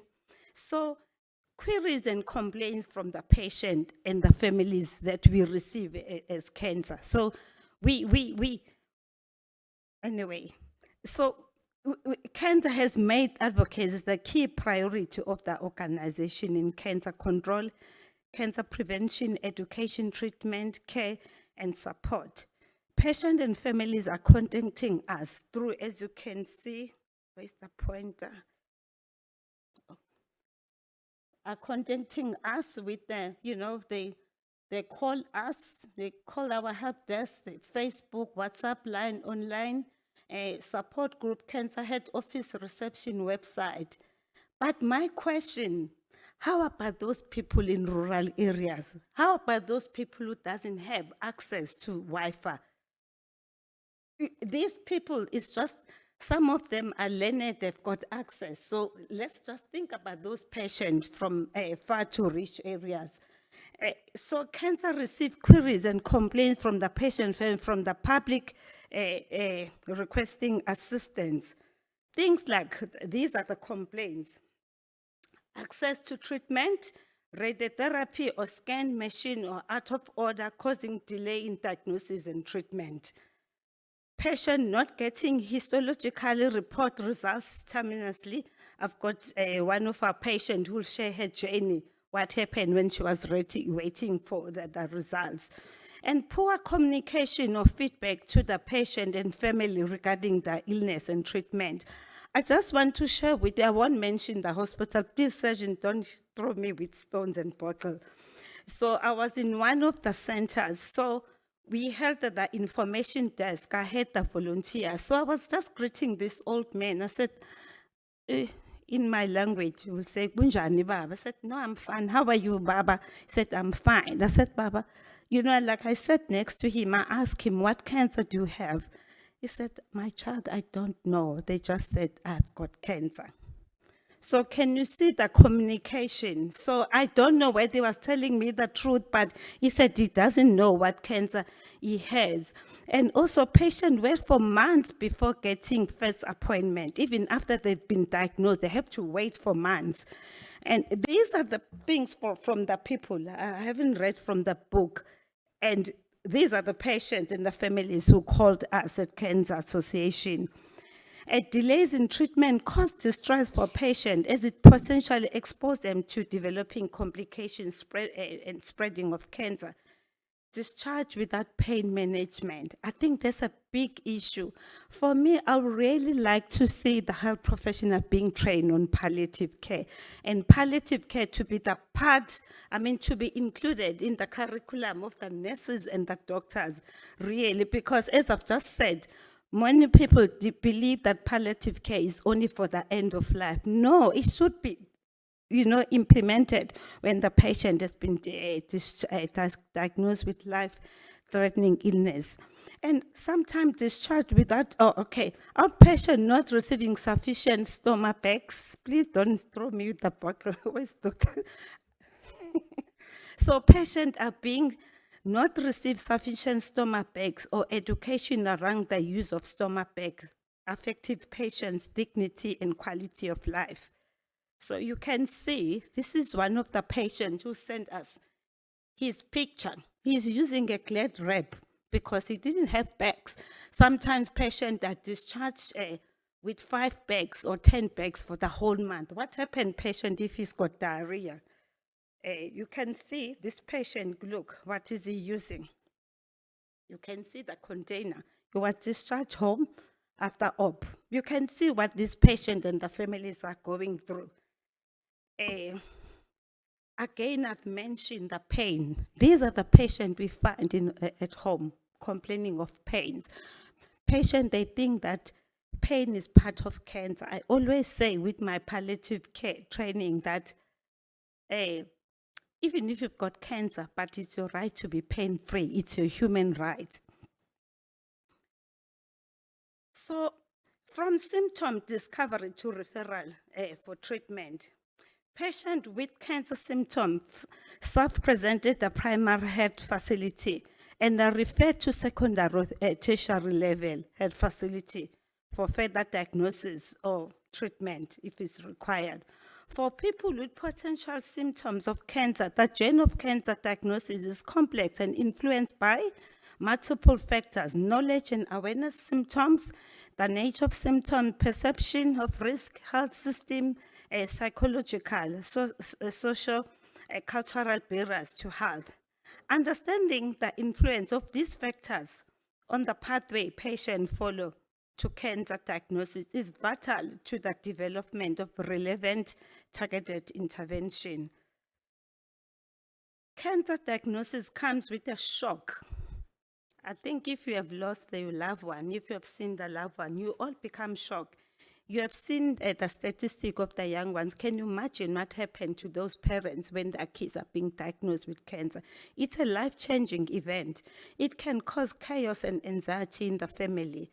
Initial patients feel overwhelmed by all the information they receive from the health professionals. So quickly, I'm not going to read. So if you look at place of residence, this is also another problem. Patients who live in rural areas are disadvantaged on access to appropriate information and access to service. And again, even where patients have access to primary health facilities, but to go to the next level is a challenge because sometimes they don't have money or they have to travel long distance to the second level of treatment. Educational level, the community messaging strategy, most is written in English. Or if you go to some of the communities, some of the people, they cannot even read, let alone that is written in English. The effect, most of the patients living rural, okay. Then social arrangement of the family. Some patients, especially women in some communities, are not decision makers. Especially me, I'm a Zulu girl from KZN. So you find that there's an elderly woman in the family who make rules. You cannot just go to the hospital. You need to speak to somebody at the family. And again, most of the women, especially women, if they're not working, they depend to maybe the husband, whoever, to give money to go to the health facilities. And stigma is a big thing. I mean, you know, so then the patient, they tend to hide that they've got cancer because people that you've got evil spirit, you know, and patients that become reluctant to talk about it, or you've got evil spirit, or are being cursed. There's a lot going out there about cancer. So patients, they suffer alone. They don't even talk about it. Then access to services, the availability of specialized healthcare centers in South Africa, not equitable distributed according to the needs of the community. I did mention that some of the patients, they have to travel miles and miles before they get the treatment. There are areas where advanced services are available and accessible, while other parts of the country, only the basic health services that are only available. The situation is exacerbated by the severe shortage of specialists, oncologists. I don't think they like to work in the rural areas, so they're in the big cities. And the healthcare worker skills. Inadequate cancer and palliative care training of healthcare workers. So this is, as Cancer Association, we are busy advocating to train the healthcare workers on the top five cancers. At least if those cancers, they can be diagnosed. So it's a process. I always say that advocacy, it's a process. It's not once off. I wish the policymakers were here just to hear all this. So again, poor coordination and loss to follow up. As the number of providers involved and number of diagnosis steps increase, there are greater risks of miscommunication, lack of follow-up of important results. Patients, they get confused. They don't know what next. The greater the number of the facilities, I've said, it's also a problem. Delay in cancer diagnosis may rise due to the poor follow-up, lack of referral pathways, and fragmented health services. So I think I don't know, I've got enough time. So when you look at affordability and out-of-pocket expenses, people affected by cancer also have expenses relating to treatment, such as transport costs, accommodation costs, as many come from the distant areas, job loss or income. So here's the impact on the patient and the family: emotional and physical suffering, disrupting to family life, powerless related to medical staff being unavailable or health workers being perceived as uncaring and not listening. This is what the patients are saying, it's not me. So they feel that the healthcare workers are not, providers are not listening to them. And also trust between care providers and patients. Patient impacts of traveling away from home to tertiary oncology treatment centers. The patient really who leave small kids at home just to go for treatment, and logistically and quality of life, travel hardship. Some of those patients are so sick. I've seen in KZN, you know, patients, they travel about 5 hours to the treatment center. Those patients are so sick, and especially women, you find that the bleeding, it's so inhuman. So it is really a problem. And I thank you, doctor. I think you did touch on this, the lack of nursing and palliative care, home care nurses, because before it was easy, patient would be visited by the nurses and palliative care nurses, but there's a shortage of palliative care team and the nurses. So this is very important, how we as cancer help these patients. So advocacy department, conduct department of health to follow up on the complaints around the delays in treatment, access to medication, and palliative care. So cancer care homes provide accommodation. So we've got homes where patients coming from far to rich areas, they come and stay in our homes, and we transport the Steve Biko. I think we do have a home for the children. So we accommodate them while they are getting treatment, depending how long, if it's a week or 2 weeks, they stay there. If other children admitted getting treatment, we even accommodate the adults. We give them 3 meals. So we've got also a free telecounseling service, which is available for the patient for these languages, as you can see, because these are the most,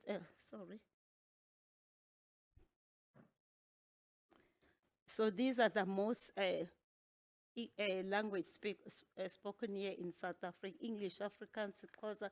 So we get a lot of these patients asking help. And a free telestoma services for patients who are not able to come into cancer care for consultation. And also we educate the public on how to lower their cancer risk and offers affordable cancer screening services. We do charge them because we don't get any funding. We raise our own funds. We just charge just a minimum amount. Okay, this is my last slide. The National Cancer Strategic Framework 2017 to 22 was initiated to reflect South Africans' commitment to reduce the burden of cancer among all citizens. Many patients relying on the public health sector continue to experience inadequate in accessing health services. South Africa, again, is recognized as a country that promotes the respect of human rights, while the country has a huge disparity in the healthcare of its people. Section 27 of Constitution outlines access to equal healthcare services for all. So I've got this quote from one patient, a young patient who contacted us in tears. He said, in December 21, I was rushed to the hospital due to non-stop flow of blood. At the hospital, I was diagnosed with cancer stage 3 or 4. She wasn't sure what stage. I was It was during this time when I was given an appointment date to start with radiation treatment. This was meant to be immediately. Unfortunately, my appointment were always postponed and my condition got worse. The cancer is spreading so fast. I can't even walk or sleep. Nobody cares how I'm doing. This is the patient who said this. Okay, in conclusion, cancer patients should not be allowed to suffer because of lack of equipment, medication, or qualified staff. The right to cancer care and control should be a human right accessible to all patients with cancer, regardless of geographical or economic region, to avoid unnecessary deaths and suffering from cancer. Thank you.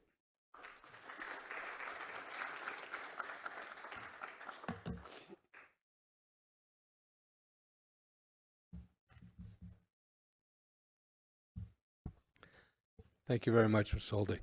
I didn't mention that Zodwa is actually currently the head of advocacy at the Cancer Association of South Africa, and these are very important concepts that you've presented. I'm especially moved by the stigma aspect. I've worked for 10 years in leprosy vaccines, and it's another issue that we have to address there.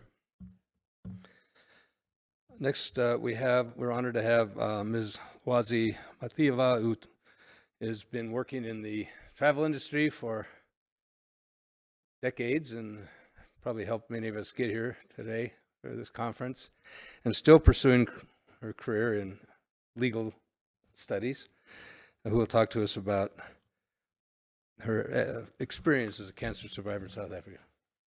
A pleasure. Good afternoon, ladies and gentlemen, and once again, thank you for the opportunity, for invitation to come and present my journey. I'll try and be compact and not speak a lot. I usually speak a lot, but when I'm on stage, then it's a different ball game altogether. I become frightened by all the faces that are looking at me. But without wasting any time, I just want to acknowledge that I've learned so much, just as being a cancer patient, which I don't believe I'm a patient. I am a survivor, because I'm standing here today because of all the interventions that that have been administered. Even though it was a hurdle for me to get treatment or to the stage where I am today, which I'm grateful for, because you can also see physically that I'm looking good. Thank you for the compliment. But before we got to the stage where I'm very proud of, and I'm grateful to all the health professionals or people that were involved in my journey, and which I can currently say I'm proudly a survivor. I just want to share a bit of background, but without wasting any time, we can all agree that not only South Africa is faced in terms of the patients or survivor journey, not only are we faced with socioeconomic challenges, these are also eminent even in the public health system, which I'm going to be talking about. But just to give you a brief background where I come from the Eastern Cape, which is very remote in the villages. I was brought up in a farm, but the constant harsh realities of the rural settlements and the inaccessibility to basic services, including healthcare services, are a constant reminder, even today in the 22nd, if you want to call it, century, that we are still presented with. So in terms of my upbringing, yes, I moved to different parts, KwaZulu-Natal, and then eventually landed up in Johannesburg, and which I considered myself fortunate, because I've received education.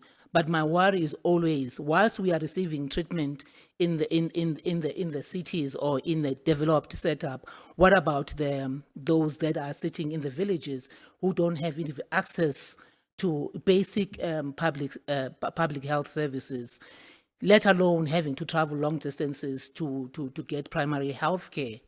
And my journey started when 2021 in October, when I noticed that there was a lump. Even before the lump, I had constant pain on my collarbone on the right-hand side, which extended to my back. So I first thought that it was probably from a previous injury, because I've had a previous back injury before. So I thought maybe it's related to that, up until I noticed that I had a lump on my breast. And how I noticed, because there was this constant pain also now extending to my breast on the right. And then I decided, you know what, this pain is too much. This was now in October 2021. And then I decided, no, let me visit the local clinic. So in my area, I went to the local clinic and I was assessed, and then they immediately said to me, you need to go to the hospital. They wrote me a referral letter. So I went to the district hospital at first, went through the processes, and you can understand, this was now after October 2021 discovery of that lump. I then went to the hospital after not being able to bear the pain anymore. I then went to the hospital. As I said, I was referred. This was in February.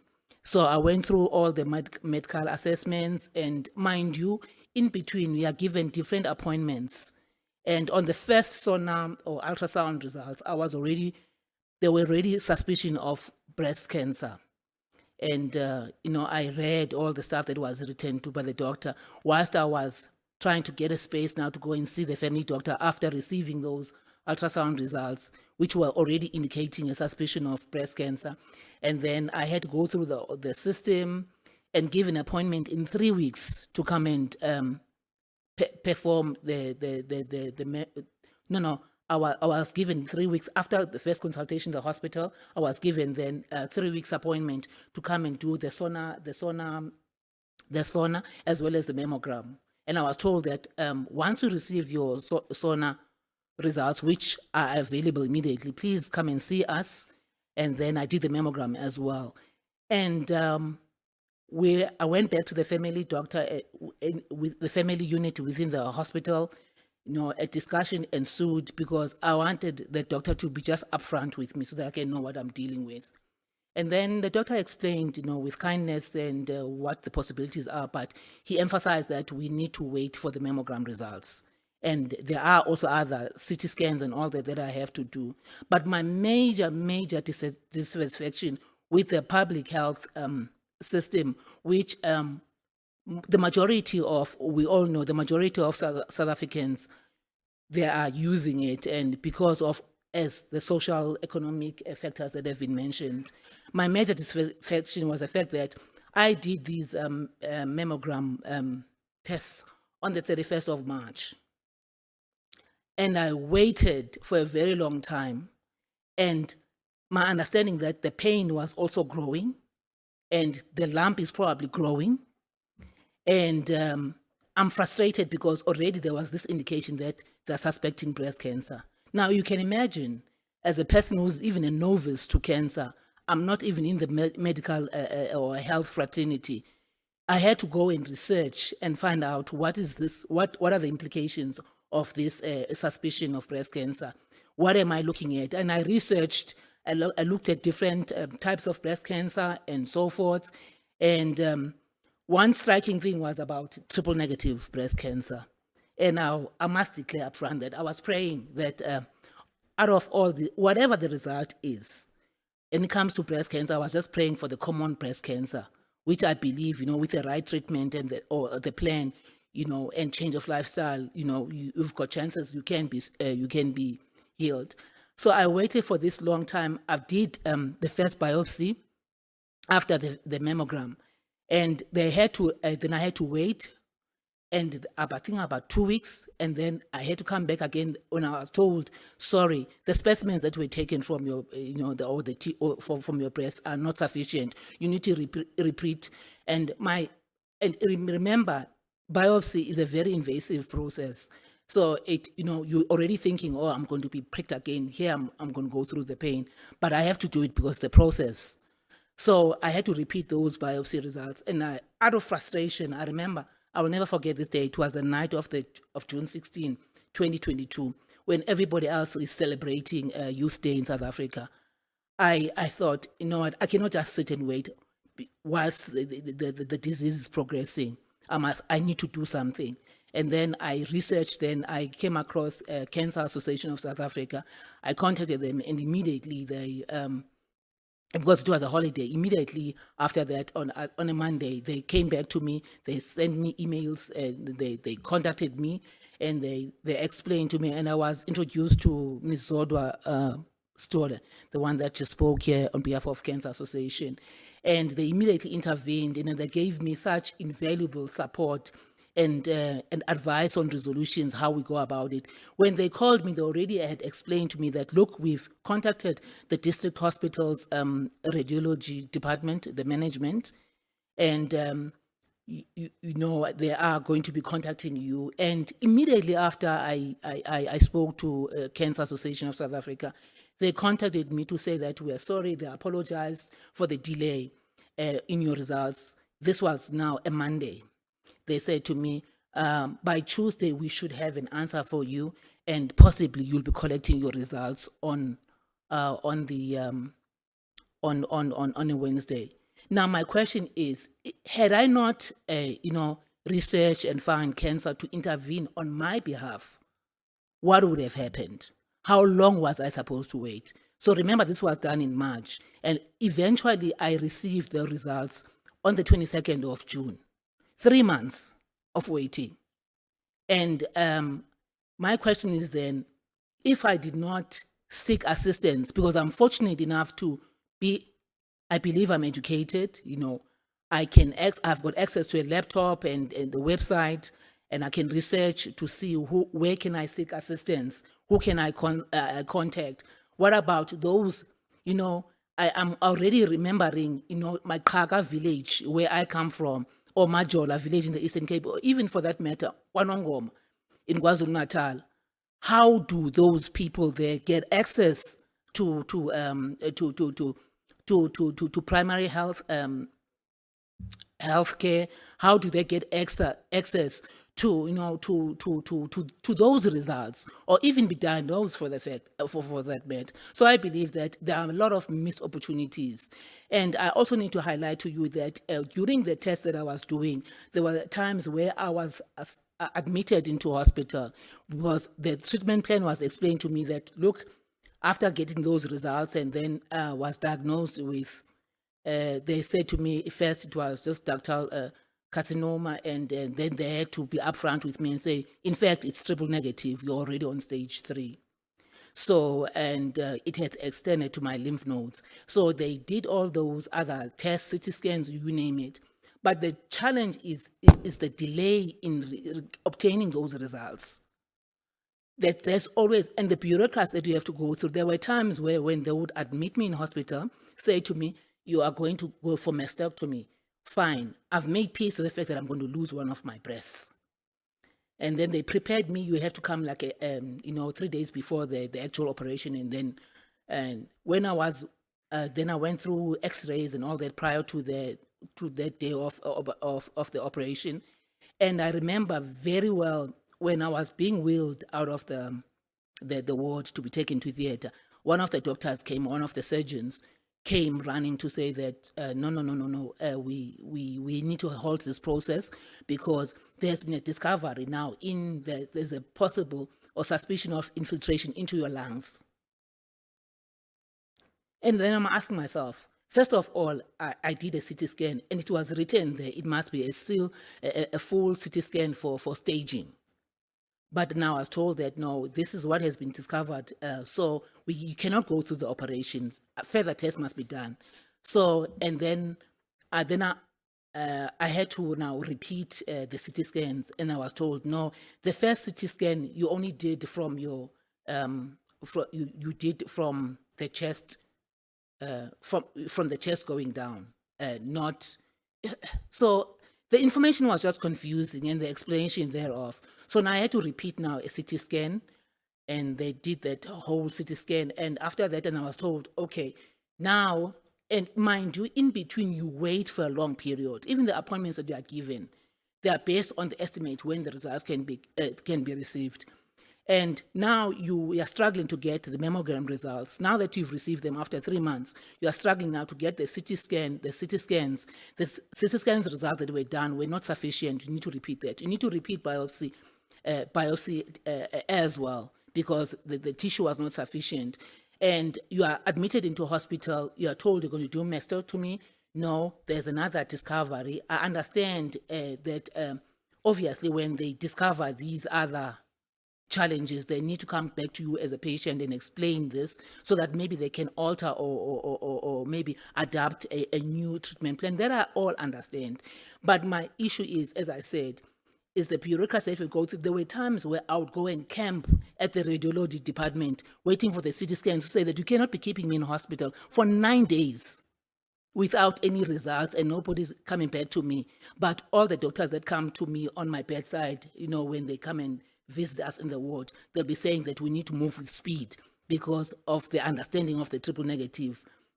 And what really worried me is that when I read in all the publications or the research that I've done, the fact that they're emphasizing on the aggressiveness of the triple negative breast cancer, as well as the poor prognosis and being difficult to treat, moreover, or worst of all, the survival rate. So we are chasing against time. The doctors they understand that they're making emphasis on the fact that we need to move with speed and make sure that we start treatment. But the processes and the systematic challenges that as a patient you have to go through are very overwhelming, especially when you've just been diagnosed with cancer. And my challenge is that we need support structures. Government, I hope there's some government representative. I hope there would be in this platform to say that let's please try and improve the cancer patient or survivor experience through the public systems. Let's partnership, collaborate, as we're mentioning. A lot of speakers spoke about collaboration and partnership. Can we, as a patient, appeal? But to not waste time, let me say that I'm thankful that now I've been transferred to an academic hospital. I'm being treated there. I've started treatment since last year in October the 27th. And even I was supposed to go tomorrow for a weekly chemotherapy, but I'm going on Thursday so that I could come and present to you. So all I want to say that we appeal for partnerships, collaboration, and to improve the quality of life of cancer patients and also improve the survival rate of cancer patients. Currently, I've volunteered. I would, at the hospitals, as it is now, I do participate in tests. There's something called PARP staging, something that I participated in. It was one of the cancer clinical trials, as well as the liquid. One of the professors spoke about liquid biopsy. I've also volunteered to be part and parcel of those research programs because I want to make sure that I can help somebody out there or even help the health system to improve their treatment. Thank you very much.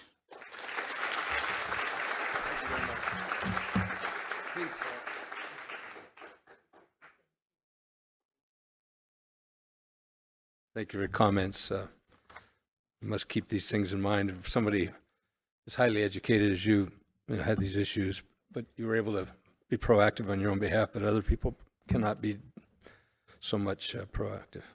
Next speaker, Dr. Ahmed Adam from Division of Urology, University of Witwatersrand, Johannesburg.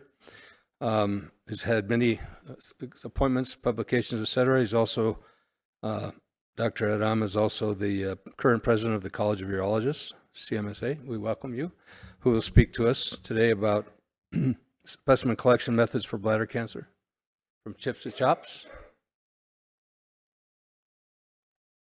Uh-oh. Ah, yes, online. He's not online. But we're only a little bit over time. Ezekiel will come on later. He has not joined yet. We're going to keep moving then. And if he joins, let me know, please. Thank you very much. Okay, perfect. All right.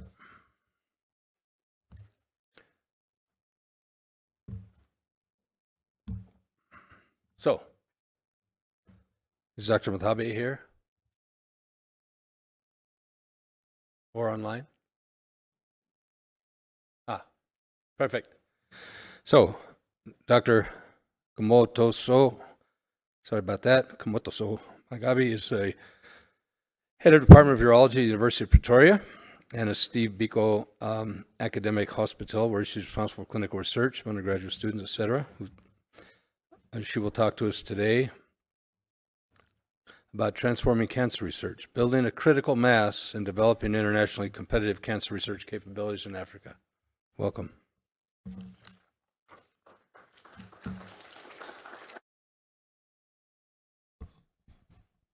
Thank you very much. Yeah, I will check on Prof. Adam when we're done, because we've been communicating by WhatsApp and he knew he was going to come on. So I think maybe just because we ran over on time. So it's a very short time that we have available. He and I each thought we had 20 minutes each, and then it turned out it was like 20 minutes for the two of us. So I've tried very much to like contract the presentation to try and fit it in. But actually starting to, or getting to eventually speak at this point, it feels a little bit like extra, like, preaching to the converted. I think you all know we need to transform cancer research on the African continent. I think you all, would agree that we need to build a critical mass of researchers and that we need to be competitive. So, it seems a little bit additional now. I'm not sure where to point this to change. Okay. So the why is very obvious. And I think we all came into this space fully understanding why we need to do this. Some of it has been, very elegantly and eloquently discussed as to the need for this. So various philosophers have said, Plato, Socrates, know thyself, and Nelson Mandela, the quote up there, where he also is encouraging that we know ourselves. And I think that's where it starts. Oh, sorry. That's where it starts. It starts with knowing ourselves, knowing our conditions that we are seeing on the ground. So for me, one of the frustrating things, especially in the space of prostate cancer, is when you read international literature, which is always interesting, what exactly is international? Because me having a conversation with a guy from Zimbabwe is already international, right? And we always think of international as the global north. But reading material from the global north where, by the time a PSA gets to, 4.2, people are panicking, right? We definitely have a very different situation. So besides knowing ourselves, we've got to know our environment, our limitations, opportunities. So the scenario has been discussed also quite well. We know that the burden of cancer in Africa, first of all, is greater than what we think. Our cancer registries are a little bit suboptimal. So whatever the numbers are, they are definitely off, right? Because, cancer registry, first of all, Cancer Registry South Africa, white people versus black people, we have, I think that the last time I looked at it, there was about over 3,000 white men with prostate cancer, which cannot be representative, right? Like the whole country, only 3,000 white men have got prostate cancer. But the interesting thing is that there's a smaller number of black men who have prostate cancer, according to our cancer registry, right? So in a population where we're like 80, 90% black, in terms of absolute numbers, the number of black men is less than white men who have prostate cancer. So that already tells you our registry is completely out. And that's because our registry is histology based, right? We don't take anything else into account in our registries, and that is a bad feature of a registry. So we know our problems. Social determinants of health, we know all the issues, the economy, and before the economy was an issue, we already had challenges with the various social determinants of health. The low ratio of healthcare professionals to the population, right? Like 3 urologists currently at Steve Biko is not gonna solve the problem, right? So we need to train more. We need to train more healthcare professionals, but we need to train more people who are in the supportive roles, like IT, right? If I don't have like an MRI that works, which we haven't for 6 months, if I don't have access to IT, to the MRI when I'm in clinic because, the internet is down, things like that, right? So it's not even just the doctors, the nurses, and like everybody else, management of the healthcare system. The resource constraints, it's been mentioned a lot about the mandate of government that healthcare is a basic human right. Right, it's not a luxury, right? Not special people who live in Sandton or Waterkloof are allowed to get access to healthcare. If I'm coming from a shack in Alex, it's my basic human right. various ministers of health in South Africa, in particular, Minister Motsoaledi made a big deal about, you know, the move from the communicable diseases as being a big source of the healthcare burden to the non-communicable. So cancer is definitely becoming an issue. An African approach, some of us have like very definitive opinions on Minister Shabalala Msimang's perspective on healthcare and her approach to HIV. But the whole idea that, sorry, I hope maybe I might have removed those slides because I deleted quite a few slides. But her whole approach to a basic healthy lifestyle, being supportive of, you know, whatever the disease that you're experiencing. So, you know, she wasn't completely off the mark, right?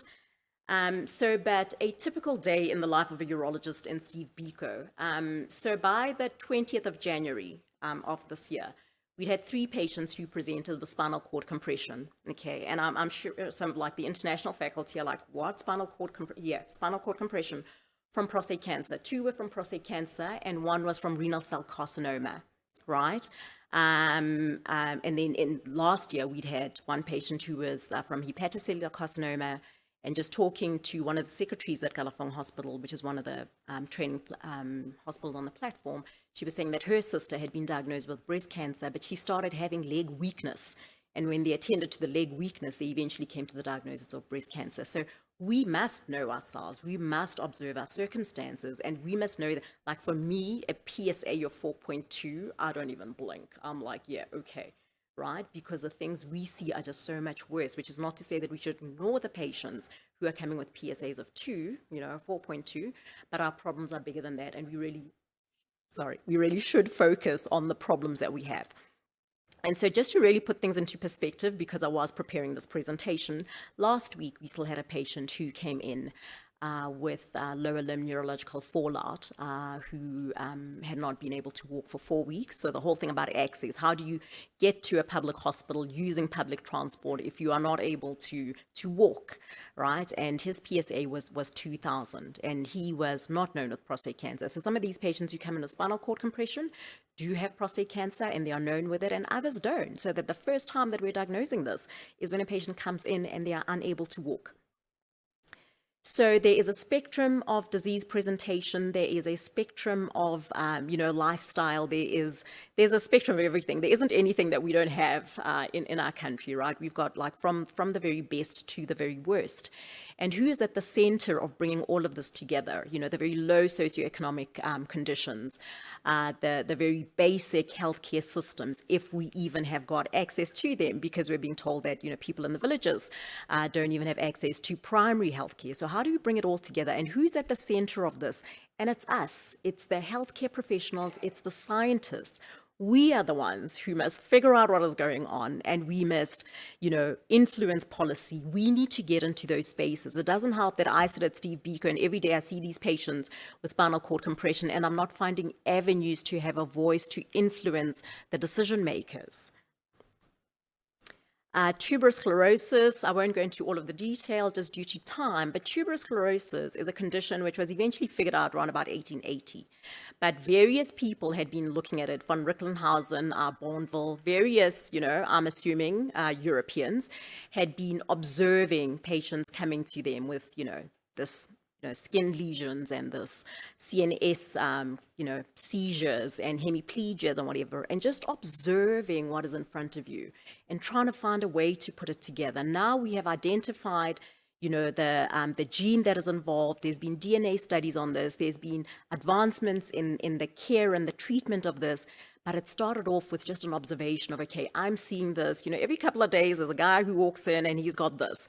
What is this trying to tell me, right? So that sense of wonder and curiosity about our circumstances. I'm sure those guys, Bourneville and, von Recklinghausen in the 1880s in whatever part of Europe they were sitting at, I'm quite sure they were not sitting, I wonder what is happening in Pretoria in, South Africa today, right? They were focused on what was going on with with their situations, which is what we need to do. We are in a far better position than they were because now we've got all of this technology. So if we've got our sense of wonder and our curiosity, but with the modern things that we have, the technology that we have, the access to people, the literature, it puts us in a far better position. So not to say that we're ignoring what is outside of our country and our immediate circumstances, but we can't be interested in what is going on in Europe, you know, to the exclusion of the patients that we are here to serve every day. And as, you know, President Ramaphosa has said, Tumamina, right? Like your people from your village, from the township that you come from, they have sent you out, right? You are their representative. They're looking to you. They're looking to us to be the ones who fix their problems, right? So can't go into too much detail on that, but if you look at the graphs on the left, the pink bar, that's population growth trends. The pink is Africa, right? So we are steadily heading up in terms of the number of the population. And the map of Africa on the right just shows you the increase in age. So as we're getting a handle on the communicable diseases, people are living longer, and we know that cancer is an issue of older people mostly. Of course, it happens in younger people. But so as we're having an aging population, this problem is only going to get bigger, this problem that we haven't even properly identified, right? So we have a large population, but within that population also lie our solutions, right? We are part of the African population, so we are part of the solutions. We are the ones that must be figuring it out. So we need to start where we are, right? We need to use what we have, and we need to do what we can. So even as we are here aspiring to do better, figure out new things, we must first start and acknowledge where we are.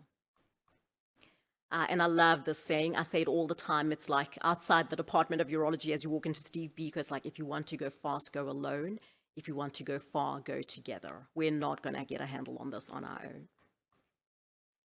Evolution of the round table, the learning, the sharing. So it is in spaces like this.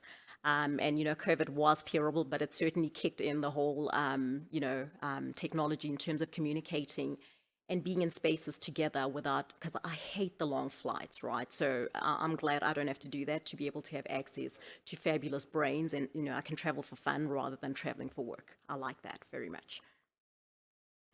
So I think these are the elements of what it'll take, and this is very sort of elementary. It's been put in very nice ways. Prof. Marotra's slides, I thought, on this were particularly fabulous.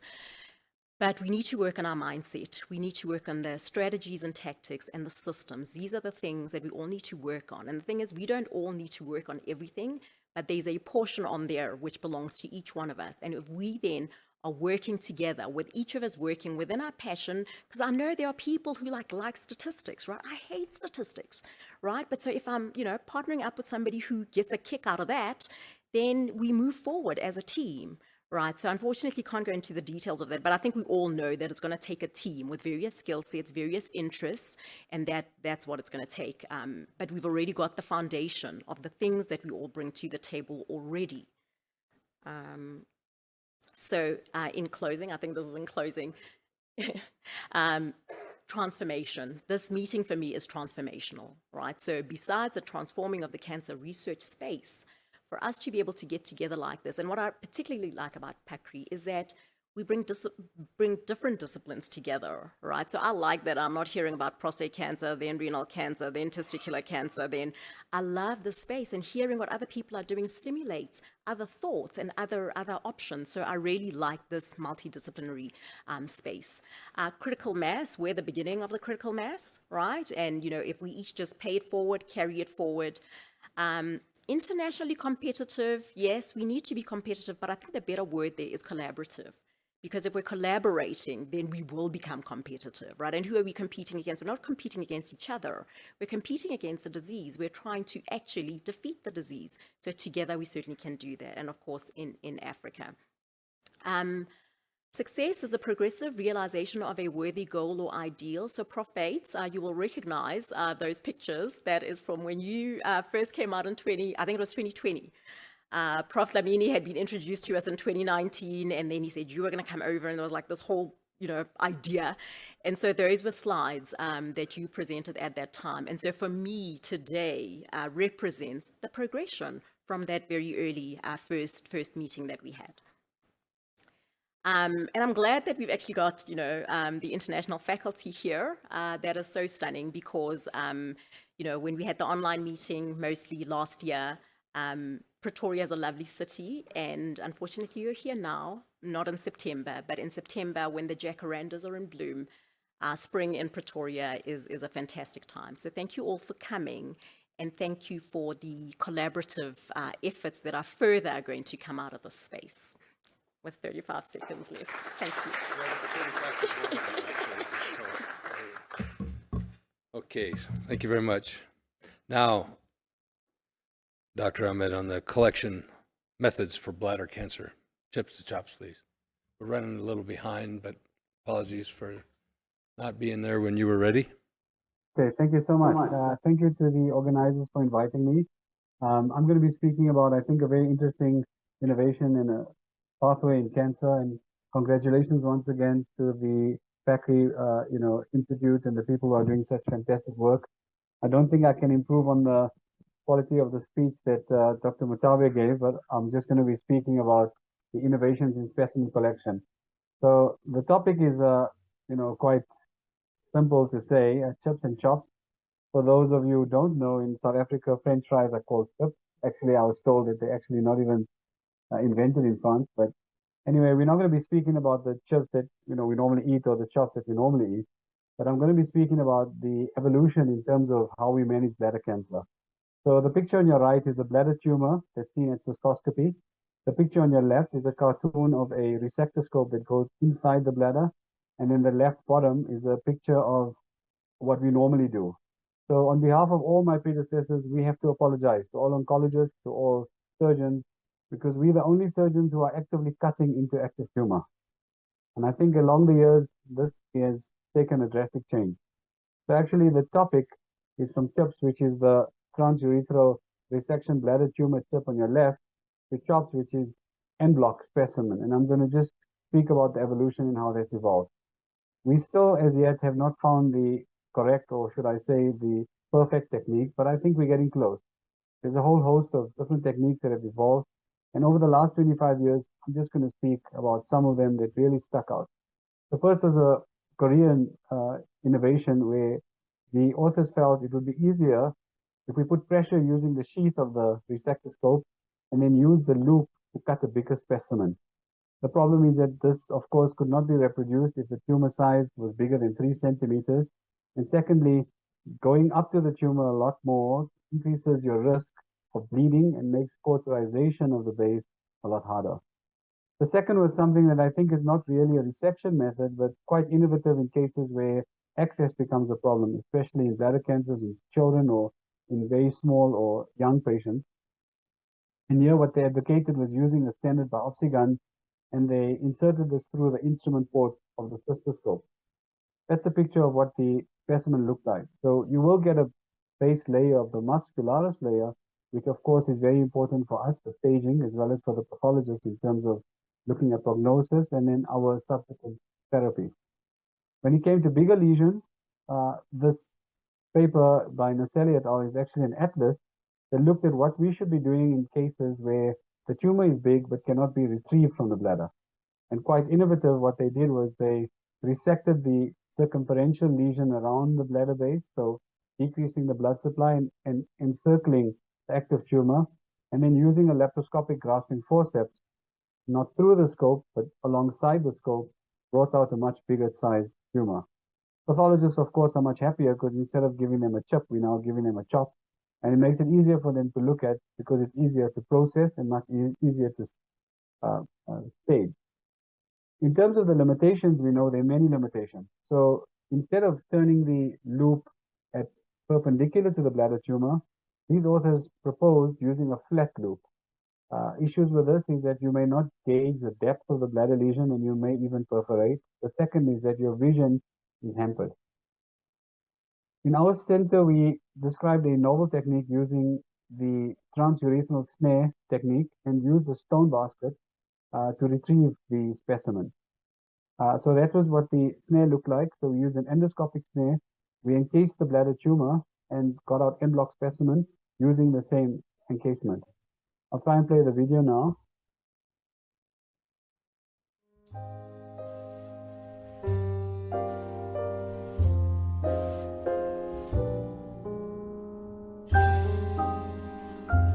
first step of this is with base of where the lesion actually is.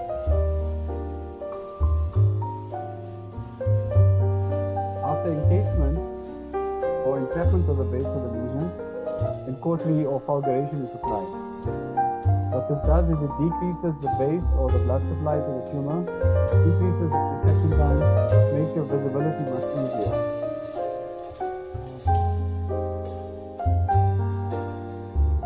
The lesion sizes are listed on the top right of the screen.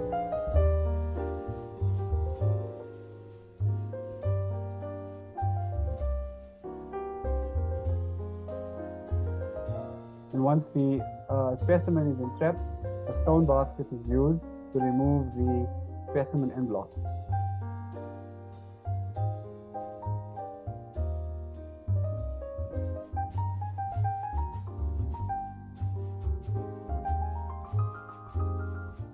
There you can see there's complete mobility of the tumor, which is now freed from the base and is gently pulled out. Those are some of the sizes we managed to extract. Subsequent to the study, we managed to get much bigger tumors out. Of course, in female patients, it's a lot easier because the urethral length is much smaller. This is what the transurethral bed looks like after the specimen was extracted. And there's multiple tumors that we've taken in the same region. Remember, this was impossible if we used the standard PR technique. We do routinely take biopsies of the base as well, so we can get accurate staging. And this is some of the specimen, we managed to retrieve. There's a stone basket entrapping a complete lesion outside just above 2 centimeters. This all came from one patient. Unfortunately, we had multiple papillary lesions. The same with this from one patient. There you can see that's the basket that's opened completely and the tumor resected is resected in total. In terms of the histology, what we want basically is to get the base layer or the muscle layer, and you can see it at the bottom of this slide. So the pathologist finds it much easier to process and, of course, to work with.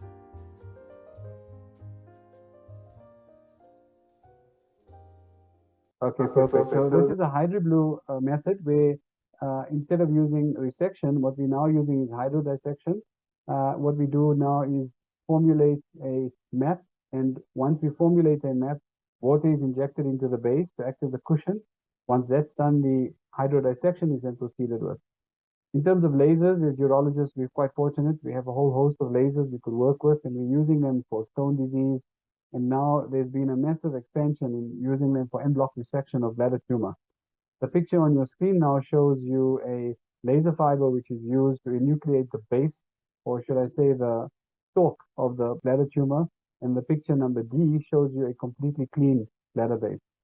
So I think in conclusion, en bloc resection for bladder tumors seems to be safer, will yield superior pathological information, and the performance compared to your conventional, I'd say outdated transurethral resection methods are now, the new norm.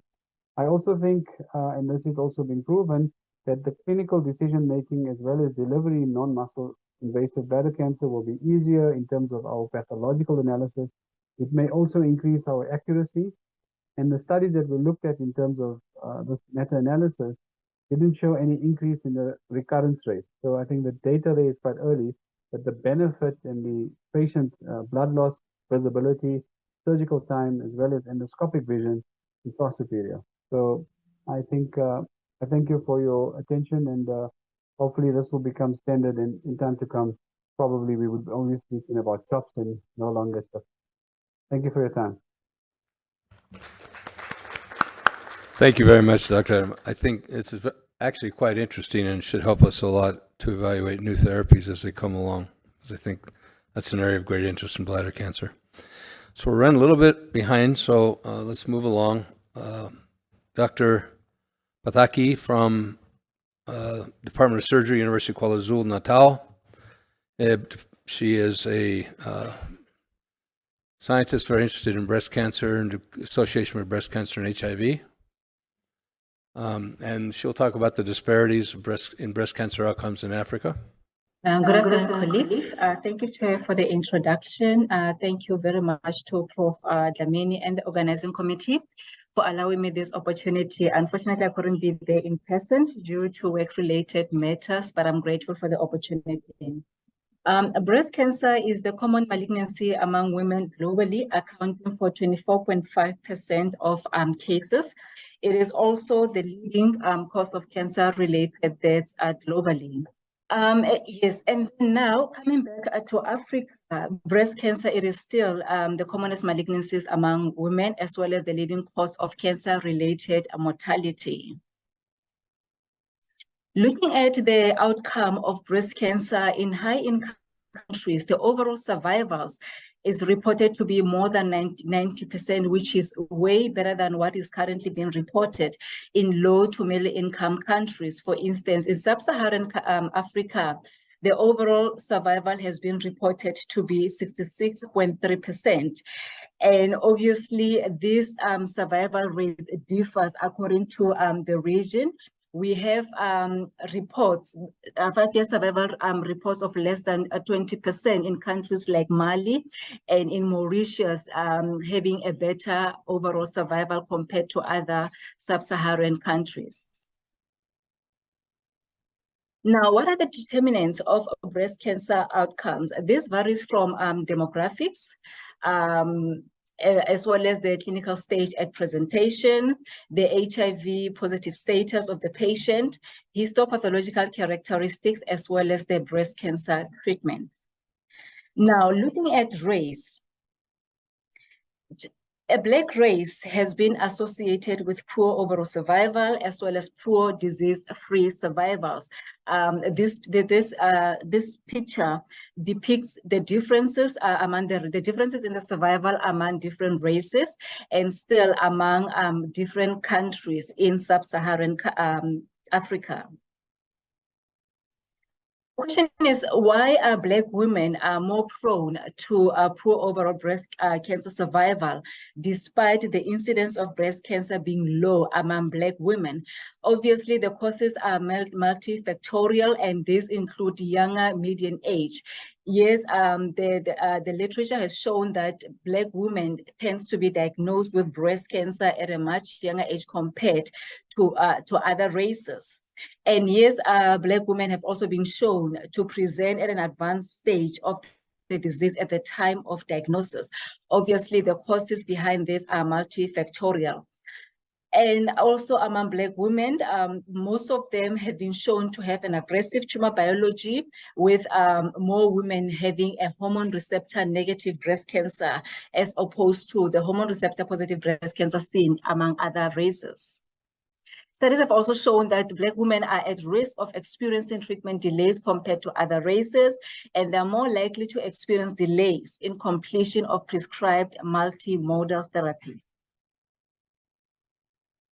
The other factor being the clinical stage. Stage at presentation is inversely proportional to the overall survival of breast cancer, with the survival being better with women diagnosed with an early stage of the disease. Now, looking at the sub-Saharan Africa, more than 75% of patients have been reported to present with an advanced stage of the disease. Now, a local urban-based study that was done in 2019 showed that in South Africa, only 55.1% of women presented with an advanced stage of the disease. Obviously, this finding will definitely be different when the study is being done in rural-based areas. The drivers for delayed presentation ranges from the patient-dependent as well as the healthcare system-dependent factors. The travel the patient ought to take, the traveling distance the patient ought to take before they reach a specialized breast unit, as well as the number of facilities the patient must go to before the diagnosis of breast cancer can actually be done. HIV infection. Studies have shown that the HIV positive status, it is associated with poor overall survival as well as poor disease-free survival of breast cancer. And not only that, among the HIV positive patients, patients who were on ARTs had a better survival compared to those who were not on ARTs.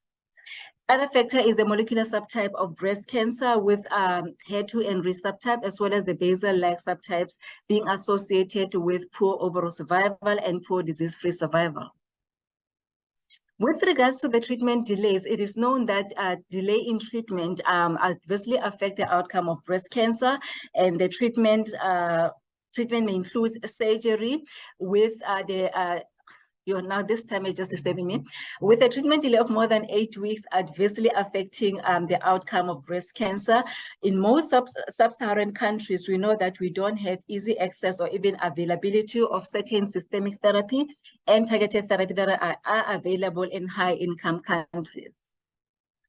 Now, as mentioned before, is that the factors contributing to the disparities that we see, they are patient-related factors as well as health system-related factors. I can't unpack on this because of the time.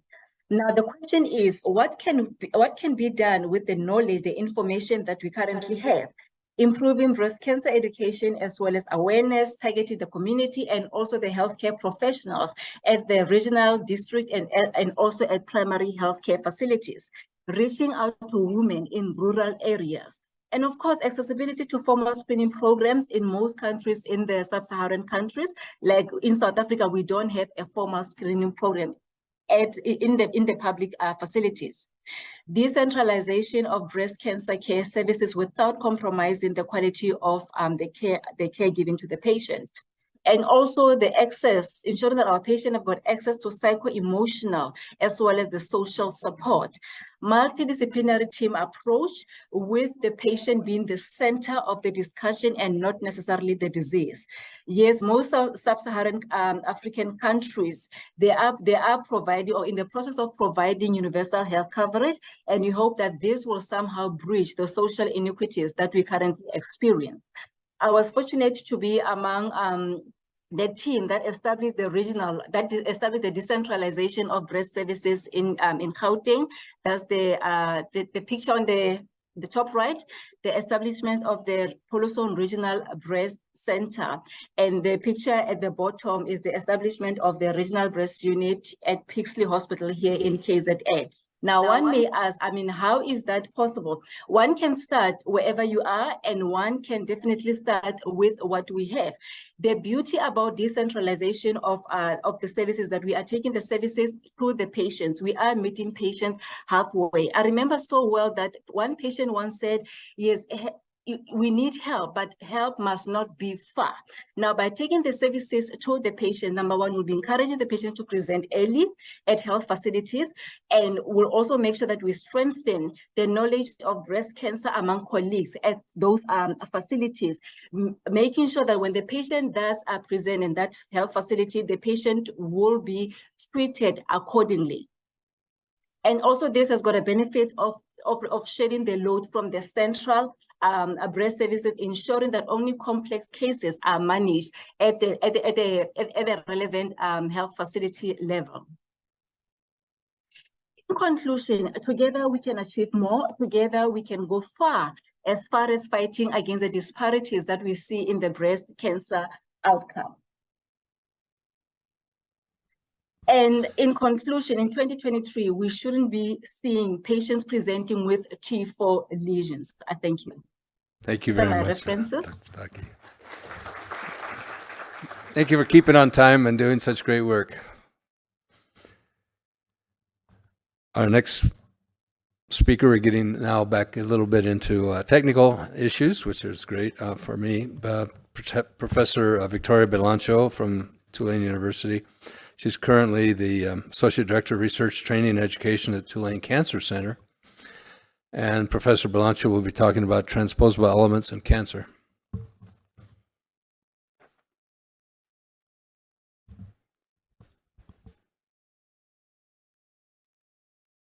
All right. Good afternoon, everyone. And first of all, and most importantly, I would like to thank Professor Zodwa and all the organizers for the invitation and for the courage that you took traveling to New Orleans during COVID and all the other places in the US. That didn't deter you from anything that was happening on your mission to build this wonderful center. So I think this is my old presentation. And, okay. So I have a disclosure, but I think this wasn't replaced. Anyway, today I would like to tell you about transposons, specifically L1 elements. And because transposons really didn't come up in the conversation before, so I would like to make a brief introduction so we are on the same page about the research that we are doing on these elements and why we think that are important for cancer. So an L1 element looks like this in our genome. It's about 6 kb long. It has 2 open reading frames, one of which, ORF2, encodes 2 enzymatic activities, the endonuclease and the reverse transcriptase, that are absolutely critical for the amplification cycle of these elements. So the amplification cycle starts with one of these copies somewhere in our genome. They are transcribed and then translated. And then the proteins and the mRNA come together into a single complex, get access to nuclear DNA, and then integrate themselves randomly into a new genomic location. So because the process of integration is random, some of these events are mutagenic. And it is in fact established that these mutagenic events do contribute to the cancer origin and progression. So as you can tell here, this is a copy and paste mechanism. And because of that, these elements accumulated to a staggering 500,000 copies in our genomes. Now, I know that sounds really scary, but the good news here is that most of these copies are non-functional. So they are 5' truncated. In other words, they are not capable of any further amplification. So for the purpose of this talk, I'm going to focus on these polymorphic L1 elements. There are 2 types of the elements in our genome: fixed, which means that they are present in all of our genomes, and these polymorphic L1s that are found in some, but not all individuals. So for example, if we were to sequence all of our genomes here in the audience, we would find in every genome these elements. But the polymorphic L1s, we would share some of them, but not all of them. And so a recent study did the analysis of the presence of these polymorphic L1s in normal human genomes. And what they found that the number of them varied from 25 to 150. And this variation was observed not only in individual populations, but also among different populations, with African American population having the highest, on average, number of these polymorphic L1s in their genomes. So we think that these polymorphic L1s and their variation in our genomes is actually clinically relevant. We base this on several observations that come from our lab and also from the labs of others in our field. One is that we know for a fact that polymorphic L1s contribute the bulk of those mutagenic events.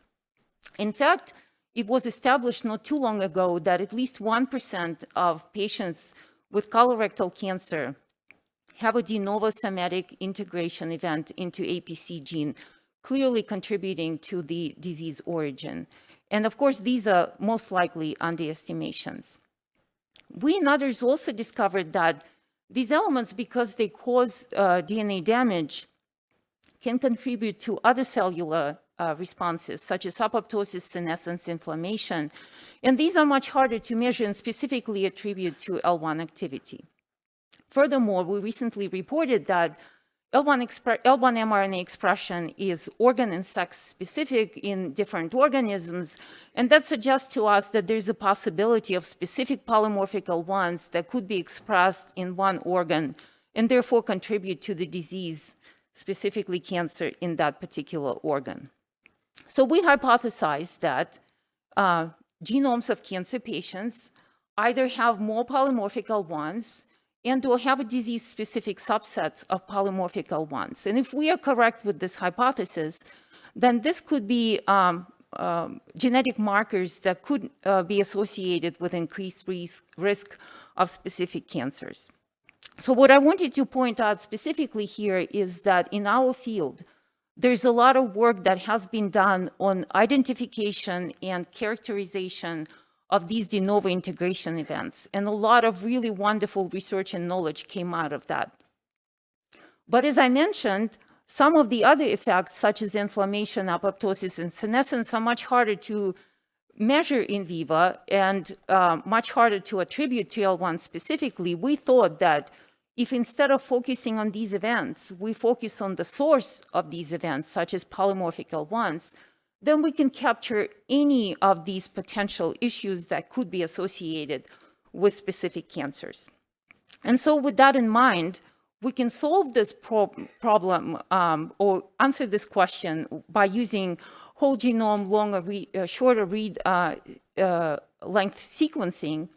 However, for what we had in mind in terms of technology that we wanted to develop that would be cheap and compatible with high throughput analysis, those are really not compatible with what we had in mind. Similarly, most existing bioinformatic pipelines also have to do with whole genome sequencing analysis. Additionally, genome annotation of polymorphic L1s is incomplete, so we have a real big gap of knowledge in there. And not to mention that whole genome sequencing creates a lot of storage and time with analysis issues. So to overcome some of these barriers, or at least make a dent in them, today I will tell you about two things that we developed. One is the bioinformatics pipeline that is designed to specifically detect polymorphic L1s. We refer to it as polymorph. And a technical approach to detection of polymorphic L1s in any genomic DNA using any source of genomic DNA in an individual that we call SCORE. I want to mention specifically that my postdoc, Emily Stowe, shown here, is the driver of this project. And so all the work that I am presenting today is hers. And because she's preparing it for publication, I will only give the highlights because there is too much data to go over. So starting with polymorph. So to benchmark this bioinformatics pipeline, we wanted to compare it to these two standards in the field, MELT and XT, which can also detect polymorphic L1s. And using a common cell line that we can downsize, we determined, as you can see here in blue, that polymorph performs as well as the standard in our field for detection of polymorphic L1s. So having this tool in hand, we then seek to identify cohorts that we can use as proof of principle experiment for case control studies. So in this, on this slide, what I'm showing to you is that we identified a cohort of controls in Alzheimer's disease patients, another disease that we're interested in, from the EDNI study, because they were age, sex, race matched. And when we performed our polymorph analysis on whole genome sequencing, you can see here that Alzheimer's disease patients indeed do contain more of these polymorphic L1s, suggesting that the inflammatory response due to the expression in the brain could be the driver or contributed to the disease. We also then took advantage of some of the data from the TCGA data set of prostate and breast cancer patients that we identified they fit the criteria for our analysis. And what we can see here, I'm showing significance, but we're not putting any biological weight on that because these are not matched to our control. But what this allowed us to do is to estimate the size of the cohort that we need to do the proper case control analysis for cancer patients. And when we look at the composition of the polymorphic L1s that we identified in these 4 cohorts, they share a lot of them. But as we hypothesized, we also identified polymorphic L1s that were unique to each particular disease state that we investigated. So to further look a little bit further into those 2 groups of L1s that we had, polymorphic L1s that we identified, we wanted to determine the frequency of these elements in each cohort. So we first looked at the shared L1s shown here in gray, stratified by their frequency in the control population. And you can appreciate by this brush appearance of all the other cohorts that some of these polymorphic L1s appear at much higher frequency than in the control. So that was also something that we now consider could be important for each one of these diseases. because we're short on time, I am not going to describe SCORE in any detail, but just give you the highlights, which are that we developed a resource of compilation and validation of about 3,500 polymorphic L1s now that were identified in the population. And we developed and validated SCORE using our polymorph pipeline. We determined that our approach is about 92 to 96% sensitive in detection and 100% reproducible. When we used the cohort of patients provided to us by Dr. Oliver Sutter to analyze by using SCORE, we determined that our approach identifies more polymorphic L1s than if we use whole genome sequencing. And so with that in mind, the outcomes and findings of this research is that we developed these automated bioinformatic resources and technical tools that are much cheaper, much more efficient, and much more accurate than existing approaches that can be used in high throughput analysis of a lot of data sets.